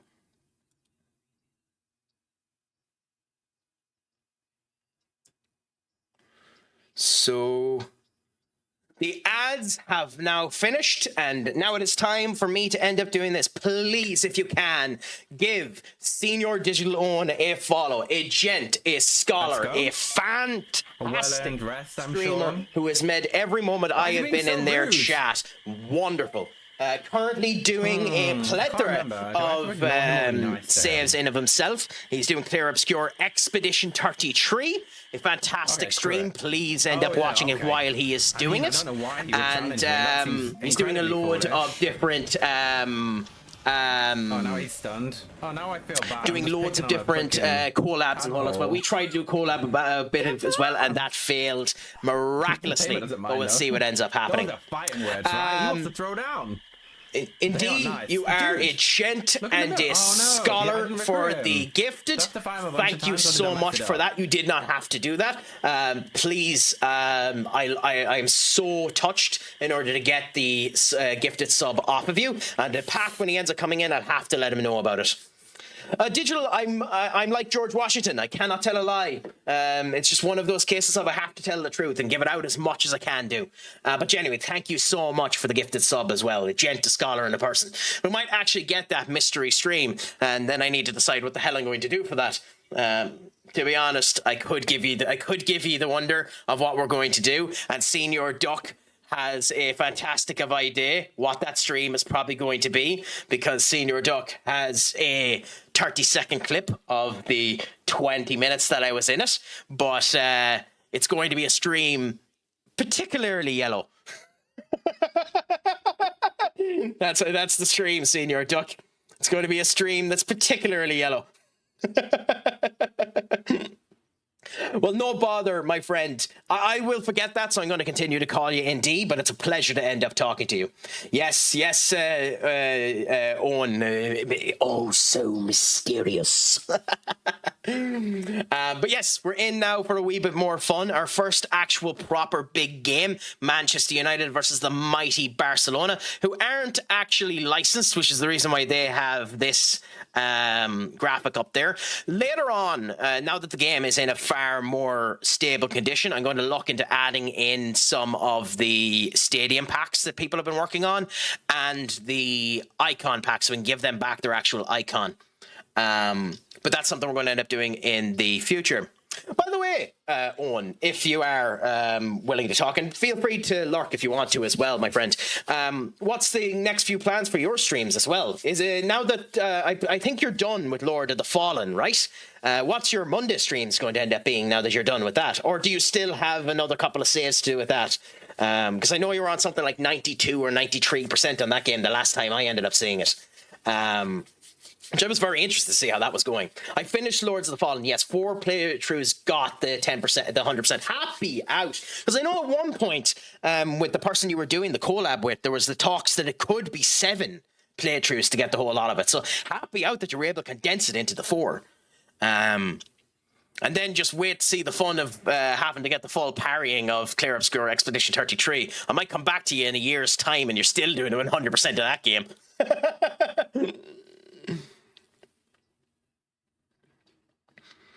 By the way, never played this game if you're for your achievement hunting. This game only has 30 achievements, but some of the achievements are bonkersly annoying to get. Oh, I mean, you could cheat. You could cheat to get an awful lot of these achievements, but at the same point in time, some of these are annoying as hell to get.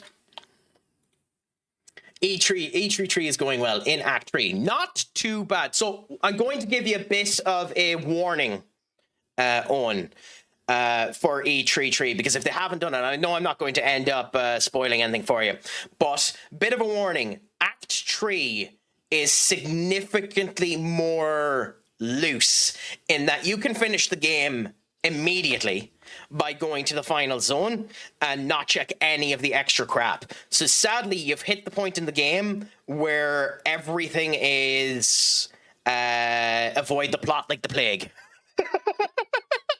So you're going to the crack school of playing a game, avoid the plot like the plague.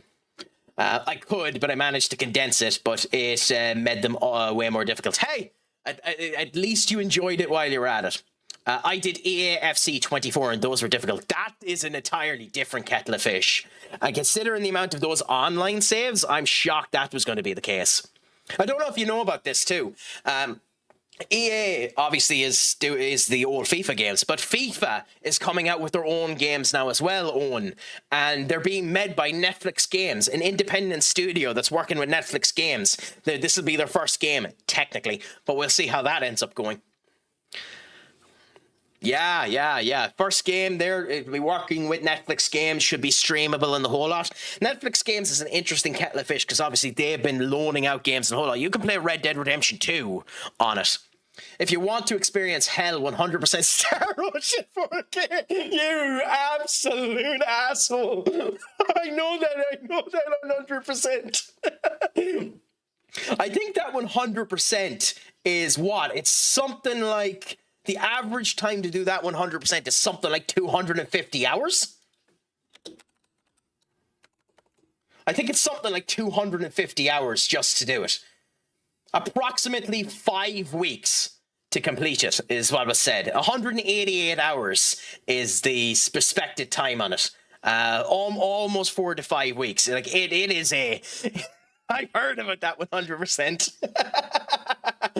And the new FIFA game will be interesting. Yeah, it'll be more interesting to see how they go about it, because there's a rumor that they're going more arcadey about it, which will be interesting because I don't know if they can go the Pro Evo route and still be successful. They'll eat e-soccer, of course, but it'll be interesting to see how they do it. I'm also shocked that Barcelona have actually went strong on this game. I'm happy because I wanted them to, but I'm actually shocked they went strong on this game. But hey, I'm editing, so it'll be a little lurky, but I saw you were live, so I wanted to say hi properly. Oh wait, I didn't answer your question. No bother, my friend, and congratulations for doing the editing. I wish I was getting better at editing, but do as much as you can, my friend. Lurking is 100% respected and owned here, so please feel free to lurk away and come in if you want to discuss or anything like that. It's 100% sound. I'm doing a more cozy game now for a change of pace. Lego Horizons on Monday. Oh, the game you were doing the collab on the Wednesday with your friend. Yes, to be fair, it looks good.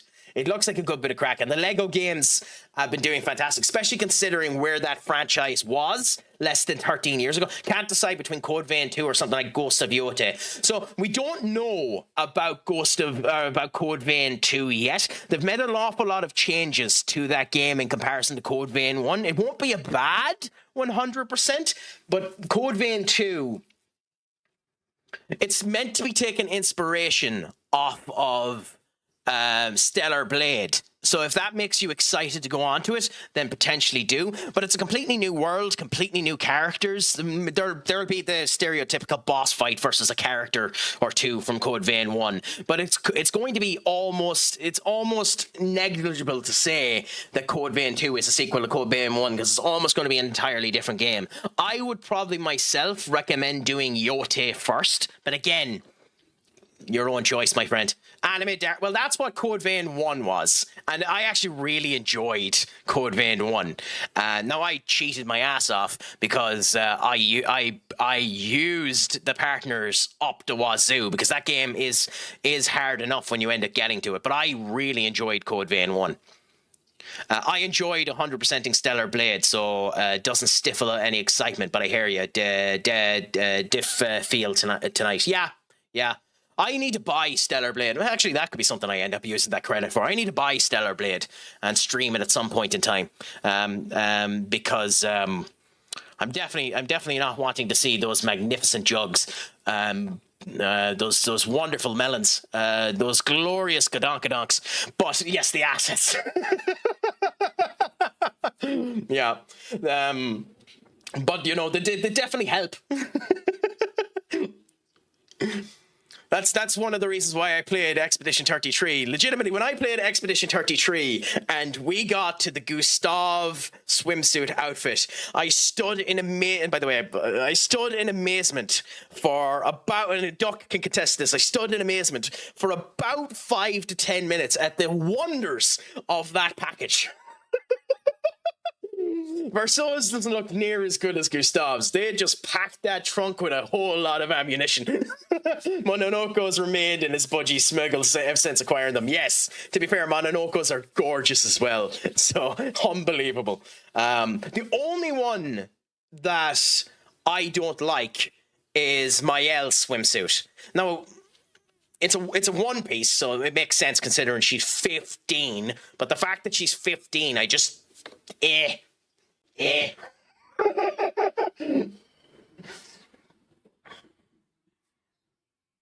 I understand why they gave her the full the one piece. It's just always felt a bit icky. Oh, that's hilarious.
Hello, hello, hello, hello. Okay, good. The joy. She managed to break herself there. I refunded you, Duck, considering it broke. But the joys of when wonderful elements such as that end up happening. Nothing can ever work wonderful, can it?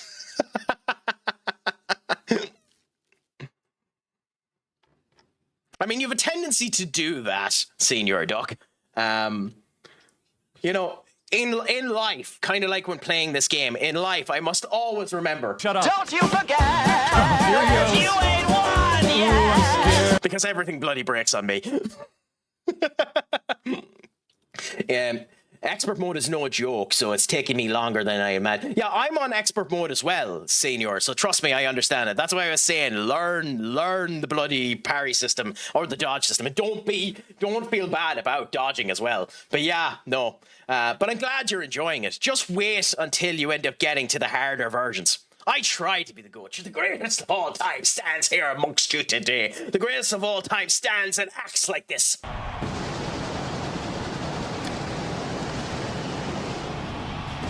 I do need to make more assets, because I'm sure what most of you are just turning around is telling me to just go Off is a direction you can fuck. And all I'll end up saying to you is this. But hey, the crack will be 90 all the same.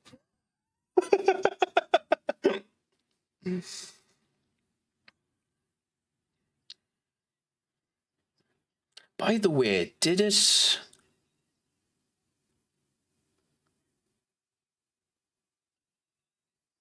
I think it did. Anyway, yes. But, yes, I like being able to add that type of stuff and have a bit more fun. Of course, as we all end up remembering too, not only, Owen, am I the GOAT, I am the greatest of all time. Not only am I the GOAT, I am, of course, for everyone to remember, stupid, sexy Craic. Anyway, enough delaying. Let's get into this game and see how we do versus Barcelona. So, we're playing with, in Craic we trust. We the people. There actually is a wrestling reference and a brilliant little logo I can take. You've actually given me something to work on, Owen. I'm going to take the We the People logo from WWE and change that to Craic we trust. That's beautiful. I actually forgot about that. So you've given me work to work on. So both thank you so much and screw you for helping me. Giving me more work.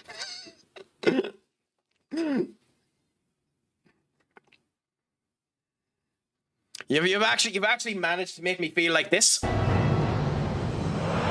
have something to work on, and then remember that, oh crap. What happened? Now I have work.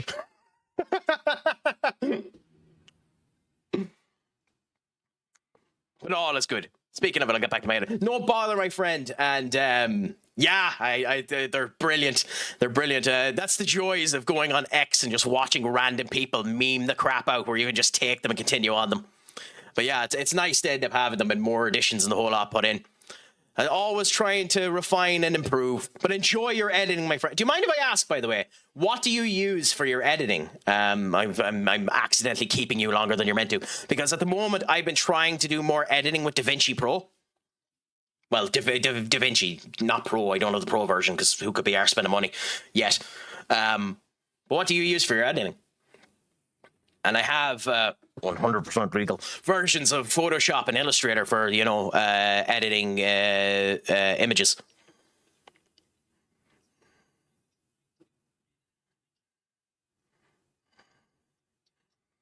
Canva's very useful as well for adding in extra elements. I use Canva all the time for videos. DaVinci normally, if I want to do it properly, but most of the time I just use Streamladder. Interesting. I haven't looked at that one. I'll have to look at that. I know I've seen you use Stream Avatar, so I need to potentially put a purchase in on that and end up using bits of that. But Streamladder's interesting. Yeah, no, I was using CapCut and just the free versions of that for the captions for when I was posting up stuff on TikTok. On browser, though, whereas DaVinci is free. Yeah, Yeah, and Da Vinci's very, very easy to use as well, which is the other thing about it. Although I will say, the Da Vinci, the thing that's very hard to get used to, that I found to get hard with the Da Vinci, is when you're trying to do zooms, because it goes very, very quick. So if you know Da Vinci, I would stick with it. Yeah.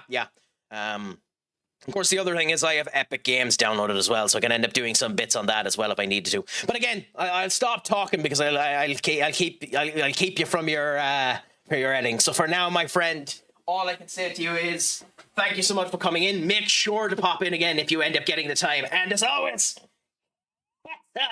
so long, fool, and boom. God damn it, Fernand Torres with a goal.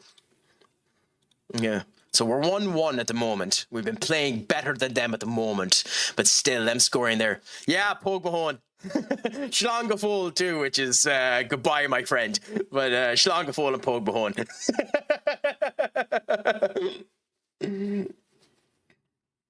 I need to make that. I need to end up paying an artist to make that into an emote.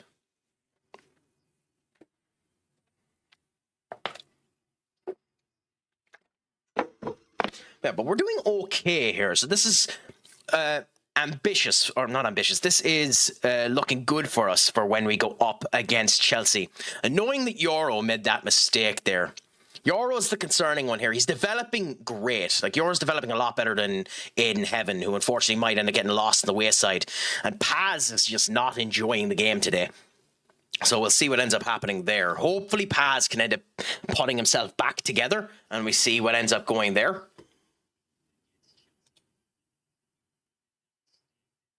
Is it on yet?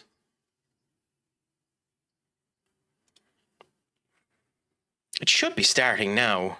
Saturday Night Main Event is normally on YouTube. Did they have it on Netflix this time? God damn it, Fernand Torres. Yeah, how did he... Okay, disallowed. Thank God for that. They're counter-attacking today, which is very interesting that they're doing counter-attacking football.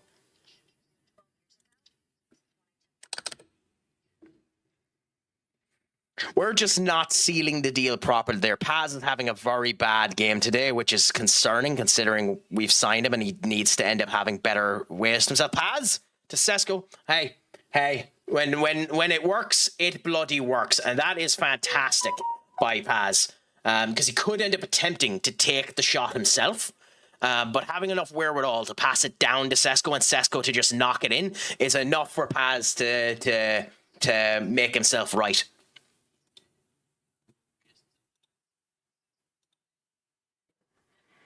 For anyone, too, that's watching the wrestling tonight, who do you think ends up winning the... Duck will end up having a conniption. He hates when I talk about wrestling. But who do you think will end up winning the Fatal 4-Way to become the #1 contender for Cody Rhodes? If it was me and I was in charge of the options that are there, I would end up giving it to Trick Williams. But to be honest, considering this is for the Royal Rumble, you probably should give it to Sami Zayn. Because he's not winning the Royal Rumble, and they need something for Saudi.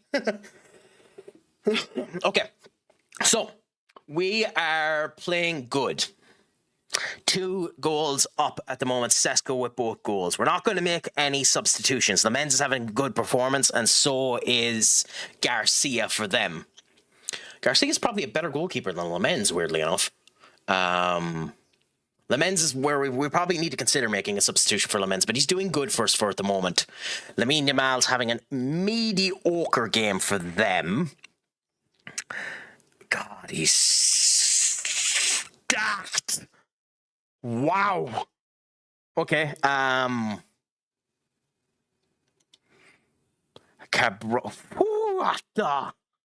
Okay.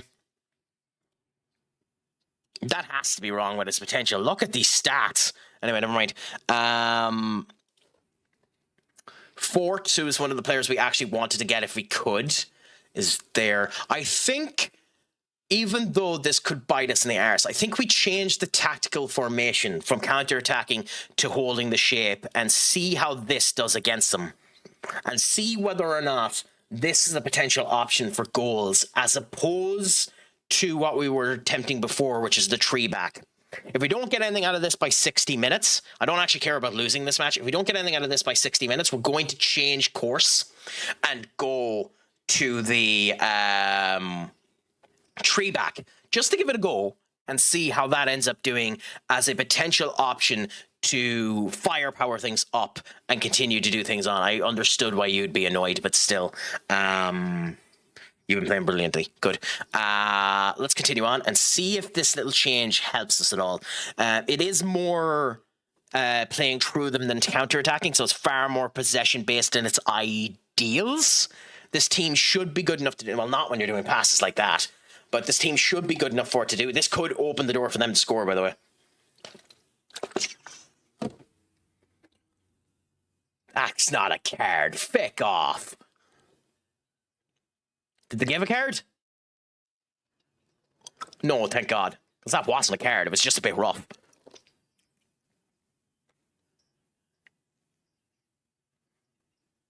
And there we go. Into the wayside there.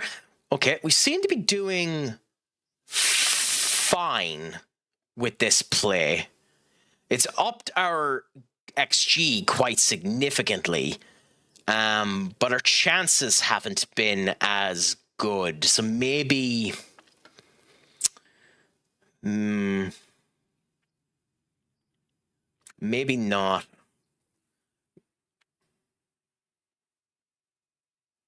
Okay, Le Mans doing well there. We'll let them do their corner and see if we do anything off of it. And then we'll change to the back tree. Okay, Le Mans with a good save there. What? Why is it a penalty? Oh, Jimenez gave a bloody... Okay.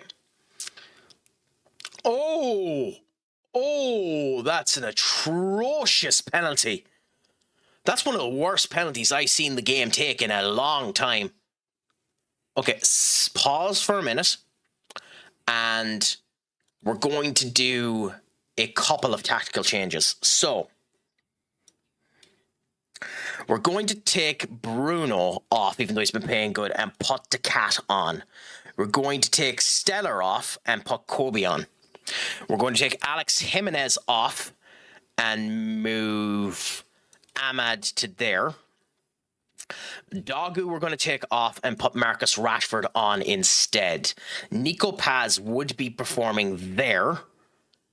And I think we keep Nico on for now. And we swap Evan Ferguson for Sesko. We don't need to, but I think we should do.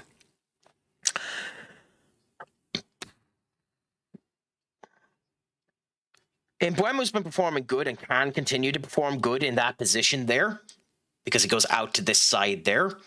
But I think we're going to give him a go. Considering we're not going to be able to put him out on loan, so he will be usable. And put Rasmus there for the moment. Or do we swap the two of these?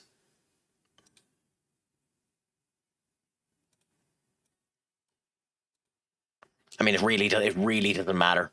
It doesn't suit either to do them in this particular case, but still, we'll do that. Then in the defense, Euro we're going to come off and put Delict on. Alex Jimenez we're going to take off and put on Cop.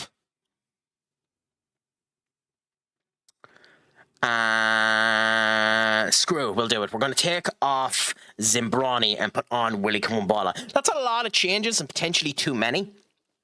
But, to be fair, this is a game where we're testing things out and we kind of need it. Can Julian play over there, by the way? He can. So screw it. We'll give Julian a go there instead of Ahmad. Take Ahmad off and put Julian there.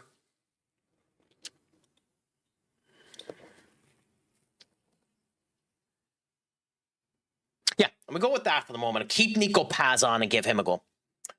Complete the game a minimum of 3 times. Game's 50 hours long. Each playthrough requires 3 different plays on complete 100% of all quests, all treasures. 321. Yeah, that's why it's something like That's why it's something like 180 hours. Don't bother me now. Enjoy it. I'll talk to you about it later on. Anyway, I'll be having it on in the background, so I'll be talking about it. Did they actually have the live up for it to do? Good. No, they don't. It's still the Royal Rumble that's up there. Why isn't it up? Come on. There we go. Yeah, it's up now. Good. So I'll have that on in the background and listening to that. But enjoy it, my friend. Have a good old time watching it now. Hopefully it's a good old show. It should be.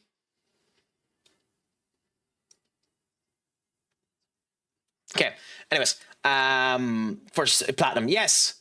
I've heard one of the games that has an incredibly hard 100% is Nier Automata.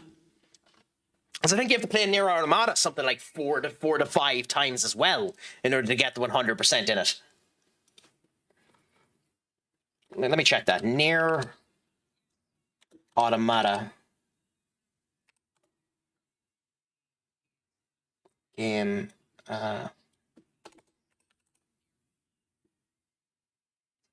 Eleanor, Nier Automata. How do you spell it?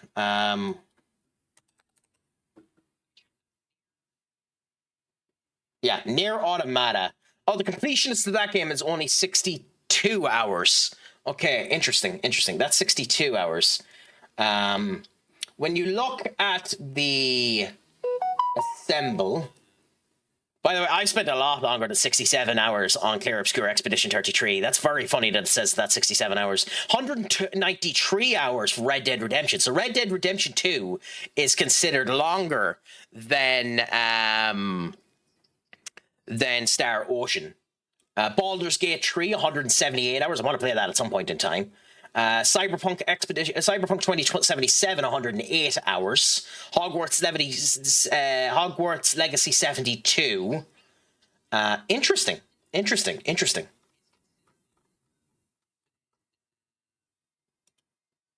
That's interesting now. Anyway, yeah, interesting stats there. Yeah, I haven't played Nier Automata. It's something I'd love to play at some point in time. Xenoblade Chronicles Definitive Edition. Yes, the Xenoblade Chronicle games are so good, and the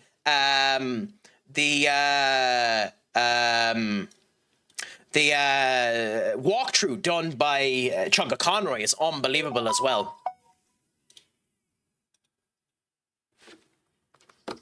Oh, Stephanie McMahon hosting Saturday Night Main Event. No Jesse the Body Ventura today. That's unfortunate.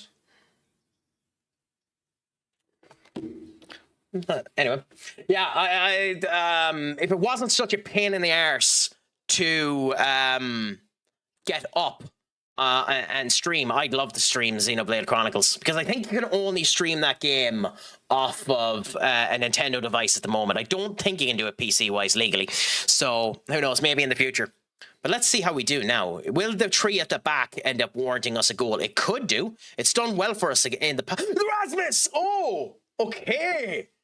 So the tree at the back conquers true as well. That's fascinating.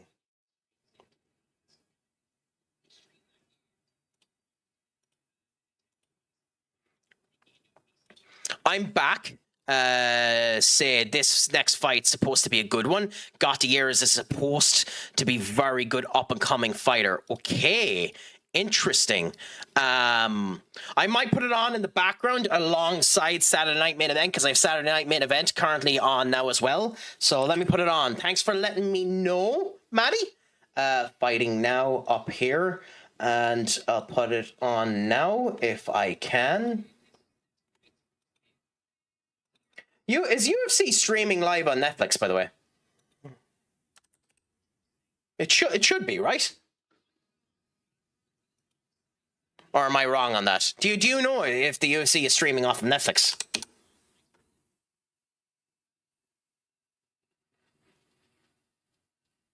No, it isn't, unfortunately. That's unfortunate.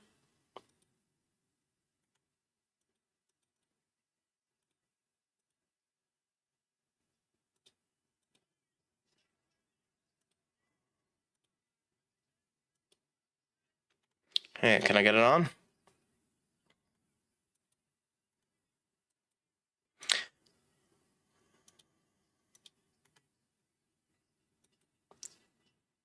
No, unfortunately, I'm not able to get it up, Manny. That's a shame. Paramount, yeah, unfortunately, I'm not able to get it up, so screw it. The link that I'd normally end up using isn't working for me. So I'll watch it afterwards, and I'll get a view of it. It's a shame, because I would have liked to have seen that. If you happen to have a good link and you want to whisper me or send it to me on Discord, you do, Maddie. But at the moment, it's just not working for me, sadly. I think I still have. Is it being shown here? I can do. I have a lot of links. Well, thank you so much. Because the titanium one that I normally use isn't working at the moment, unfortunately. I need to get DLC for Xenoblade Chronicles 3 and the newest one.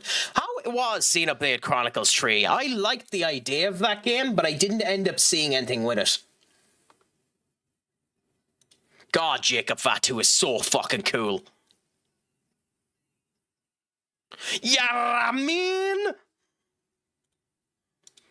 God, I love Jacob Fatu so much, and that team is unbelievable. Boom, boom, boom, boom, boom, boom. Actually, screw it. I'm sorry. I'm adding a song to the queue.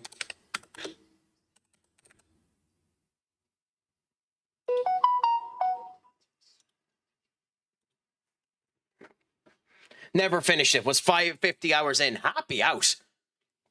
I will say Fatu looks much, much, much better with the chest being shown off. Oof. Sorry, wrestling has gotten my mind there. I love this setup for Saturday Night Main Event. That looks so cool. It's a small arena, but that setup is so cool.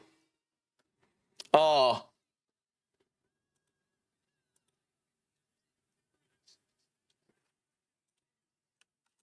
Oh, I can't wait to see this match.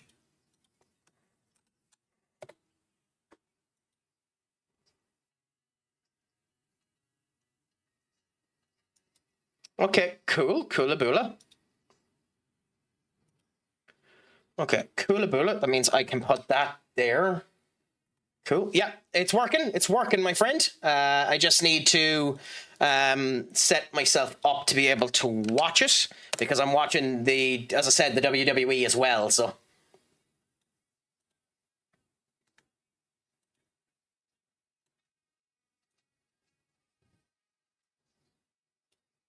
Okay, cool. Then I can move you to there. And you to... Nope. To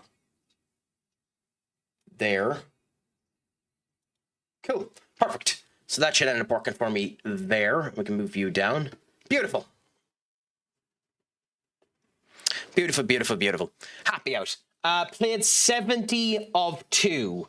Didn't finish it, and 100 on 1 I never finished. I think 2 is a better game than 1, but I think the whole story of 1 is better than 2. Again, Chugga Conroy done walkthroughs of both Xenoblade Chronicles 1 and Xenoblade Chronicles 2, and they are expert in their ways. How they're doing it. 23 versus 28, 6'4", 6'4", 186, 100. God, these guys are sound. Although, good big difference in reach between Adabede and Andrade. 2 more fights in the main card. God, did they not add? Were they not able to get, maybe, well, to be fair, it'd be hard to get people. They dropped that many people that the card is that small? God, they've made Cody, like, to be fair, he was the former WWE champion, but they've made Cody look awesome with that entrance. I'm gonna be jumping between 3 things at the moment, so this is gonna be the most erratic my stream has been in a long time. Talking about the UFC, talking about WWE, and playing the goddamn game. So if you're not a fan of erratic streams, you're not gonna like the next 20 minutes. They're not gonna like the next while of this. Wolves, where are Wolves? Wolves are championship. If Heaven got full-time gameplay, it would be worth it. But I only do it if they'll do that. Because it's genuinely not worth it if they don't do that. The main card has 5 fights on it, so the prelims were short, but the main card is big. Well, that's good, to be fair. Ooh, Fatu attacking Rhodes straight away.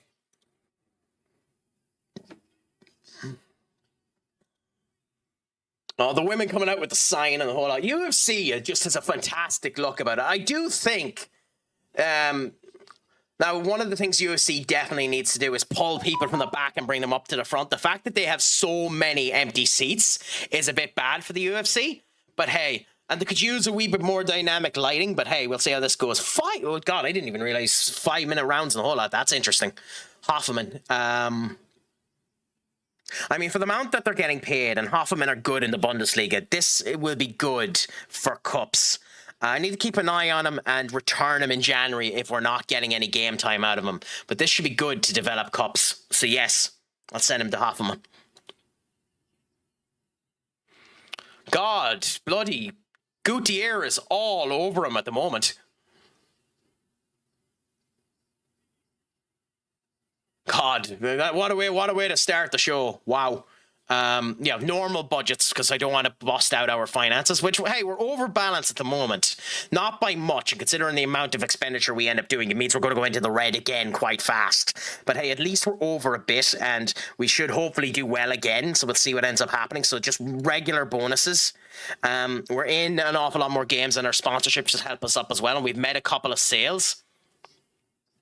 Oh, they can't not be doing this match.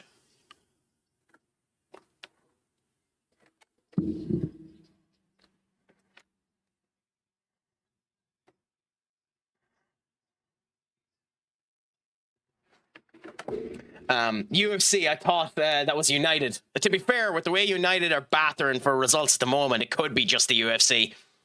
Tuorde used to be a player I'd end up nicking all the time in FM23. I used to nick Tuorde all the time as a defender.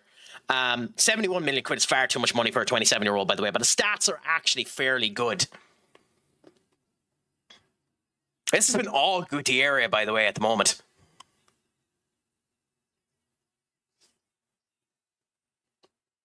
I know nothing about Poleve, but Poleve looks like a bloody like a sheep in a wolf's den at the moment. And then Mick Gorzera. Wow. Okay, that's just bad.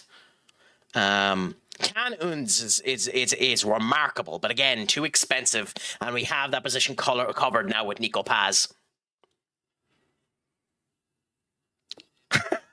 I mean, if you were going to make this match, you should have just made this match a false count anywhere. Yeah. I mean, considering the way that Gutierrez is playing this match, he's right to be scared. But it looks like a sheep in a wolf's den. Like this is a mismatch at the moment. We'll see what ends up happening. A lot can change with a bit of a talk after the first bell. But he looks suspect now at the moment in this particular fight. Heaven Birmingham now have given us an offer as well. Wolves. Did Wolves accept it? That I'll accept. Now, as for the Birmingham deal, this would make Enter happy if I ended up going with Birmingham as Adrian Heaven's selection. So I might end up selecting this. What was it, the deal we ended up doing there? 17.25. If you go 100% and 10, I'll give them to you. Good. Yeah, okay, fine. We'll do that.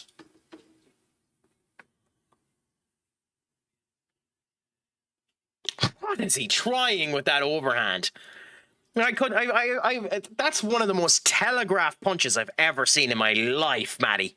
That's insane by Poleve, or however you pronounce him.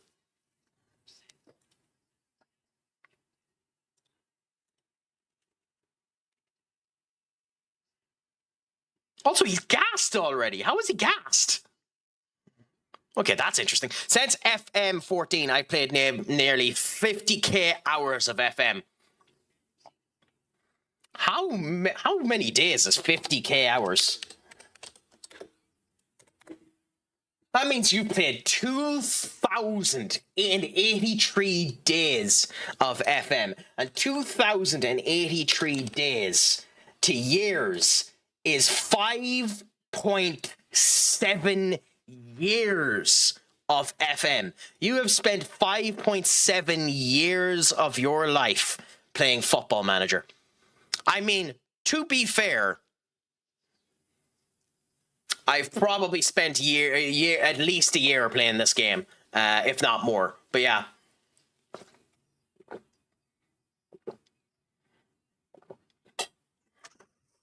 Hey, at least you know the stats. I will say, if this fight continues this way, Gutierrez is walking away with it, Matty. Walking away with it. But we'll see what ends up happening. Hopefully, it ends up changing. By the way, I'd prefer now if Adam Pearce came out on, by the way, I know I just jumped between him. I'd love if Adam Pearce came out now and just said, this match now is a false count anywhere match, because holy crap, these two just bouncing themselves around there and the security not actually pulling them apart makes WWE look like a bunch of tits. Burnley, our championship, I don't actually mind him going to Burnley, but not for that. They need to give us some money towards it, so if it goes 10k and 100 there, I'll accept that. Gutierrez did connect some punches there at the end. Or Palov did connect. Gutierrez slowed down compared to the beginning. You're right. You're right, but and he does look a bit phased by it. But I still think it's all one way at the moment. Stoke are not getting two of my players, and you didn't offer anything. You can piss off. Godot needs to be stayed here, and we need to try and give Godot some time here. He didn't do well in his last time out with Sheffield United. It might actually be good to consider sending him out to maybe somewhere like CSK in Moscow. Moscow done a very good job the last time. Michael Conway now with Conway to King Linz in the Enterprise North. I mean, we took him on because of TikTok, but I mean, why not? It might develop him a bit. Head has failed to gain the Continental license. He's our head of youth development. Is he any good? I mean, he's fine. Let's see if we can find a better head of youth development.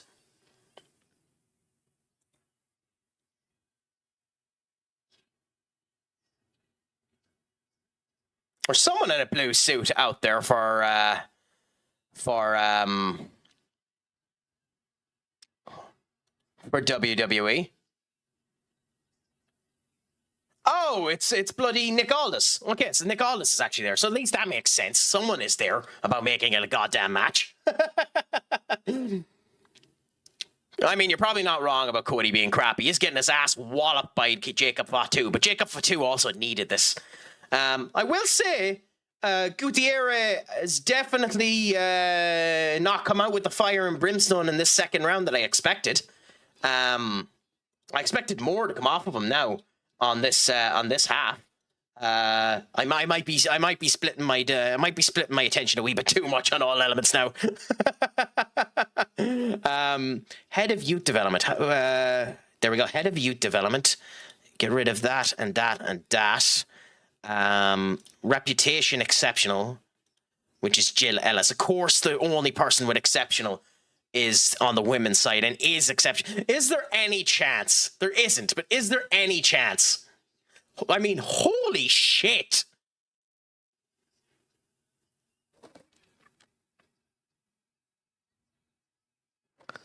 Look, like, I know it's the women's game, but look at those stats. I knew it. I knew they wouldn't swap to the other side of the game, but holy crap. This has to be one of the best staff members in the entirety of the game. With Orlando applied. I need to keep that name down if I ever do a women's game and rob Jill Ellis the minute I end up playing the game. That's bonkers. Drew McIntyre showing up is awesome, by the way. Okay, so we want what? For this, working with youngsters and judging abilities. Okay, working with youngsters is probably the main point that we want.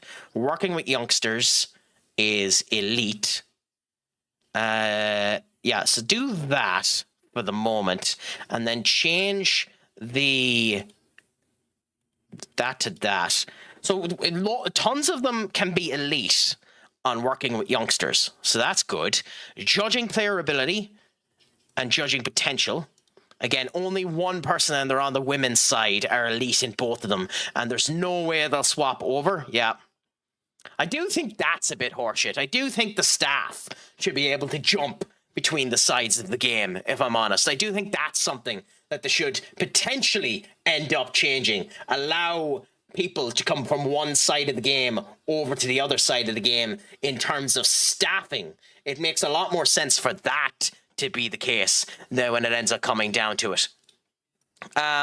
Yes, he does have a lot of power, but he hasn't been very impressive in this half anyway. Even his kicks are strong. Some do the duck. Okay, I suppose the elite would want to stay on their side of the game. It's just annoying that someone who's elite in all three attributes isn't capable of doing it. And there's no one outstanding there. Very good. And very good. Okay, so we have some options here that'll end up looking into it.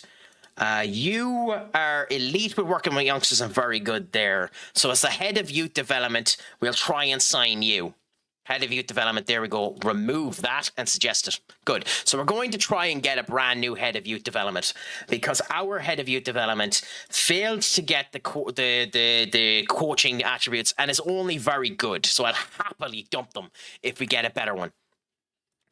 I wonder if there's anyone worth looking for staffing wise that you can get from the women's game. If you know of anyone, let me know, Senior Duck. And I might have a gawk and see if there's anyone in the staffing world that from the female side that's worth trying to end up getting in. Because I don't mind doing it. I love how Paramount have just stuck a random music video in there as their swap in between rounds. I will say, Gutierrez having an issue with his eyes is interesting as well. He might want to be careful about that. He must have gotten a rogue shot. I didn't see it. Now, what ended up causing that? But that's interesting. Young is related to Dutch, to youth in Dutch. So he's literally called Youngblood. I'm guessing that's the kid I just tried to sign, is it? That you're on about there. Let's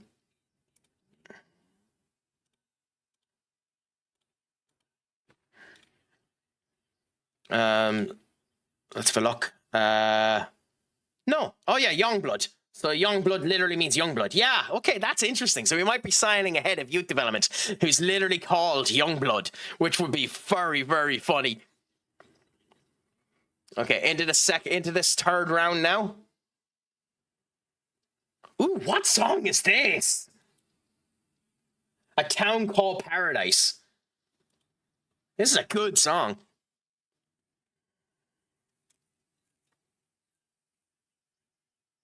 Oh wait, it's because it's being hit with the background of the WWE music. Never mind. Oh, who's after signing Taw? Spurs have taken Taw. Genuinely surprised by that. Malik Taw has gone to Spurs from Newcastle. Interesting. I mean, Newcastle made a profit on it, so there's something there for them. But that's fascinating for me. Also, another one to check.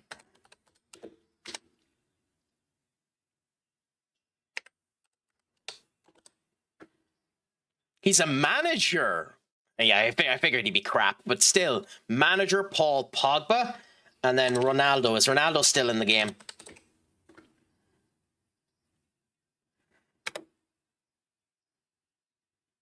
Vardo, Ronaldo, Brazilian player, 26 years of age.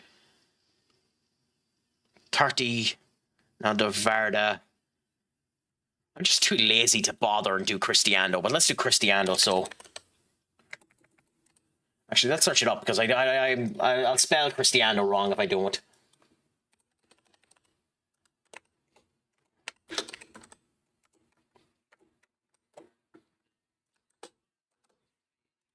Yeah, do that, and then go with this. So there is players call Cristiano Ronaldo. Ronaldo himself must have just retired and left the game. Because, like, we have this Cristiano Ronaldo who's 25 and isn't useful for us. We can sign him for free. Let's scout him just in case he actually is somewhat good. I doubt he will be. Then we have this Cristiano Ronaldo who's 16.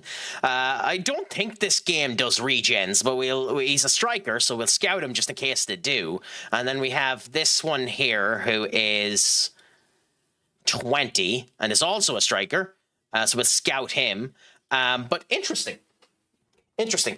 So Ronaldo must have just pissed off and hasn't been saved up. Ooh. WWE 2K26 is doing a Monday Night War edition. So WCW. That means we're going to have a lot of WCW characters in it. So Brian Pillman Jr. is going to be in that game. Interesting. If they don't do bull crap like they did in 25, where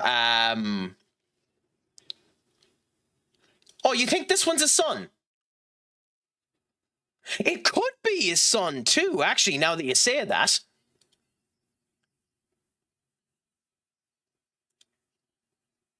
Oh no, it wouldn't be. He's Brazilian.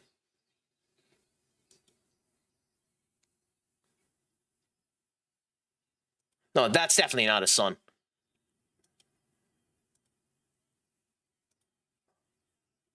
And they're 2 regens, so that's it. I'm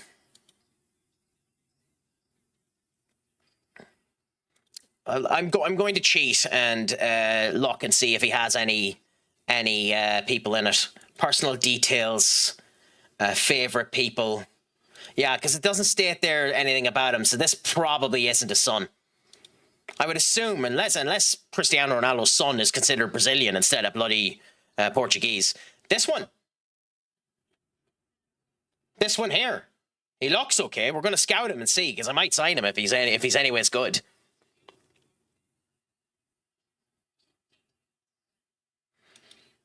Because I am interested to see IRL how Cristiano Ronaldo Jr. ends up doing, or even if he's still in the game. Kai Rooney, I don't think, is in this game. He'd be with us if he was. But he's not in this game, unfortunately. Anyway, we now have another new game, a friendly versus Celesti, Southern Europe in Serie A.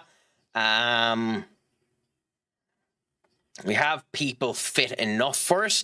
We're going to give Evan Ferguson a game in this one anyway, because we need him to be fit. So, also, we're going to change this to just for this next match. Evan Ferguson. So, Rook will play...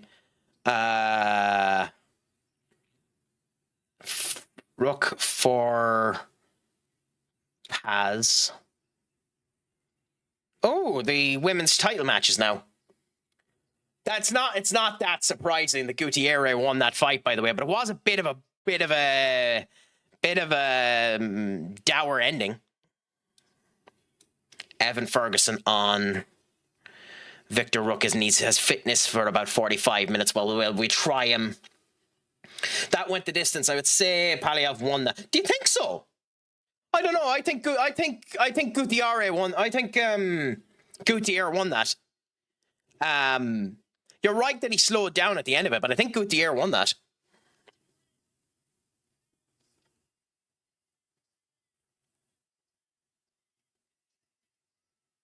Shabazz is here, so we might give Shabazz Edwards a go later on. For now, though, we go with this Koulibaly there. We'll go with Alex Jimenez. Godot, Dogu. We'll swap Dogu with Saba. And we'll go with this for the moment. Well, actually, we won't. We'll make 2 more changes. We will actually swap Victor over this side and put Salmon on. And then give Gibson a go instead of Decat and swap the 2 of them.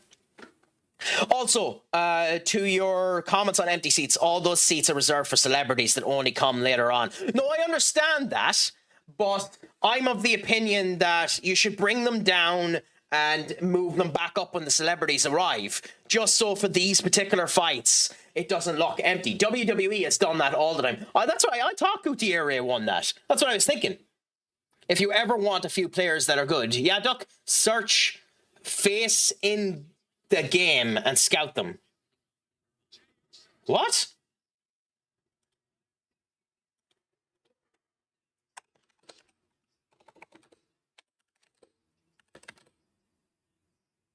So like this, is it?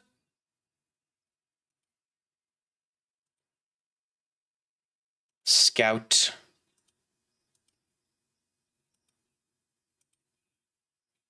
Scout. Scout. We can sign him if he's good. Liv Raquel Rodriguez and Liv Morgan. Oh no, it's Roxanne and Liv. Interesting. Okay. Oh, there's an Irish one that we could potentially end up getting. I mean, they look okay. We'll see. Sander Mass, up that Tom. Gupar Unar. We'll scout them anyway and we'll see. If any of these come back good, then we know that it works. There's 9 that have shown up for us.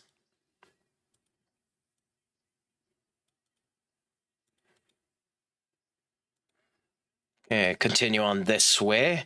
Rocky. There's another one that we'd scout. It'd be handy if some of these end up being good because we can just sign two or three of them straight away.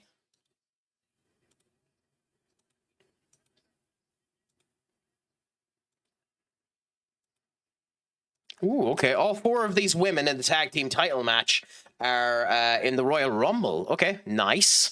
How do we see a Lionel Messi regen?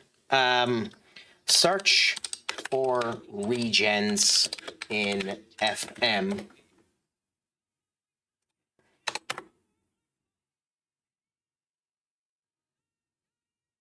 You have to look for intakes. Okay, Messi.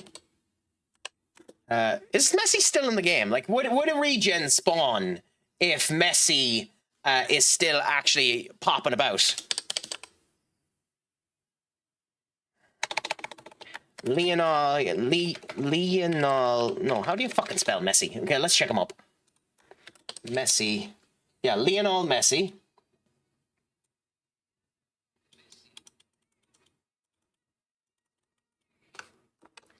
Lionel Messi. Well, there's a director of football there that's Jose Singial. That's definitely not Lionel Messi. But I could search up Lionel, I suppose. Lionel Scalini. And then for some reason it's showing up someone like Derrett there. Lionel Messi isn't in the game either, weirdly enough. But hey, screw it. Let's continue on for now.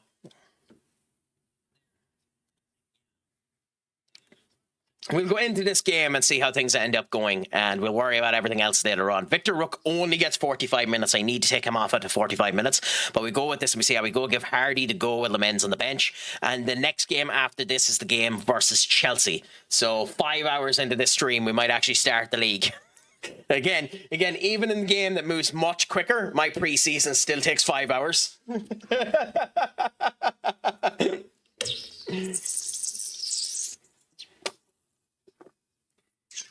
Interesting. Okay. Well, we'll see with those players if any of them actually come back to be semi-decent. Because if they do, that would be very, very interesting and potentially useful for future reference. There's 9 for us. So that'd be nice to end up getting a couple of good players there out of that selection. So we'll see what ends up happening.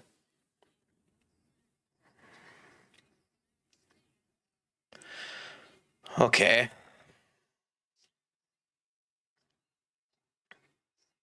God, I love EO Sky so much. Okay. Alexio. Wait a minute. I know that player. He's not a bad player. Okay. I mean, they are in the Serie A, so they should have someone. Joe Wilcock. Okay, interesting. And I'm missing a sub. How did I do that? Anyway. Let's go in and have a good game. Last preseason game, I believe. Unless I'm wrong. I think I'm right. Last preseason game before Chelsea. So we see. Oh, I forgot to comment on them. Anyway, last preseason game for Chelsea. Let's hope we do well here and see how things end up going afterwards. Gundazi. Who's Gundazi? Okay. Umar Nagavas versus Devin. I'm not trying those names. 30 versus 38. This is an interesting one. Bruce Buffer too. Bruce Buffer gets paid a lot of money to do what he ends up doing in the UFC. He trademarked Let's Get Ready to Rumble on the whole lot. He's the only person legally in the world for sporting events that's allowed to do Let's Get Ready for Rumble. He is, to be fair. Now, again, when it comes down to it, I actually think he also have one of the best commentators in the world. I bloody adore Mauro Ranallo. I hate that Mauro Ranallo is no longer in the WWE. I loved him in the WWE. He done such a good job of it. Yes, he over-egged the pudding a few times, but Mauro Ranallo's passion comes through so well whenever he's doing commentary. Himself and Joe Rogan doing commentary are beautiful when they're able to do it. Evan Ferguson back in the game. And a bit of Latino heat coming from Liv Morgan as well. She knows how to be a star so well. Gute Doze is a former gunner. Really? I know very few Arsenal players, so unfortunately I wouldn't be able to give a comment on that. Minu is gone too, so he's not able to give me the normal comments on that type of stuff as well, unfortunately. Ooh, we're seeing the big booba lady while we're getting on to the next round.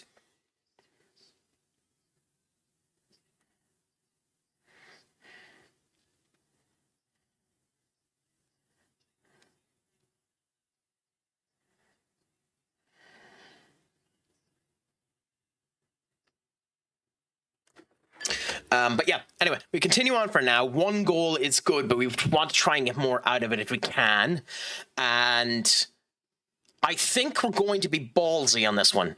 26 minutes in, we're going to change the instructions over to what we tried again, just to see if we get anything out of it. And then at we tried wider before. I think we try narrower this time just to see. And then this time at halftime, we change to the tree at the back and see how that works. Just to have that. Nurmagomedov does. His brother was one of the best to ever do it in UFC. He's really good. I don't know how good this guy is though. Yes, I don't know. I've heard of that name before. I know he was one of the figureheads of UFC, the UFC 4 game, I think. I think he was rated second highest alongside Conor McGregor. No bother, Senior Duck. Again, thank you so much for coming in. Keep an eye on how I am for tomorrow. We'll see if I can go live for the United game. I'm going to try to. It won't be that long of a stream if I am doing it until then. But remember, as always, it has been a pleasure talking to you. Thank you so much for coming back in and having the conversations. You're a gentle scholar and a beautiful individual. Remember, I am Stupid Sexy Craic. It has been the greatest of pleasures to talk to you. Shlongafol, great night. Have a fantastic evening, fantastic weekend. And as always, Pogue me home, my friend. But yes, no, I remember that. I don't think I've ever watched one of his fights though, Maddie, so maybe I'll have to go back in the back and do that. But I love those UFC games as well. It's a shame that you can't get them on Steam or anything like that. You have to go through the X. Maybe you can get them on Games Pass and go through the Microsoft Win Store in order to do that. But I love those games, and I'd love to end up playing them again at some point in time in the future. Cooley, to be fair, has been doing okay, but that change in tactic didn't really work for us, so we stick with the tactic that we have. We didn't get much gameplay out of it, but we didn't give them anything, but we didn't make anything either. Caleb is this guy's brother. He was a very good grappler. Yes, Caleb is his name too. I will say, he doesn't look... he doesn't look great in this fight at the moment, but neither of these two look great at the moment. They're taking it very slow, very conny. I will say I like I like the Venom trunks that they're both wearing. When I was in Thailand, I had a chance to purchase a pair of them, and I didn't. It's one of my regrets when I was there. I really wish I had gotten a pair of them because they look cool, and it would have been nice to end up getting a pair just for considering I'm doing boxing here in Ireland now after the fact. I know that's hindsight 2020 and the whole lot, but I would have enjoyed having them for that. Willie there. This is a good women's tag team match as well. A wee bit too chaotic. I more prefer when tag team matches remain to tag team. Maybe. Oh yeah, don't worry. I know what you meant when you're saying they were as opposed to they are. It makes sense. You're not saying that one of them is gone and they're no longer related due to blood or anything like that. I understand it completely. I don't think I'm going to put Bruno on here. I think we're going to put the cat on and give him his go. Nagrani has him, or however you pronounce him, red shorts, the cousin, has him in a good grapple here at the position, but both of these guys are very sloppy. What's up, Senior Duck? You've come back already. Did you miss me so much you decided to come back? Trust me, I feel the same way about myself most times when I end up looking in a mirror, so I don't blame you.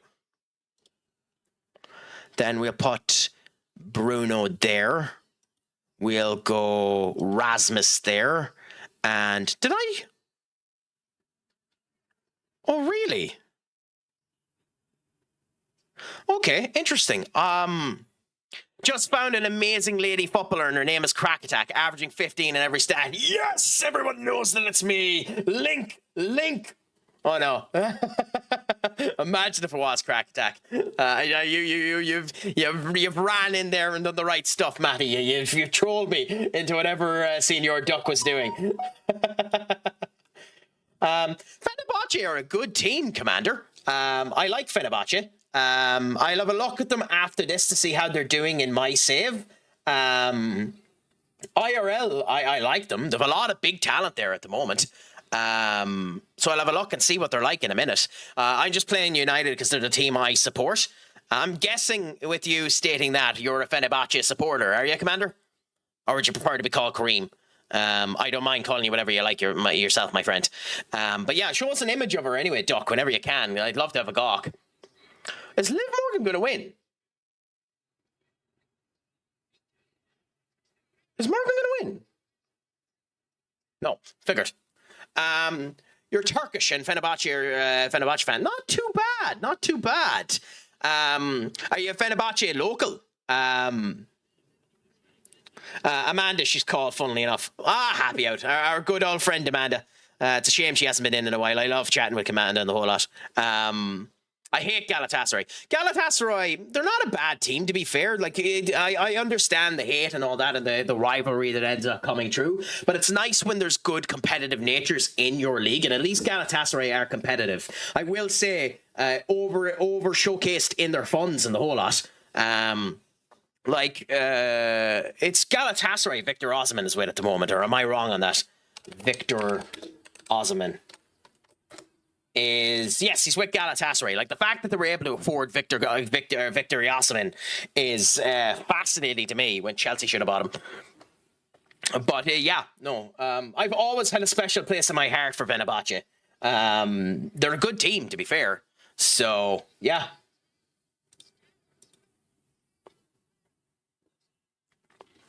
Rasmus Højlund getting the goal there. He might actually get more game time than I was expecting if he's able to continue to perform like this. Rhea Ripley was late. Oh, by the way, Commander, if you're wondering why this is so disjointed, so disconnected, I am currently watching the UFC, playing this game, and watching Saturday Night Main Event at the same point in time. So I'm jumping in between them. So just, sorry about that. Although the UFC at the moment at this particular fight is boring as balls.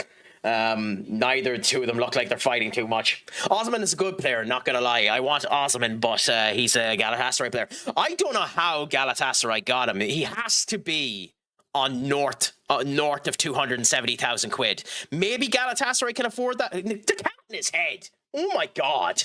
The cat's been doing fantastic. He has to be a starter at this point. He scored consistently, even in this triple formation. And the other one, he's doing so well. Oh! What happened there? Oh, okay. I was probably wondering. Yeah. So we'll see what ends up happening there. But yeah, who would be Galatasaray's leading player at the moment? Amanda Gutierrez. Amazing that when Raquel Rodriguez, formerly Gonzalez, came out here. So we have a person that has a name in the same lineage as that. Of course, they score a horseshit goal. But yeah, those are unbelievable stats for a 25-year-old, Doc. The thing with Chelsea, they buy players now to make a profit, not to be good. Look, the younger players to say, I think they're doing both, Matty. Maybe that's copium, but I think it's both. I think they buy them for them to be both.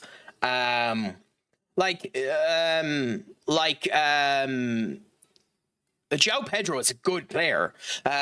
Neto is a good player. Estevao is definitely a good player. I think to buy them as both, with the hope that if they don't turn out good enough, they can sell them. Is my viewpoint on it. But I'm happy to be proven wrong on that. Like, I know one of the signings for Galatasaray, Commander, that I loved for them, and I wish turned out better for them, was when they got Wilfried Zaha. Or not Galatasaray, bloody Fenerbahce, because I think it was Fenerbahce that got him. Am I right on that, or am I wrong? I think it was Fenerbahce that he went to, or maybe it was Galatasaray. Maybe I'm getting the two of them mixed up. Zaha's Galatasaray. Okay, my apologies on that. Ye have Edison as the goalkeeper, which is a fantastic signing for you. Duran, who's an interesting player. So I don't know if the time in Saudi helped him, but I will say it was unfortunate how you went up against Aston Villa, because he's a good player there. And then obviously in this game he's one of the best players you can get. But Ufan Kans is a very good player as well. I wonder if you're going to be able to keep Edison Alvarez, because I know an awful lot of people are looking into him. Sofri and Amrabat, who we ended up taking off at one particular point in time as well. You've a lot of good players.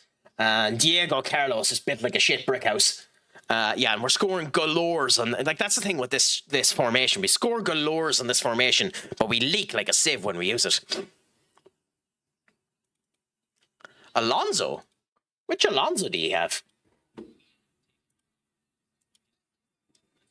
Marco. Oh, okay. I didn't realize you had Marco Alonso. And you have Talenska as well. God, we might have to use this formation again. Holy crap. But yeah, no, you have a lot of good players, and it's good to see Fenerbahce doing well as well. Where are you in the league at the moment? So Fenerbahce, you're second, 4 points behind Galatasaray, with an okay goal difference. It's just your draws that have been killing you. 6 draws is a lot of draws.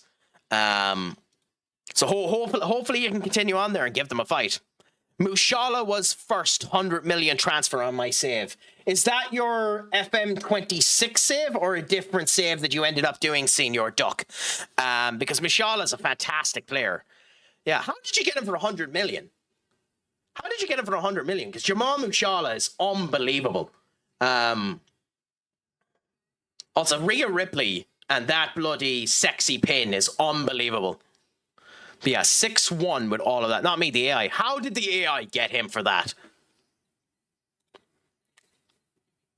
Anyway, we get through this game now. Our last friendly game before we go to Chelsea in the Premier League. And then after Chelsea, we have Porto.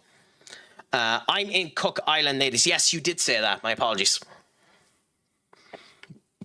It's interesting that it still tells you about all of the... Well, it does it here for the women as well, so it would make sense. Interesting that it tells you about the male transfers. Moise Caicedo, 8 months! What did Moise Caicedo get?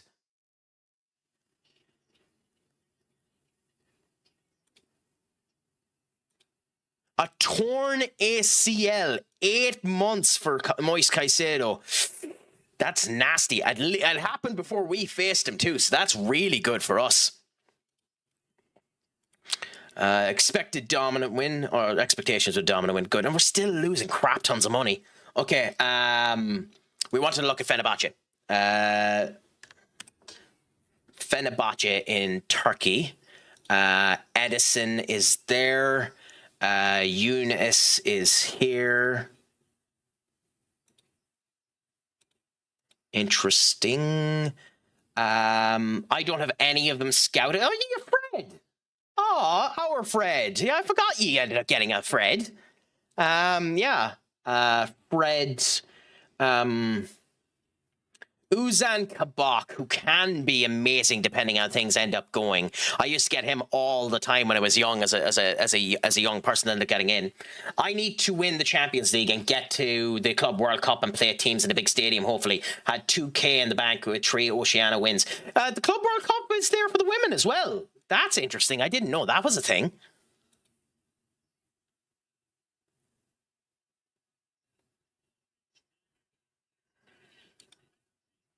Yeah, but Fenerbahce are where?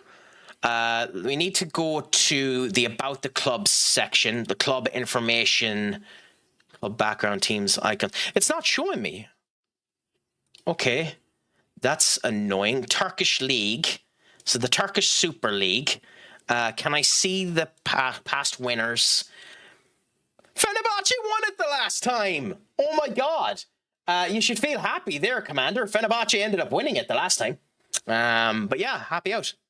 Yeah, but it's every year, just the continental winner. Interesting. Not too bad. I don't know if you're still here, Matty, or if you're listening, considering you're on to the boxing or on to the UFC. Who do you think is winning this fight? This fight has been such a mixed bag. I don't know. I think Nor Magaradelli, Red Shorts. I think Red Shorts is winning it. But it's been a very mixed fight. Yeah, who do we choose? Review the captaincy. Bruno remains as captain. He should be playing most games.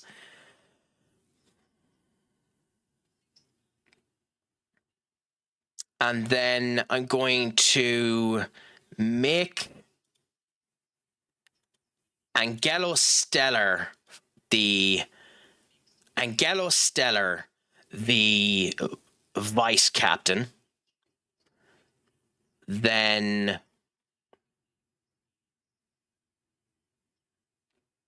Nathan the Cat isn't actually that good for it, fair enough. Angelo Stellar first. Matthias de Ligt second. Or third, yeah, second. Euro third.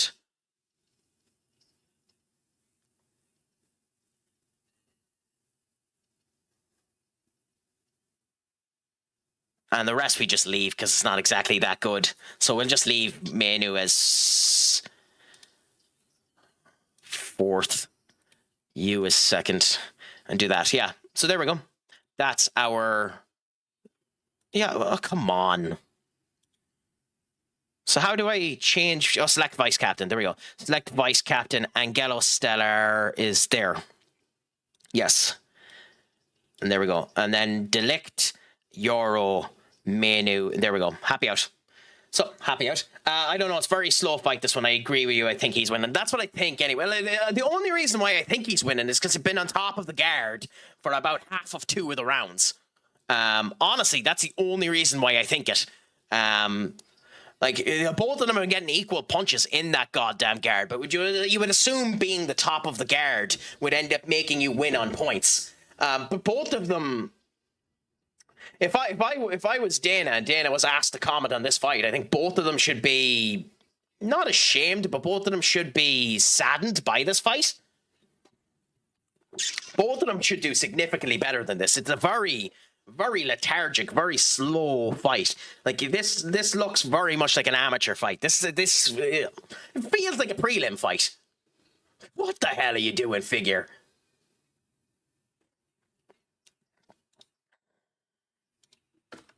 I don't know. We'll see. Why are you disappointed with the sale of Cunha? We ended up getting him out for a good bit of money. 6th, Jaden. We have to keep an eye on the...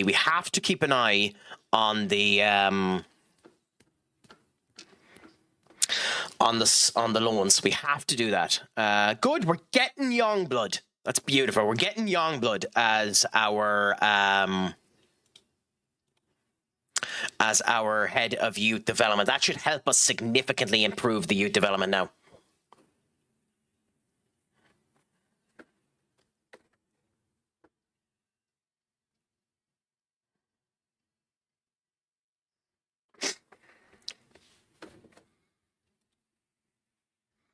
Okay, good. Don't care about that. Don't care about that. Don't care about that. We've been on good form. Ooh, okay. Pedro Lotte. No, okay, so there's no real point. Yeah, it was a slow fight. Some fights are like that, and that's why people don't want to buy pay-per-views for UFC, because you can get fights like this, or you can get fights that last around and worth your money. But thankfully, they moved to Paramount. Yeah. Like, it's not even... I don't mind large grappling games. I genuinely don't. That grappling game, I dislike quite significantly. Also, by the way, the fact that you're wearing your cousin's hat, have the fucking respect to make your own character and fucking stand on your own devices. Even though you won this match, you didn't win with any great conviction. Don't be wearing your cousin's fucking hat. Oh yeah, well, his cousin's there in the background. Or if they're related more than that, don't be wearing that goddamn hat. It's more the fact of, in the grapple, Umar didn't do much to actually show firepower in it, and his opponent didn't do much to actually get out of it, so it was just lethargic. That's my problem with this, more than the slowness of it, if you get what I'm on about. AJ Styles match is happening now. So AJ Styles in his New Japan Pro Wrestling attire. That's interesting. He's wearing the New Japan Pro Wrestling mask. Oh, tomorrow could be AJ Styles' last match. Or not tomorrow. Royal Rumble could be AJ Styles' last match.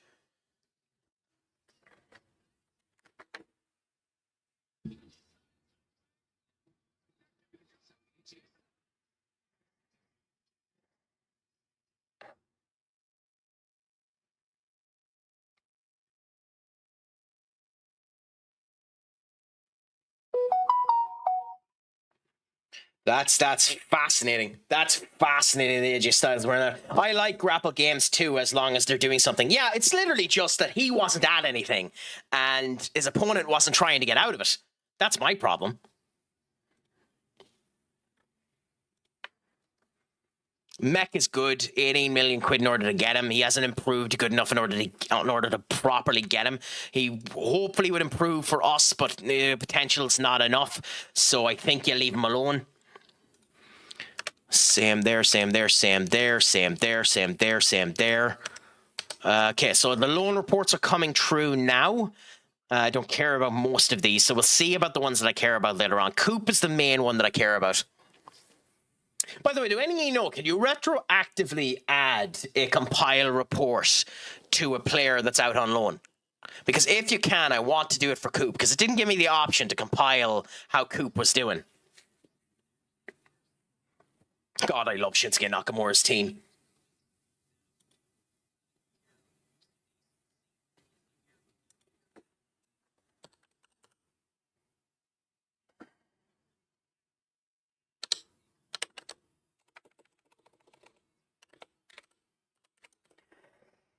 The crowd singing it in the whole lot. I absolutely adore it.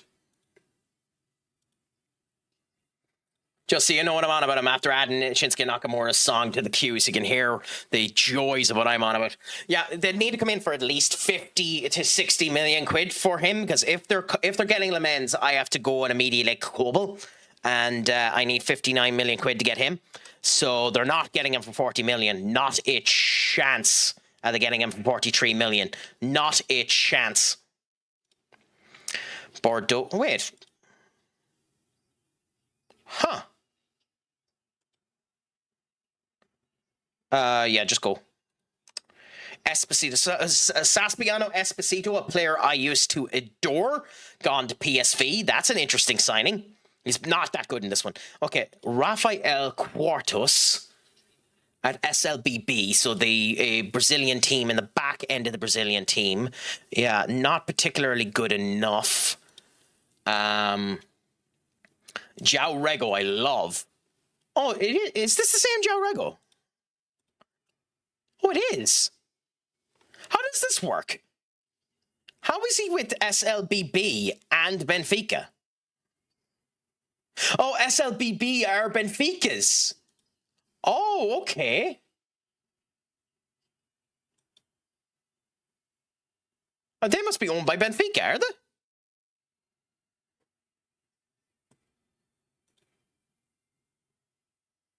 Is that has to be the case, surely, right?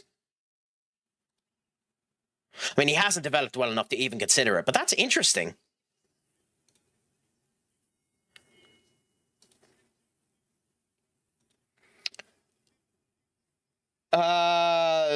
I'm not sure which one you're on. Oh, yes, Alex Scott. To be honest, I'm shocked Alex Scott's doing so much. I like Alex Scott. I genuinely do. I think she's a very good pundit.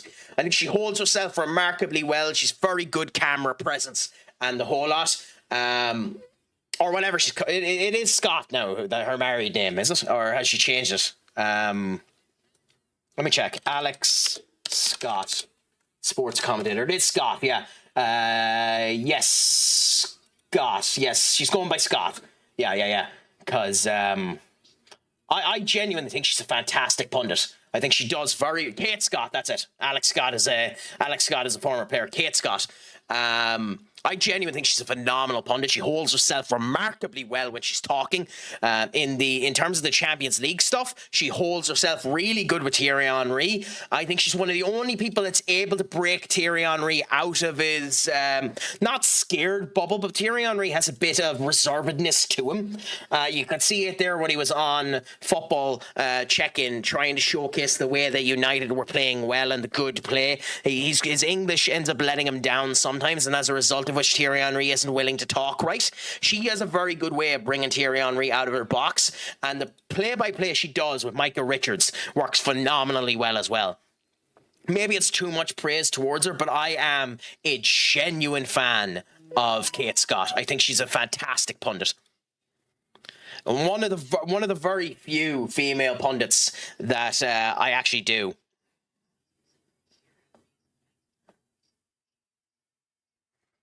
Big Meeks. Yeah. Big appetite, big for a reason. Big Micah Richards.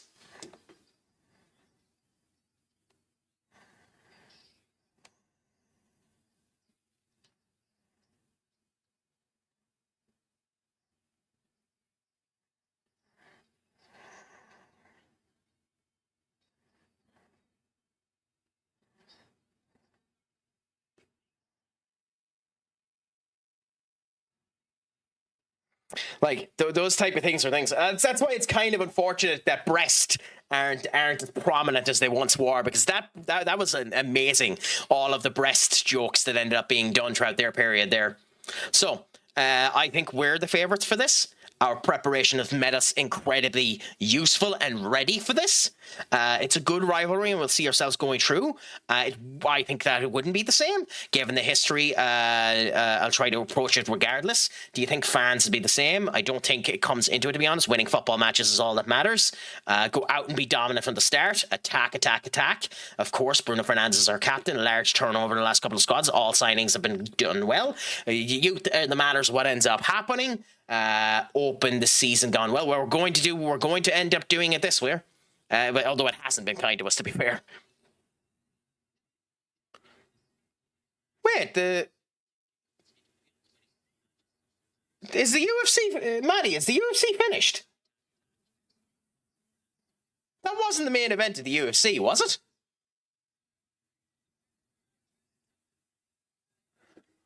It's coming up saying the octagon is closed. See you next time. UFC on Paramount Plus. Is that not finished?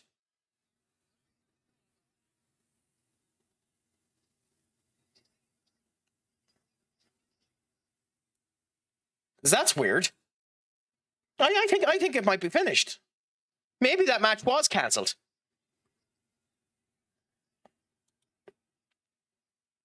Perhaps bold step of placing Neto Borges. I mean, you always stand with the manager. I have enormous respect for him. Oh, then in that case, I don't know why it's coming up saying that. I thought you were saying there was only 2 more matches until the main event.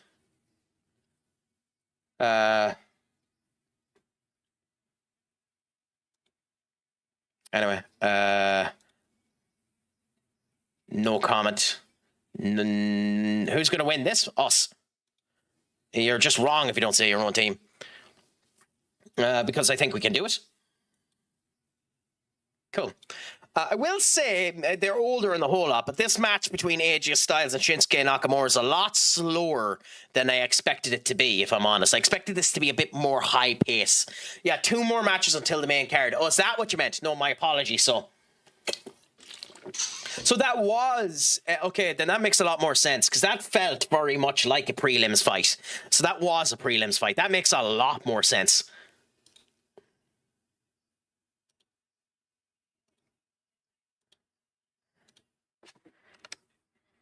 Not a chance. Go away. Dan Gore to Norwich. Norwich are in the championship. Dan Gore is probably getting sold next season. This gives him a wee bit more publicity to make him good. Not doing a squad player has to be an important player. I'll send him that way. Yeah, my guess is they're switching over the streams to where the main card will be. Not sure. I'll have a look around. Just let me know. Okay, I think maybe this will end up being grand, but just let me know so that I can end up changing things up if it is the case. Although, to be honest, I won't be streaming that much longer. I'm already 5 hours in. Might continue on a wee bit more. You know, I don't actually mind it. I'm not doing much tomorrow, but I don't want to completely screw my sleeping pattern either. But we'll see. I'm watching the as I said, I'm watching Saturday night main event anyway, so we'll see. Okay, so do we have a Friday night game? Wait, I'm just after noticing this. Is this a Friday night game just to open the league? It is a Friday. They started. Okay, I understand you want to start the Premier League with a big gun. But a Friday night game of Manchester United versus Chelsea is an interesting poke in any case to end up doing as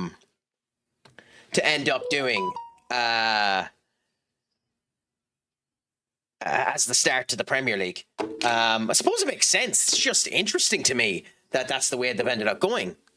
Maybe this game doesn't really matter anyway, but still. My client is placed on the loan list.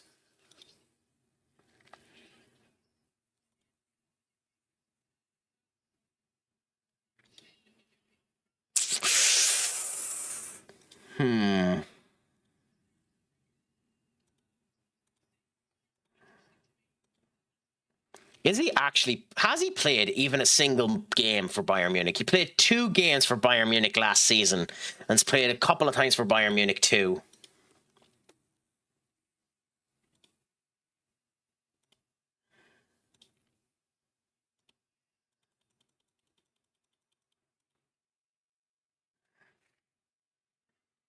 I mean, I'll put that bid in. If they accept it, I'll try and sign him. He's not that... I think he can be good, but he's not that good. Entering the final will trigger an automatic... Should he appear 20 league games? Well, he's not appearing 20 league games. He's on bloody loan for the entirety of the year. I want to say just stay on stream. Yeah. I'll be fine either way, Maddie. I'm not that worried about it. We'll figure it out in a bit when reports end up coming true. I would like to have Mason Mount for this game, but unfortunately, it's looking like we're not going to be able to. So, let's set ourselves up for our first big game. Dennis is no longer, unfortunately, going to be our substitute goalkeeper. I'm going to put Hardley there. I know he's worse than him, but I think Hardley has more potential. So that's the right thing to end up doing.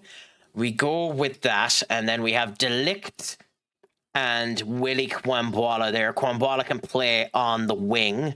Then we have Alex Jimenez. there as a potential option as well. At the moment, Mazraoui is working well with Ahmad. So do you continue to have Mazraoui on the pitch? I genuinely don't think so. I think you do keep Mazraoui on our bench, but you go with Alex Jimenez and start that off now. You have Saba would be an option, but I think you actually go with Patrick Dogu, which begs the question. Then, yeah, that begs the question of Mazraoui gets swapped for Kaba and Patrick Dogu comes on instead. Okay, so we go with that. Alex, Yoro, Ilya, and Patrick Dogu. Stellar and Bruno is our midfield pairing, but the cat is there, which means Menu isn't.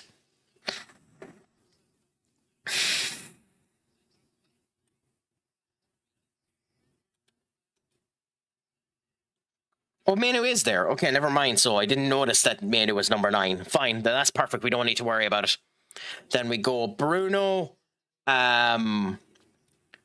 Stellar, Bruno, with the cat and Manu on the bench. Rashford there to be the swap for one of the two of these. Victor Roch to be the swap in as well, even though he's tired at the moment, so we might end up swapping him. Ahmad, Nico Pez, and Brian Mbeumo with Evan Ferguson up front instead of Benjamin Šeško, even though Šeško is performing good as well. And we go with that. I think considering Victor is injured, well, not injured, but injured at the moment, I think we go with Julian Devel on the bench instead of Victor Roch, just until he's 100% fit. And that's the team we go with. So,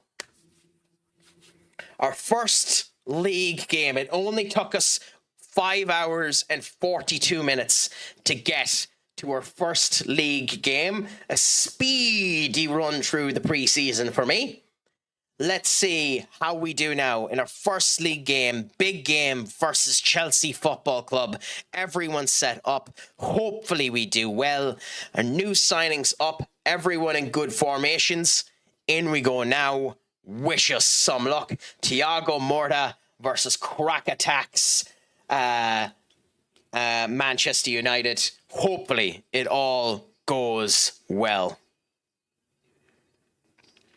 Yeah, I mean, Humble Wrestling's probably right. In this particular wrestling match, AJ Styles is wrestling like a man who has another 4 or 5 years in the tank.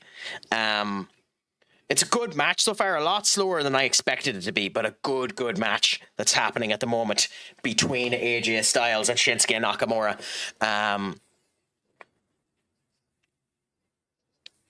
More hardcore from Shinsuke than what we've seen in the last wee while too, which is good. Styles catch.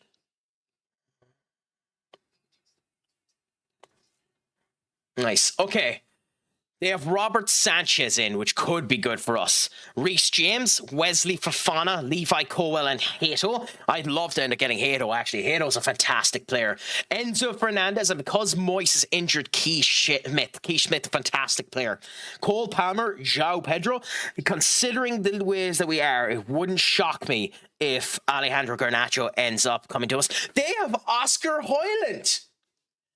They have Oscar Højlund. They have Rasmus Højlund's brother. Oh, I didn't even notice they had signed him.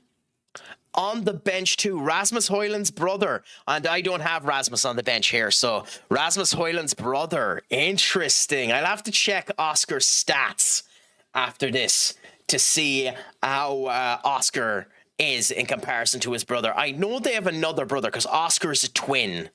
I don't remember Oscar Højlund's brother's name. Let me actually check it now that I'm at it. Because Oscar Højlund is currently 21 and playing for Eintracht Frankfurt. Emil Højlund is the other one, and he's playing for Schalke Donetsk. So I might end up checking how Emil and Oscar are doing after this. I completely forgot about the two Højlund brothers. Both 21, by the way. I know there was rumours at one point in time, IRL, that Manchester United were considering going for Oscar Højlund and Emil Højlund as a potential option. To be honest, AJ Styles, I don't think this is right, but AJ Styles and and Shinsuke Nakamura deserve this. This is awesome.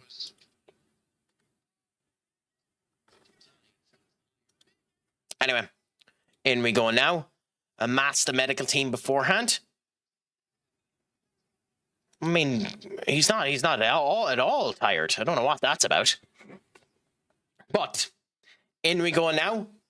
Only change in this game is Alex Jimenez and Nico Perez.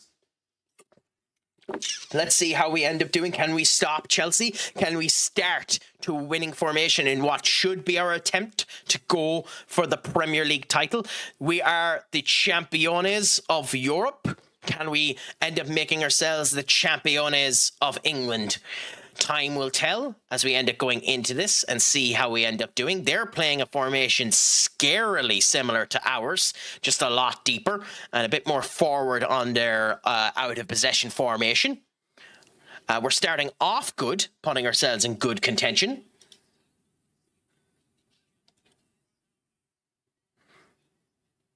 Two shots already, so that's good.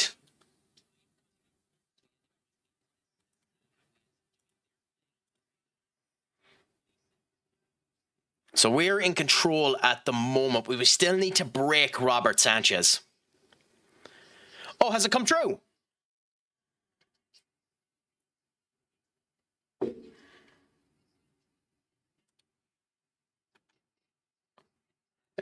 In the stream you've given me, Maddie, it hasn't come true yet. It's still saying the octagon is closed. So we'll see. Do I need to reload it or something? Or is it going through for you? Cole Palmer. This could be a goal. Tank deflection into Keith Smith. Okay, couple of dangerous elements there for them. Yeah, I'll try reloading it. Yes, it's back up. It's back up. Cool. Yeah, commercials now at the moment, so that's good. It's back up. Yeah, it was them setting up for the main card. You're not wrong. Okay, we've had 6 shots, 4 on target, but still no real chance of scoring. It's not Nakamura's going for... Ooh! Burning hammer by Shinsuke Nakamura. Gorgeous. It does look at the moment like we're having issues of potentially scoring. It's concerning, but we are only 25 minutes in. Maybe we take off Evan Ferguson with a slight injury. I don't think we need to yet. Can we get a cheeky goal out of this? Again, Nico Paz with another bad performance. Worse when it's your official debut.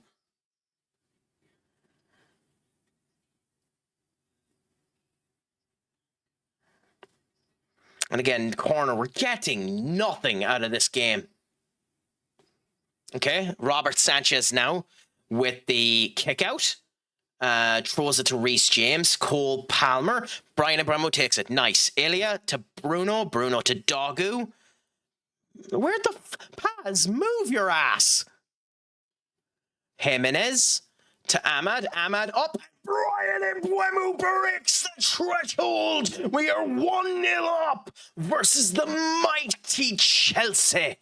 Let's see how things end up continuing on now. Hopefully, we continue with this result now and we end up getting the victory out of this game. A beautiful interconnected play by Ahmad. Evan Ferguson, maybe the injury slowed him down a bit, but an okay attempt to end up getting in there. 13 shots, 6 on target. I don't like when it's half and half in terms of the shots on target, but hey, better than nothing. I don't care about percentages at all. We can be the worst percentage team in the league so long as we're scoring. Bruno to Stellar, and what was that, Stellar? Holy crap, my friend. But it's half time now, and we are going to make a couple of substitutions at half time. So Bruno, although being aggressive, is still playing okay. So we're going to move Bruno up to the cam position. Nico Paz, it has not been your game, my friend. You're coming off, and Nathan DeCat is coming on.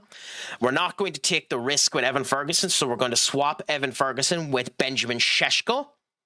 And other than that, I think everything else is grand. So we go to the team, give them a bollocking, and continue on to the second half.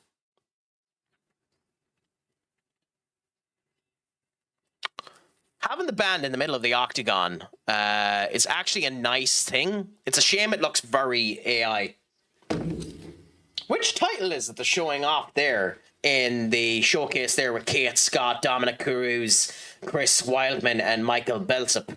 Because that's one of the things with the UFC I don't like. All of the UFC titles look goddamn identical. To me, anyway.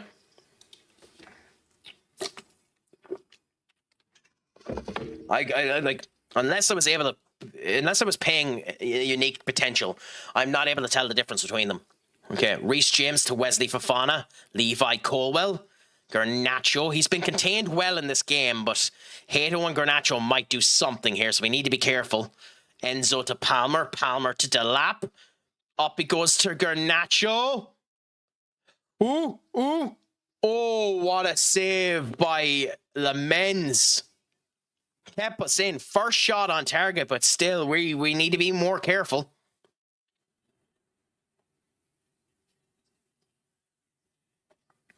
Another yellow card for them. We're doing okay at the moment. We've been by far the better team. I think they are the same. I don't know, though. I think it's one that is up for tonight, the light heavyweight. It's a complete guess.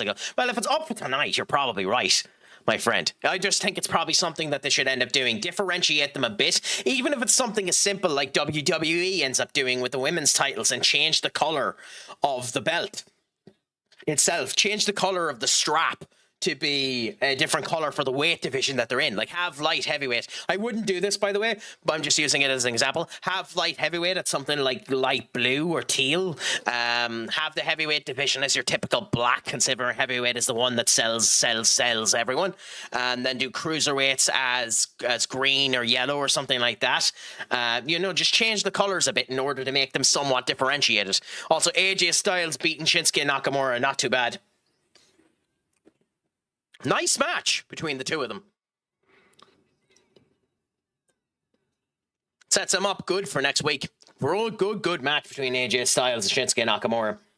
If you're not watching that match, go back and watch that match. It's a good showcase between them. And the reason why AJ Styles, if he can do it and wants to do it, should not retire yet. That man is still so much better than so many of his peers. Okay, so we will make changes now. Mbeumo for Marcus Rashford. Alex Jimenez is tired. Willie Kwambwala for Alex Jimenez and Saba for Dagu. And I think those are the subs we do. And we go with that. I want to give Saba more time because Saba's a very good player, in my opinion. So we'll see what ends up happening.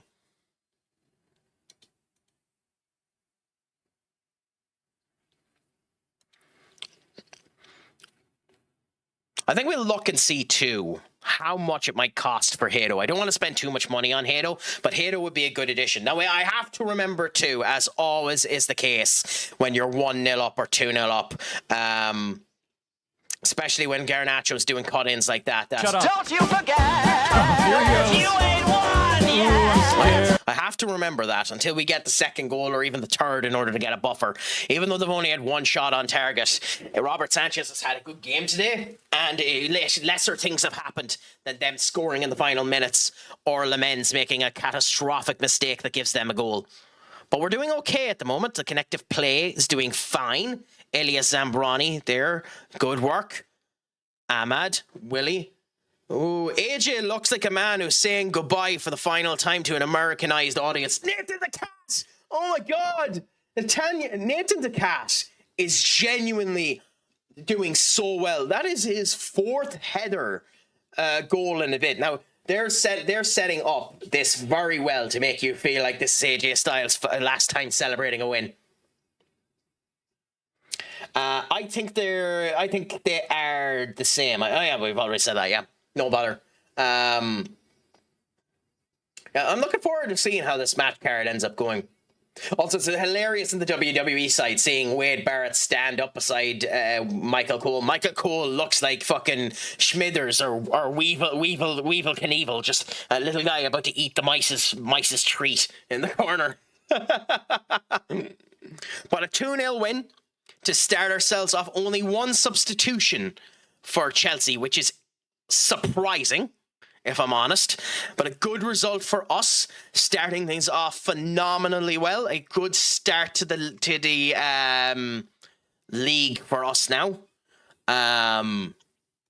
Fantastic to end up seeing. We can continue on now. Gabriel Jesus has finally scored at the Estevedo de Drago, which is funny because that means he scores before our particular game. I think Gabriel Jesus is playing for Porto now. As the Portuguese striker agonising goal scorer. So, of course, he scores just before he faces us. Rasmus Højlund again with another bad training performance. I won't play you if you continue to train bad. I wish I could say if you continue to perform bad, I'm not playing you.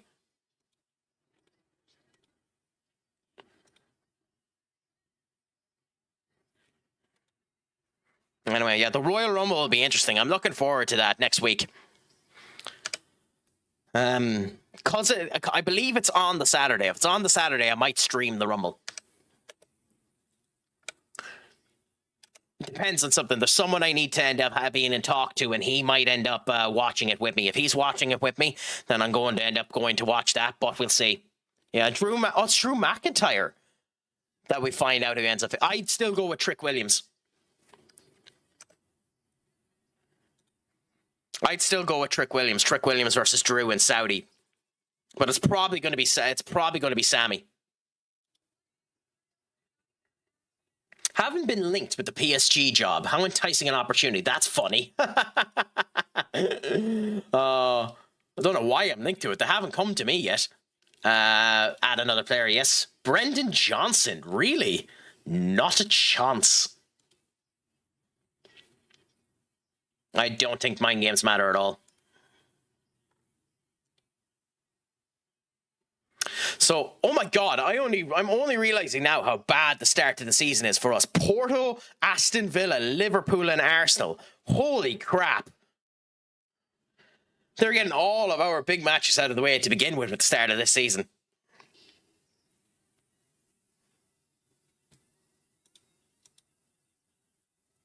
Juan Silva. God, I'd love to have the build of some of those guys. I know the effort that it takes to go in and do the stuff that they end up doing, to be that fit, to be that intense. I would adore to be able to look like that and feel that good. 53 million quid. 41 to 53 million. Interesting. No, I'm keeping him. He's going to be playing for me. I'm keeping him. Luis Enrique responds to transfer talks. Is Luis Enrique Man City manager? Oh, they accepted it. Okay. We'll come back to that in a second. Is Luis Enrique the Man City manager?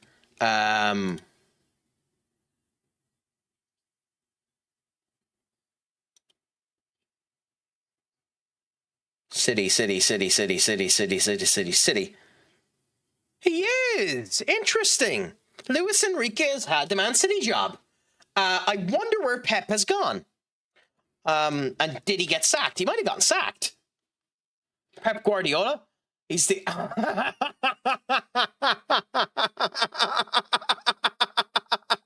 Okay.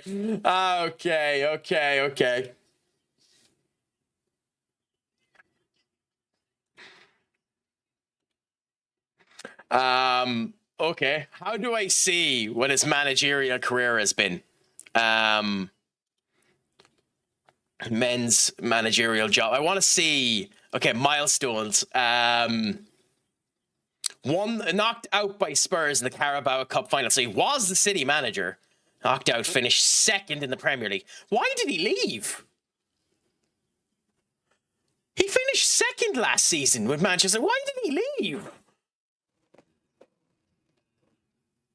I'm sorry.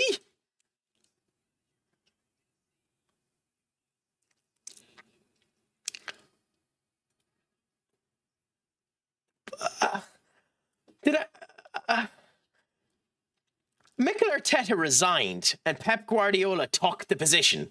Where did Mikel Arteta go? Why did Mikel Arteta resign?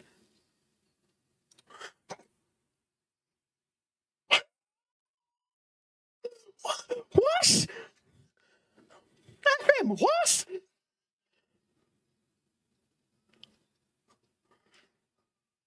Why did he resign?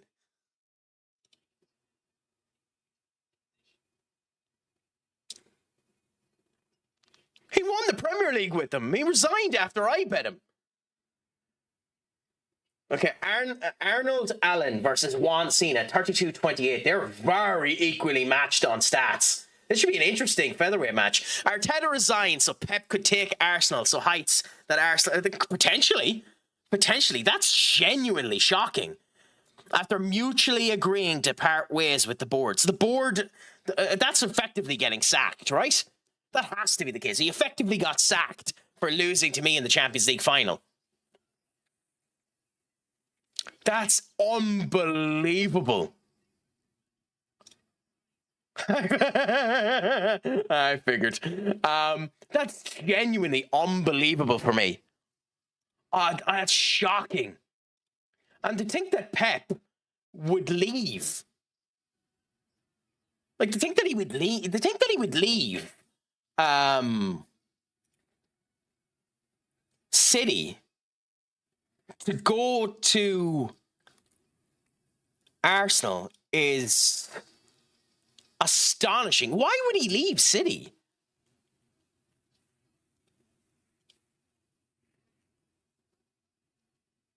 I'm genuinely shocked. That's unbelievable. I'm genuinely shocked by that. But we'll see what ends up happening.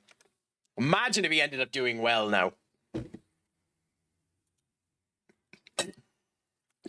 Okay, so this Brazilian right back is crap.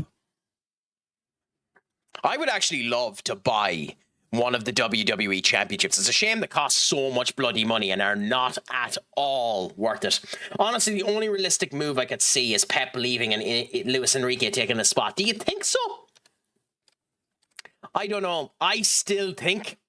by the way, all of these people I've searched up, it's a shame Duck is gone. All of these people I've searched up are crap.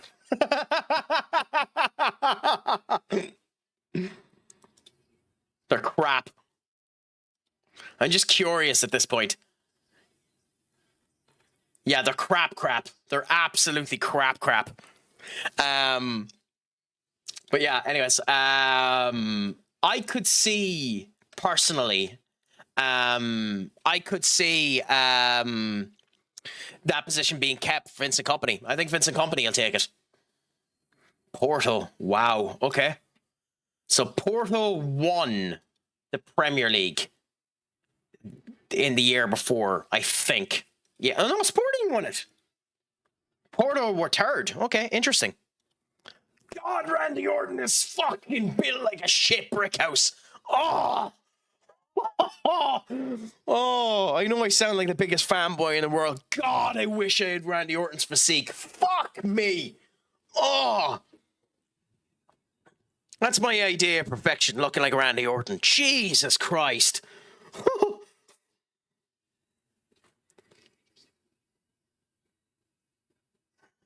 His tattoos, too, are cool as balls.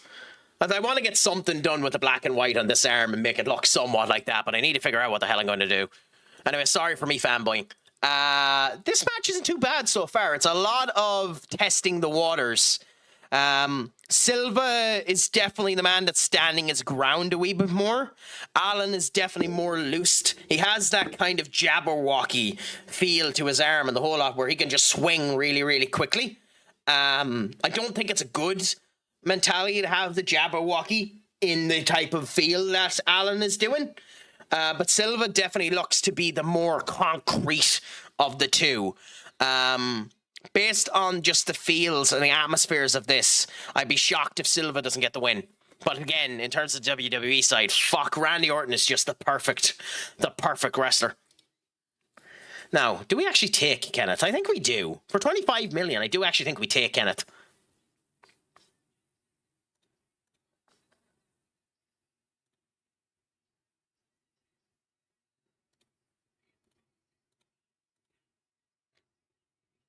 Not a chance in hell.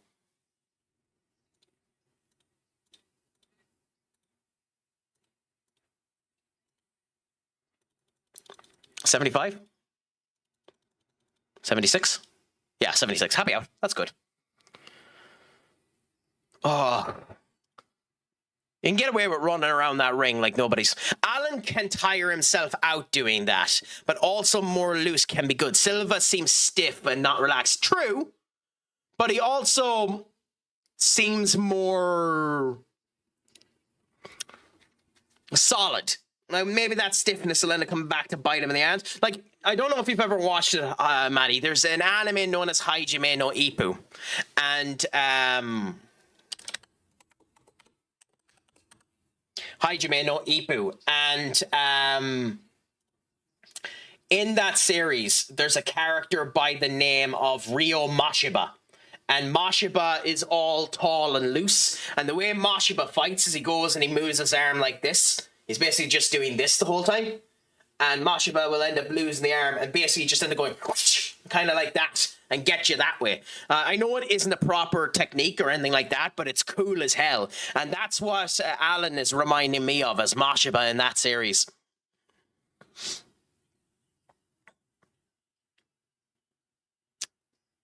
Damian Priest coming out there to this really cool team. It's a shame Damian Priest has no bloody aura at all.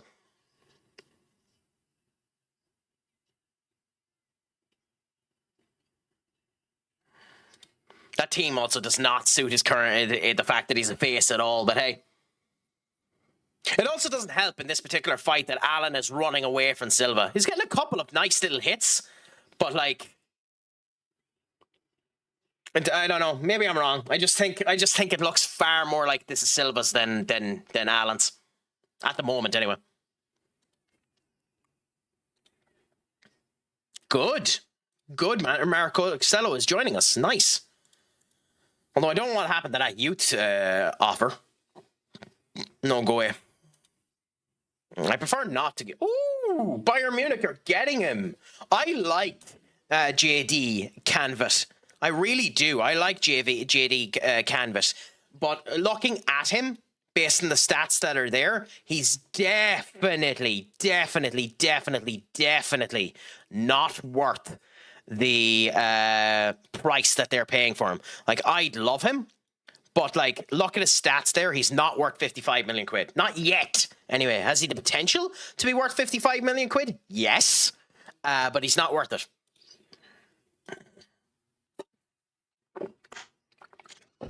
Compensation. Yeah, send him on the course and ask for recommended signings. That was a nice little turn. I like the ending of that round where they've both intensely gone into it and tried to end up bettering each other than the other.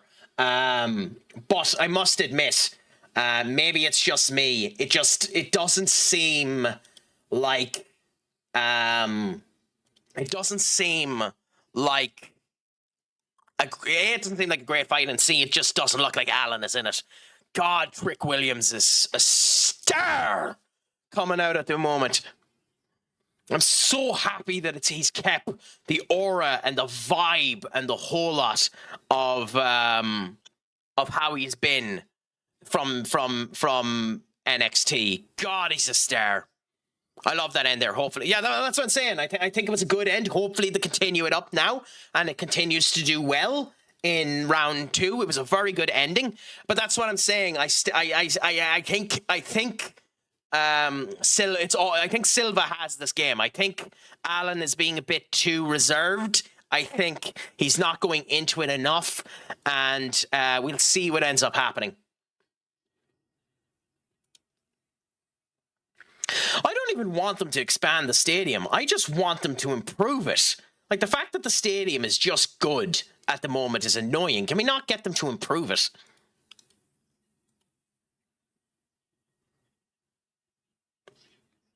Bordeaux. You're actually joining Bordeaux? Oh, well, Bordeaux are in that division. Fine, whenever I go. God. Trick Willie looks fucking unbelievable. I'm sorry. He really does.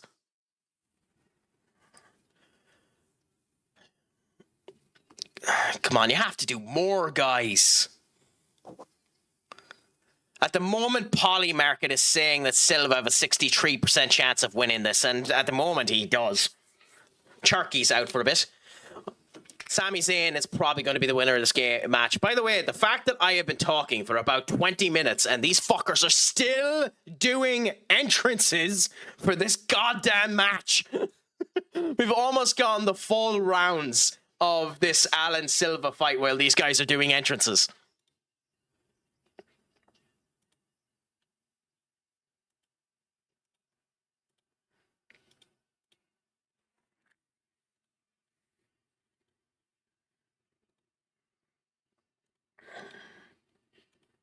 So the coaching advice, slight weaknesses. Yeah, go on. Why are you even asking me? Just do the goddamn thing. That's why we have them set up.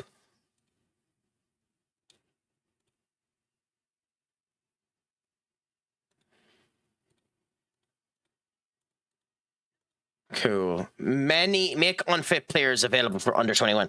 I don't want to do that because then we get into a nasty habit of them not being ready to play for us.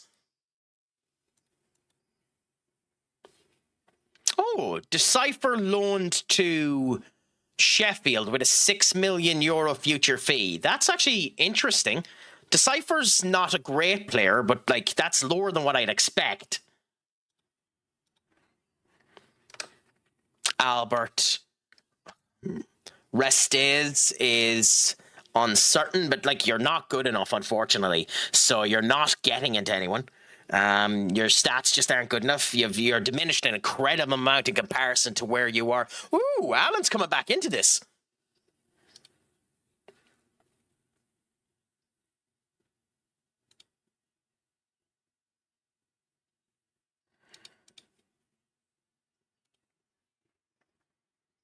Okay, Tony Antoine. I think he's coming to us, isn't he?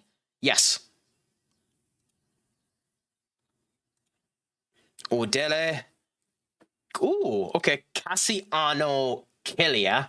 Bayern Munich's under 19s. 20 million quid. He looks interesting, but probably wouldn't be good enough for me. I'm curious now. I'm going to cheat and check. Yeah. Although that's higher than I thought, to be honest.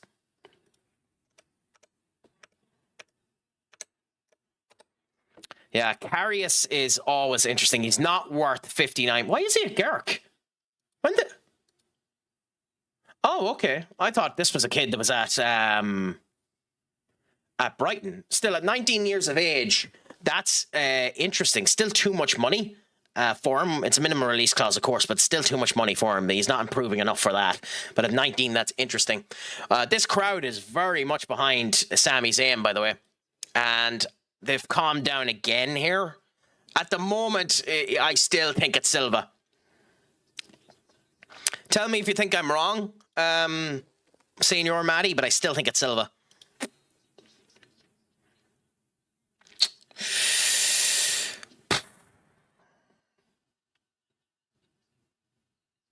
Yeah. Which means that Mbeumo, Rashford are still better than you, so El Mahal, you'll be going without us, unfortunately.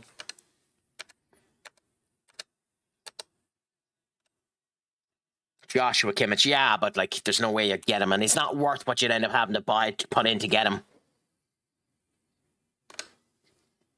Yeah, they've just gotten sloppy at the end of this round. Silva's leaving himself a little bit too open. Alan isn't going into it too much at the moment. I mean, you're not wrong, Matty. I still think it's Silva's. He did get a couple of rogue shots to the eyes and the whole lot, but Silva's just been a wee bit more aggressive, hitting a wee bit more down there, a wee bit more assertive in it. At the moment, if I was a betting man, I'd give it to Silva over Alan. But Alan has definitely come back into this fight significantly better than where he was earlier on. I'll admit that. So it's very interesting at the moment. Do you think I'm wrong? Do you think I'm giving him too much credence at the moment, Silva? This Fatal 4-Way match has started off with piss and vinegar as well, so that's nice to end up seeing.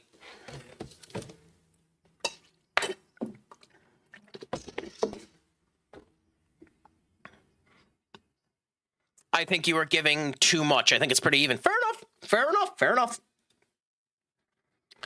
Just know, I will be the most insufferable jackass in the world when Silva wins this. I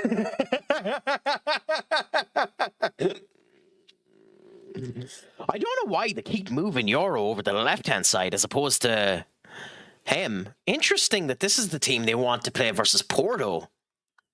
Huh. It's not the team that's going to be playing, but it's interesting that that's the team they want to play. That's okay. I'm not really cheering for anyone. Fair enough. Fair enough. Fair enough. Fair enough.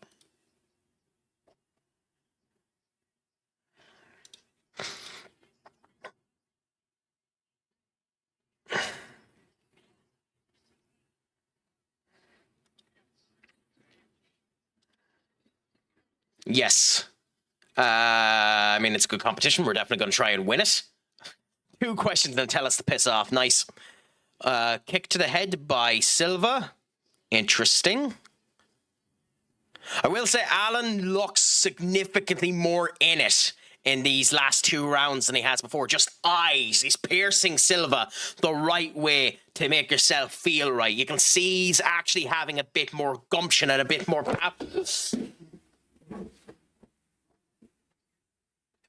intensity in a stare, and you like to see that in someone going into an actual fight. Like the stare down is significantly better in it. Although to be fair, on the 3rd round, feeling out process is probably the wrong idea. This is a round where you just kill or not be killed. So we'll see what ends up happening with them. Godot to Burnley. We've already sent someone to Burnley, haven't we? No. Estevez. He'd get playing anyway, I suppose.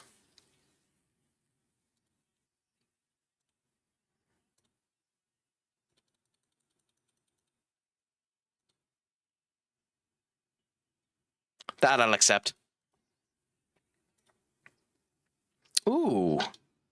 Miguel Friego. Yeah, okay, fair enough. Newcastle have offered... Oh no, he's elite. I want him. I sincerely hope you'll stay here. This probably won't work, but still, I'll try it.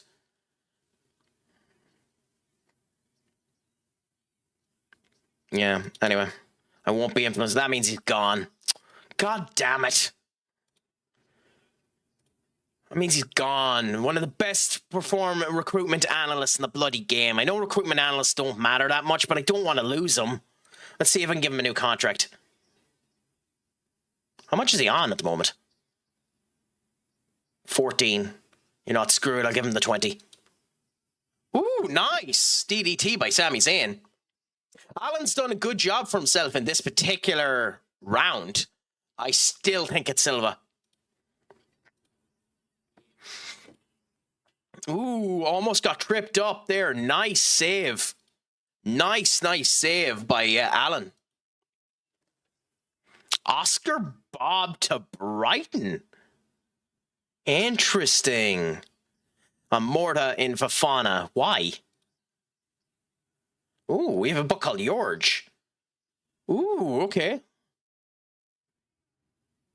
Enterprise national player, but he has some good stats. We want to keep an eye on you and add him to the shortlist. He might be an option to go for. 30 million quid's a lot of money for him, but we might end up needing to keep an eye on him.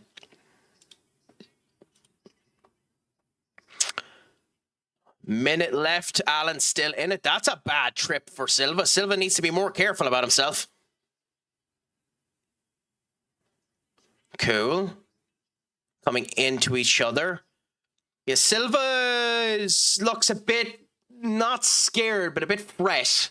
Yeah, Silva is the first round. Silva dominated the second round. Silva's winning the third round. 22-31-15 to 21-18-5. So yeah, that's what I'm saying. It's far more Silva than Alan. At least by the judges' points anyway. Ooh, it's a shame Sane never wins with the Blue Thunder Bomb. Okay, so into the Super Cup. He's pointing at the ground, wanting him to stand and box. Yeah, he is. But again, the judges' stats that are coming through there, if they're accurate, Silva is winning this fight by quite a lot. I think it's Silva's. Yeah, what's up, Matty? Well, my audio is working, right? Or am I muted? Oh, yeah, seems to be fine. Is Sami Zayn winning this? Sami Zayn going for the haluva and Trick Williams with the kick. Not too bad. By the way, that's 100% Silva. That's 100% Silva. 100% Silva. He stood on top of him? Did he? I must have missed that. But this is 100% Silva. There's no way in hell Silva does not win this. I am going to give Dennis the go. Then we will give it to Mazraoui. Oh, good. We have positions. Good. Then in that case, we're going to move Alex Jimenez to 10.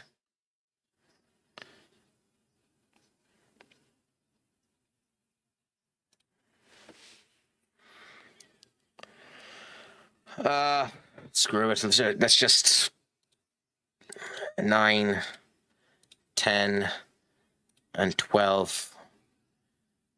So go 10 there, and then go with Mazraoui, because I want to give Mazraoui the game. I think he deserves it. Mazraoui. I know we dumped Mazraoui down to the under-21s because of how he's been performing for us and how angry and cantankerous he's been to the team. But we'll give him some games if he's actually being grand. Ooh! Is Sami winning this? Nope. Interesting. Not yet.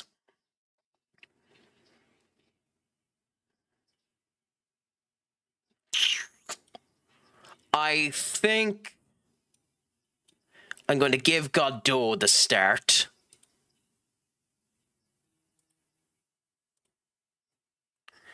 And I think I'm going to give... Oh, Saba can't play in this, so that's annoying. Yeah, but I said that from the like again. I'm not going to be smart arse about it, because there's literally no point in me being a smart arse about it. But I could see it from round one that he was going to end up winning it. He had the intensity about it. He had the right feel about it. He was standing the right ways. Everything was going right for him. You know. There's absolutely no point being a smart arse about it, but I knew immediately that was going to be the case. So Dogu there. Then instead of that, we could go Bandito, but I don't actually think so. I think we stay with Dogu and just go with this as our back line. Then if it'll let me, not fit, so not doing it. Chris isn't available, so we will go... We will go with Mount. And I think after the last game, he doesn't deserve it. So I think I'm going to do this, and I'm going to go Manu instead of here. So I'm going to go Manu and Mount. Bruno. Ahmad does deserve it. Mbeumo does deserve it. And I actually think we go up front with Šeško. And I think that's the team that we play. I am going to put Rasmus on the bench, though. Where are you? Rasmus. Okay, fine. Considering the game's going to be a tit about it. I am going to put Rasmus on the bench, though. Cool. So we're going to start with... We're going to start with Sesko.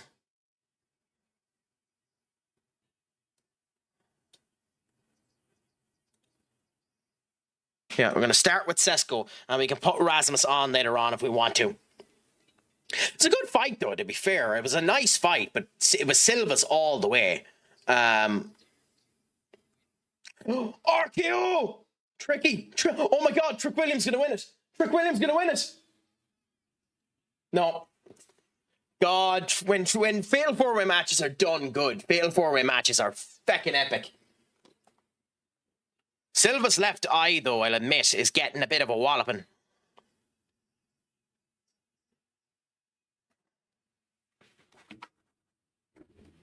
Anyways. Okay. Let's give ourselves some luck and hope that we do well. Can we walk away with our first trophy of the season? Can we walk away with the UEFA Super Cup?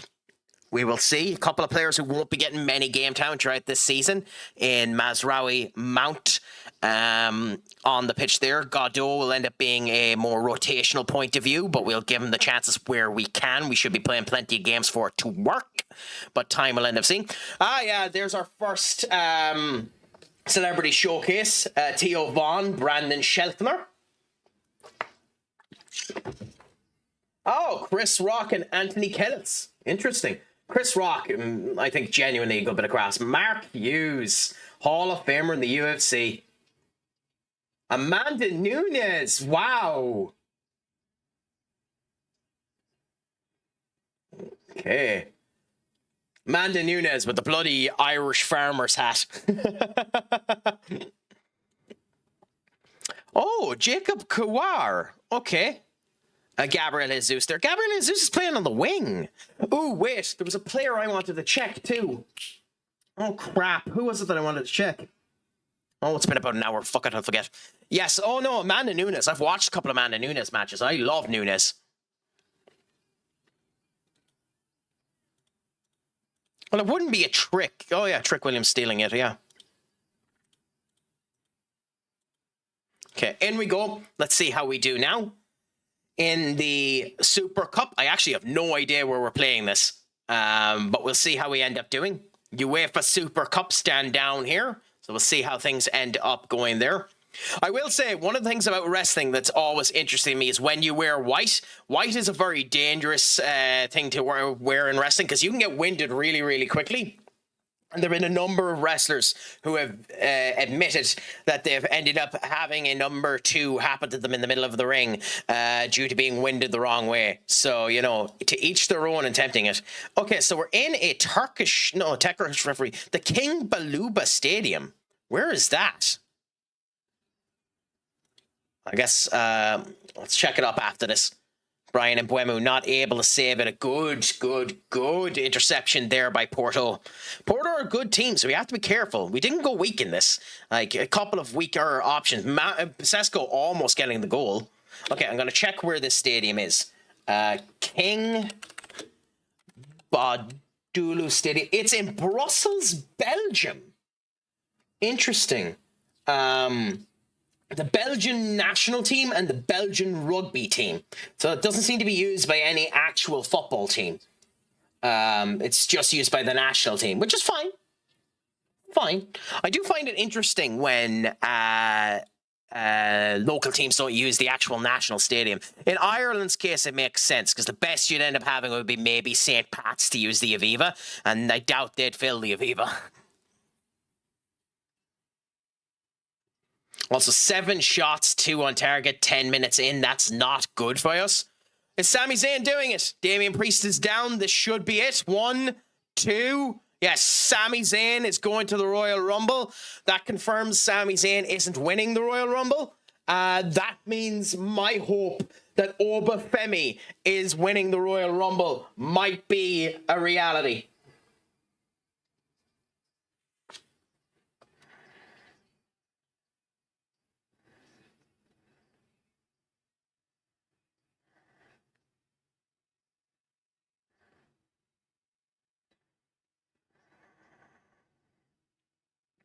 Means Oba to win is possible.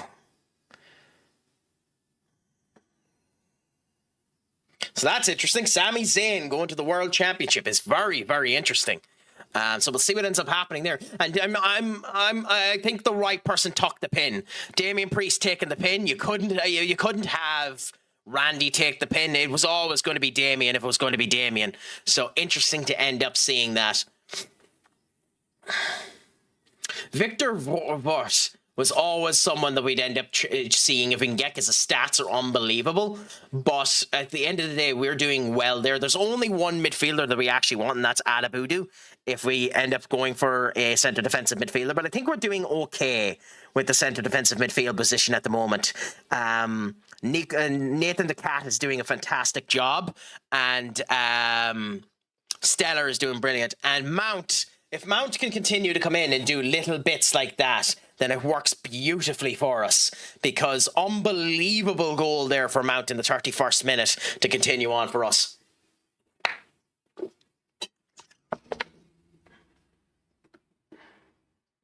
So we'll see how Sami Zayn does when he faces off against Drew McIntyre. It's not the championship Sami Zayn said that he wanted to end up getting, so... Well, it is. Drew McIntyre is the WWE champion, so yes, it is actually. So Sami Zayn might end up winning that match. Would this screw Drew and give the championship away after 2 weeks? I don't think so. But I think if you're going to give it to Sami, now is the time to give it to Sami.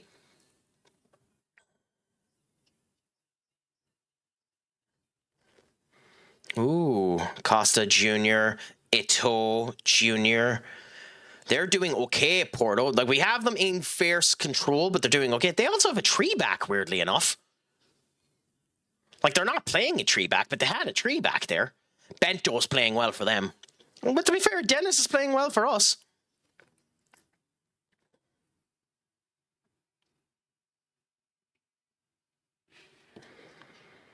Okay, we're playing okay now. Still, we should have another goal by now. Our actual capitalization game is a wee bit bad. Vega. Oh, Bruno doing okay. Up there to Ahmed. Mazraoui now with the run. Mazraoui. In we go. Bruno bounced off of the defense. Patrick Dogu to Mount to Menu. Okay. So now we make a couple of substitutions. We have the goal, and I've been doing grand, but their XG is about as high as ours. I think it's time to be chancy.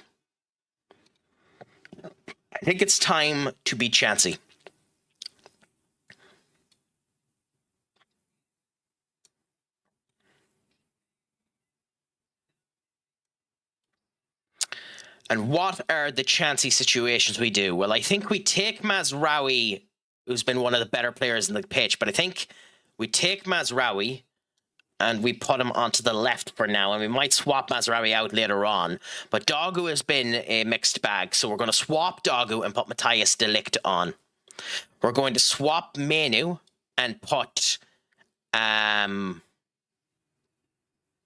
Angelo Stellar on.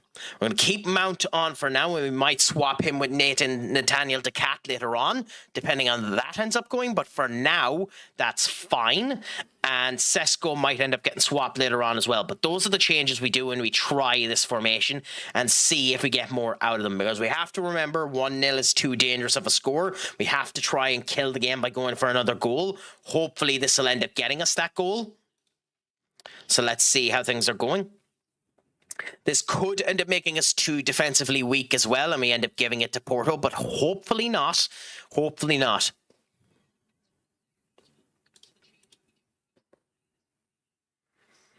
Okay, we might change to working the ball into the box in a minute. We'll wait and see how this ends up going. Dennis to Godot. Godot to Stellar. Stellar to Sesko. Sesko's on his own.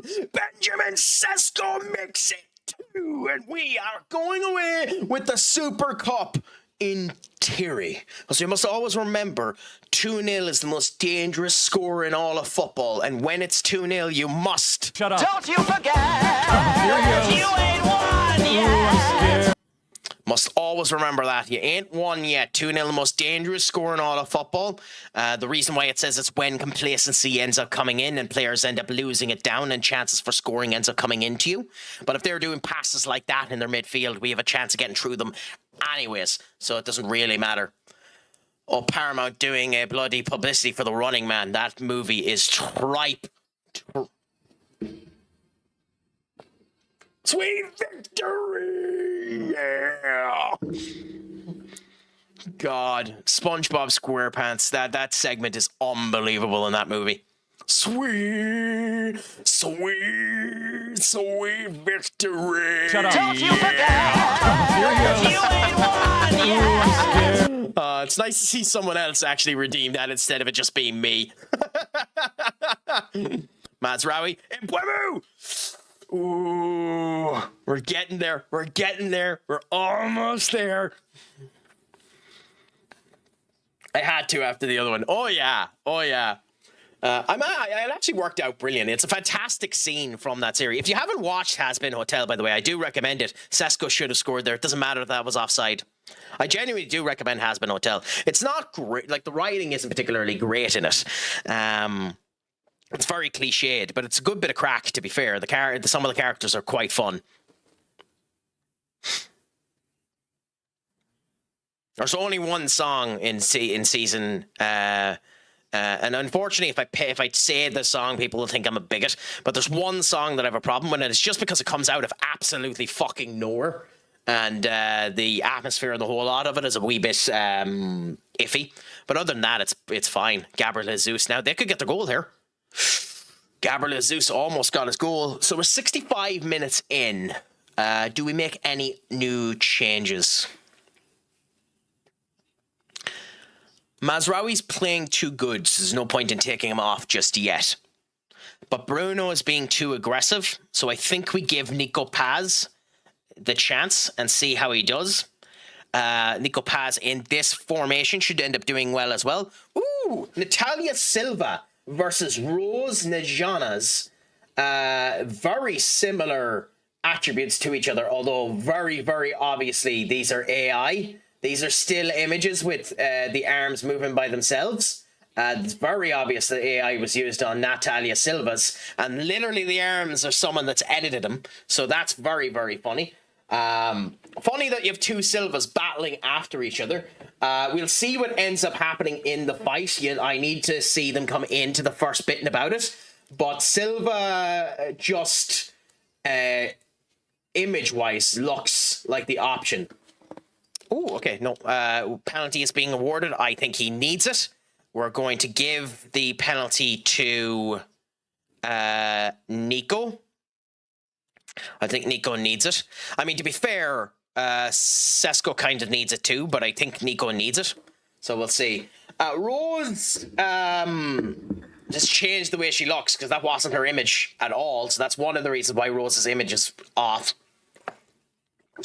But we'll see how Silva ends up coming. She's big and she's beefy. Looking at her now, she doesn't look... Again, we'll see when they get into the fight. At the moment on the preamble setup, she doesn't look 100% focused. But preambles are never the way to end up going about it. She looks like she's in her head. So we'll see. Rose looks like the person that's more there at the moment. Still, wearing a full bodysuit is interesting too. Gives her more friction, I suppose, to get out of stuff. I'm actually a bit surprised they're allowed to wear full bodysuits. I'm actually a bit surprised you're allowed to wear a full body set because it leaves the midsection with more of a chance to get out of it. But we'll see. I'll know within 10 seconds of this whether or not Silva's actually in this fight. Silva now.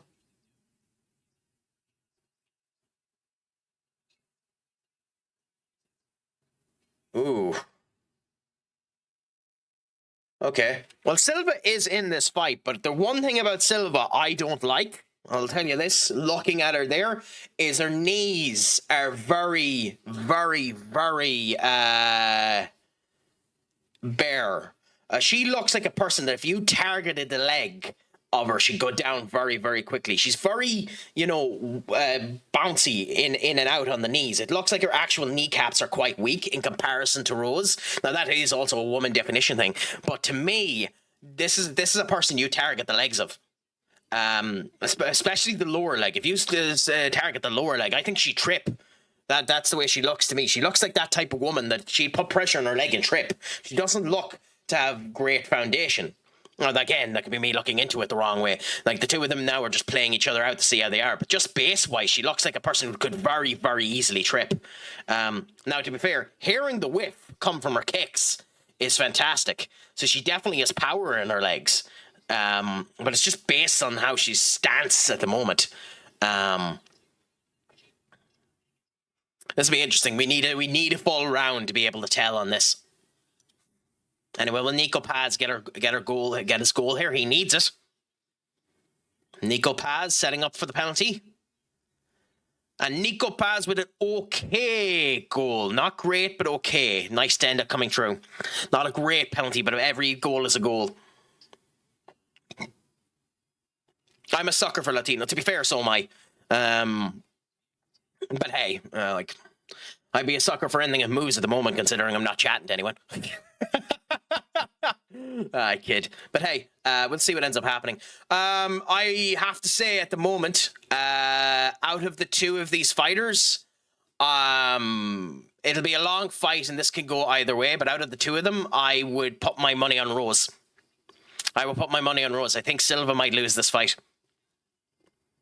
I don't think it's going to end as a knockout. This is going to be a very slow, very gamey to see who ends up giving away their way. But I think Rose is the one that has the upper hand in this fight. And the reason why I can't end up giving a definition on this one either is Silva is moving fast enough and hard enough that one rogue shot on Rose will end up knocking her out. But I genuinely think this is Rose's fight to lose at the moment. But hey, first trophy in the bag for us. Why was Mazraoui lifting it? Mazraoui's not even our second or third or fourth choice bloody manager. Yeah, I remember watching Rose fight. I remember her being pretty good. She's fine. She's being too defensive here. I really don't like her footwork is grand. I just really don't like the way Silva looks on her feet. I really don't like the way Silva looks on her feet. She looks like she'd snap her kneecap. Especially on her back leg. But hey, we'll see. Silva's footwork looks weird for sure. But her footwork is fine. It's just her legs. Her looks look weird. Like there's nothing actually wrong with her footwork. She just looks like someone whose knee would end up crappling underneath her own body. She looks like someone, if you targeted her legs, she'd fall over. Which is interesting, to be honest. I think Rose might want to cut back on the kicks. I don't know Rose's game. Maybe she's a kicker, so maybe that makes sense for her. But in a number of those cases there, she's been too far away and has almost gotten caught by Silva. So we'll see. It's interesting anyway, I'll tell you that.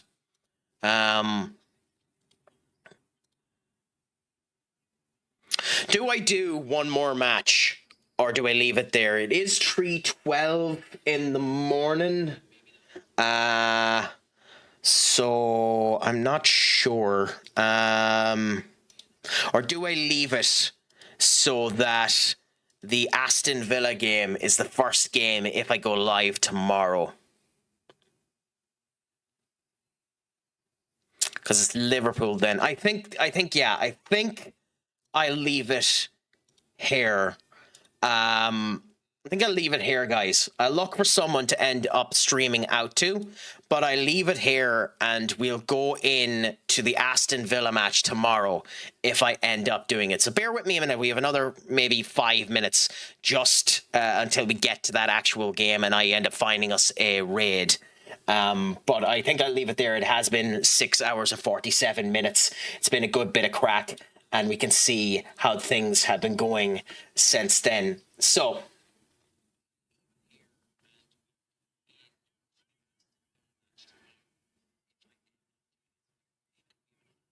Considering he's doing a community night and genuinely is a good bit of crack, and I haven't had a chance to do it in quite a while, I'm going to send you over to Birdsong Technology. They're setting themselves up for a community night. At least that's what it's saying there. I've talked to them before in their conversations and the whole lot. They're always a good bit of crack. So if you can, just end up saying Crack Addicts Attack when we go over there, if you can at all. But it's always been a good bit of fun. Keep an eye out for tomorrow, and we'll see if I can go live for the United game. It depends on a couple of things. But it was a pleasure talking to each and every one of you. Thank you for coming through the laborious task of my pre-season and watching a bit of and watching with me Saturday night's main event and a wee bit of the UFC. And we'll see how things end up going. I might end up watching more of the UFC in a bit, and I'll talk with you about it tomorrow, Maddie. But until then, my friends, thank you all so much. Remember, MLS means Miles Lewis Skelly. I have been Stupid Sexy Crack. The crack is always 90 here, so please feel free to come in, lurk, chat, or whatever. Shlán go full, my friends. Make sure your crack is 90, your weekend is great, and as always, Pog Mahon.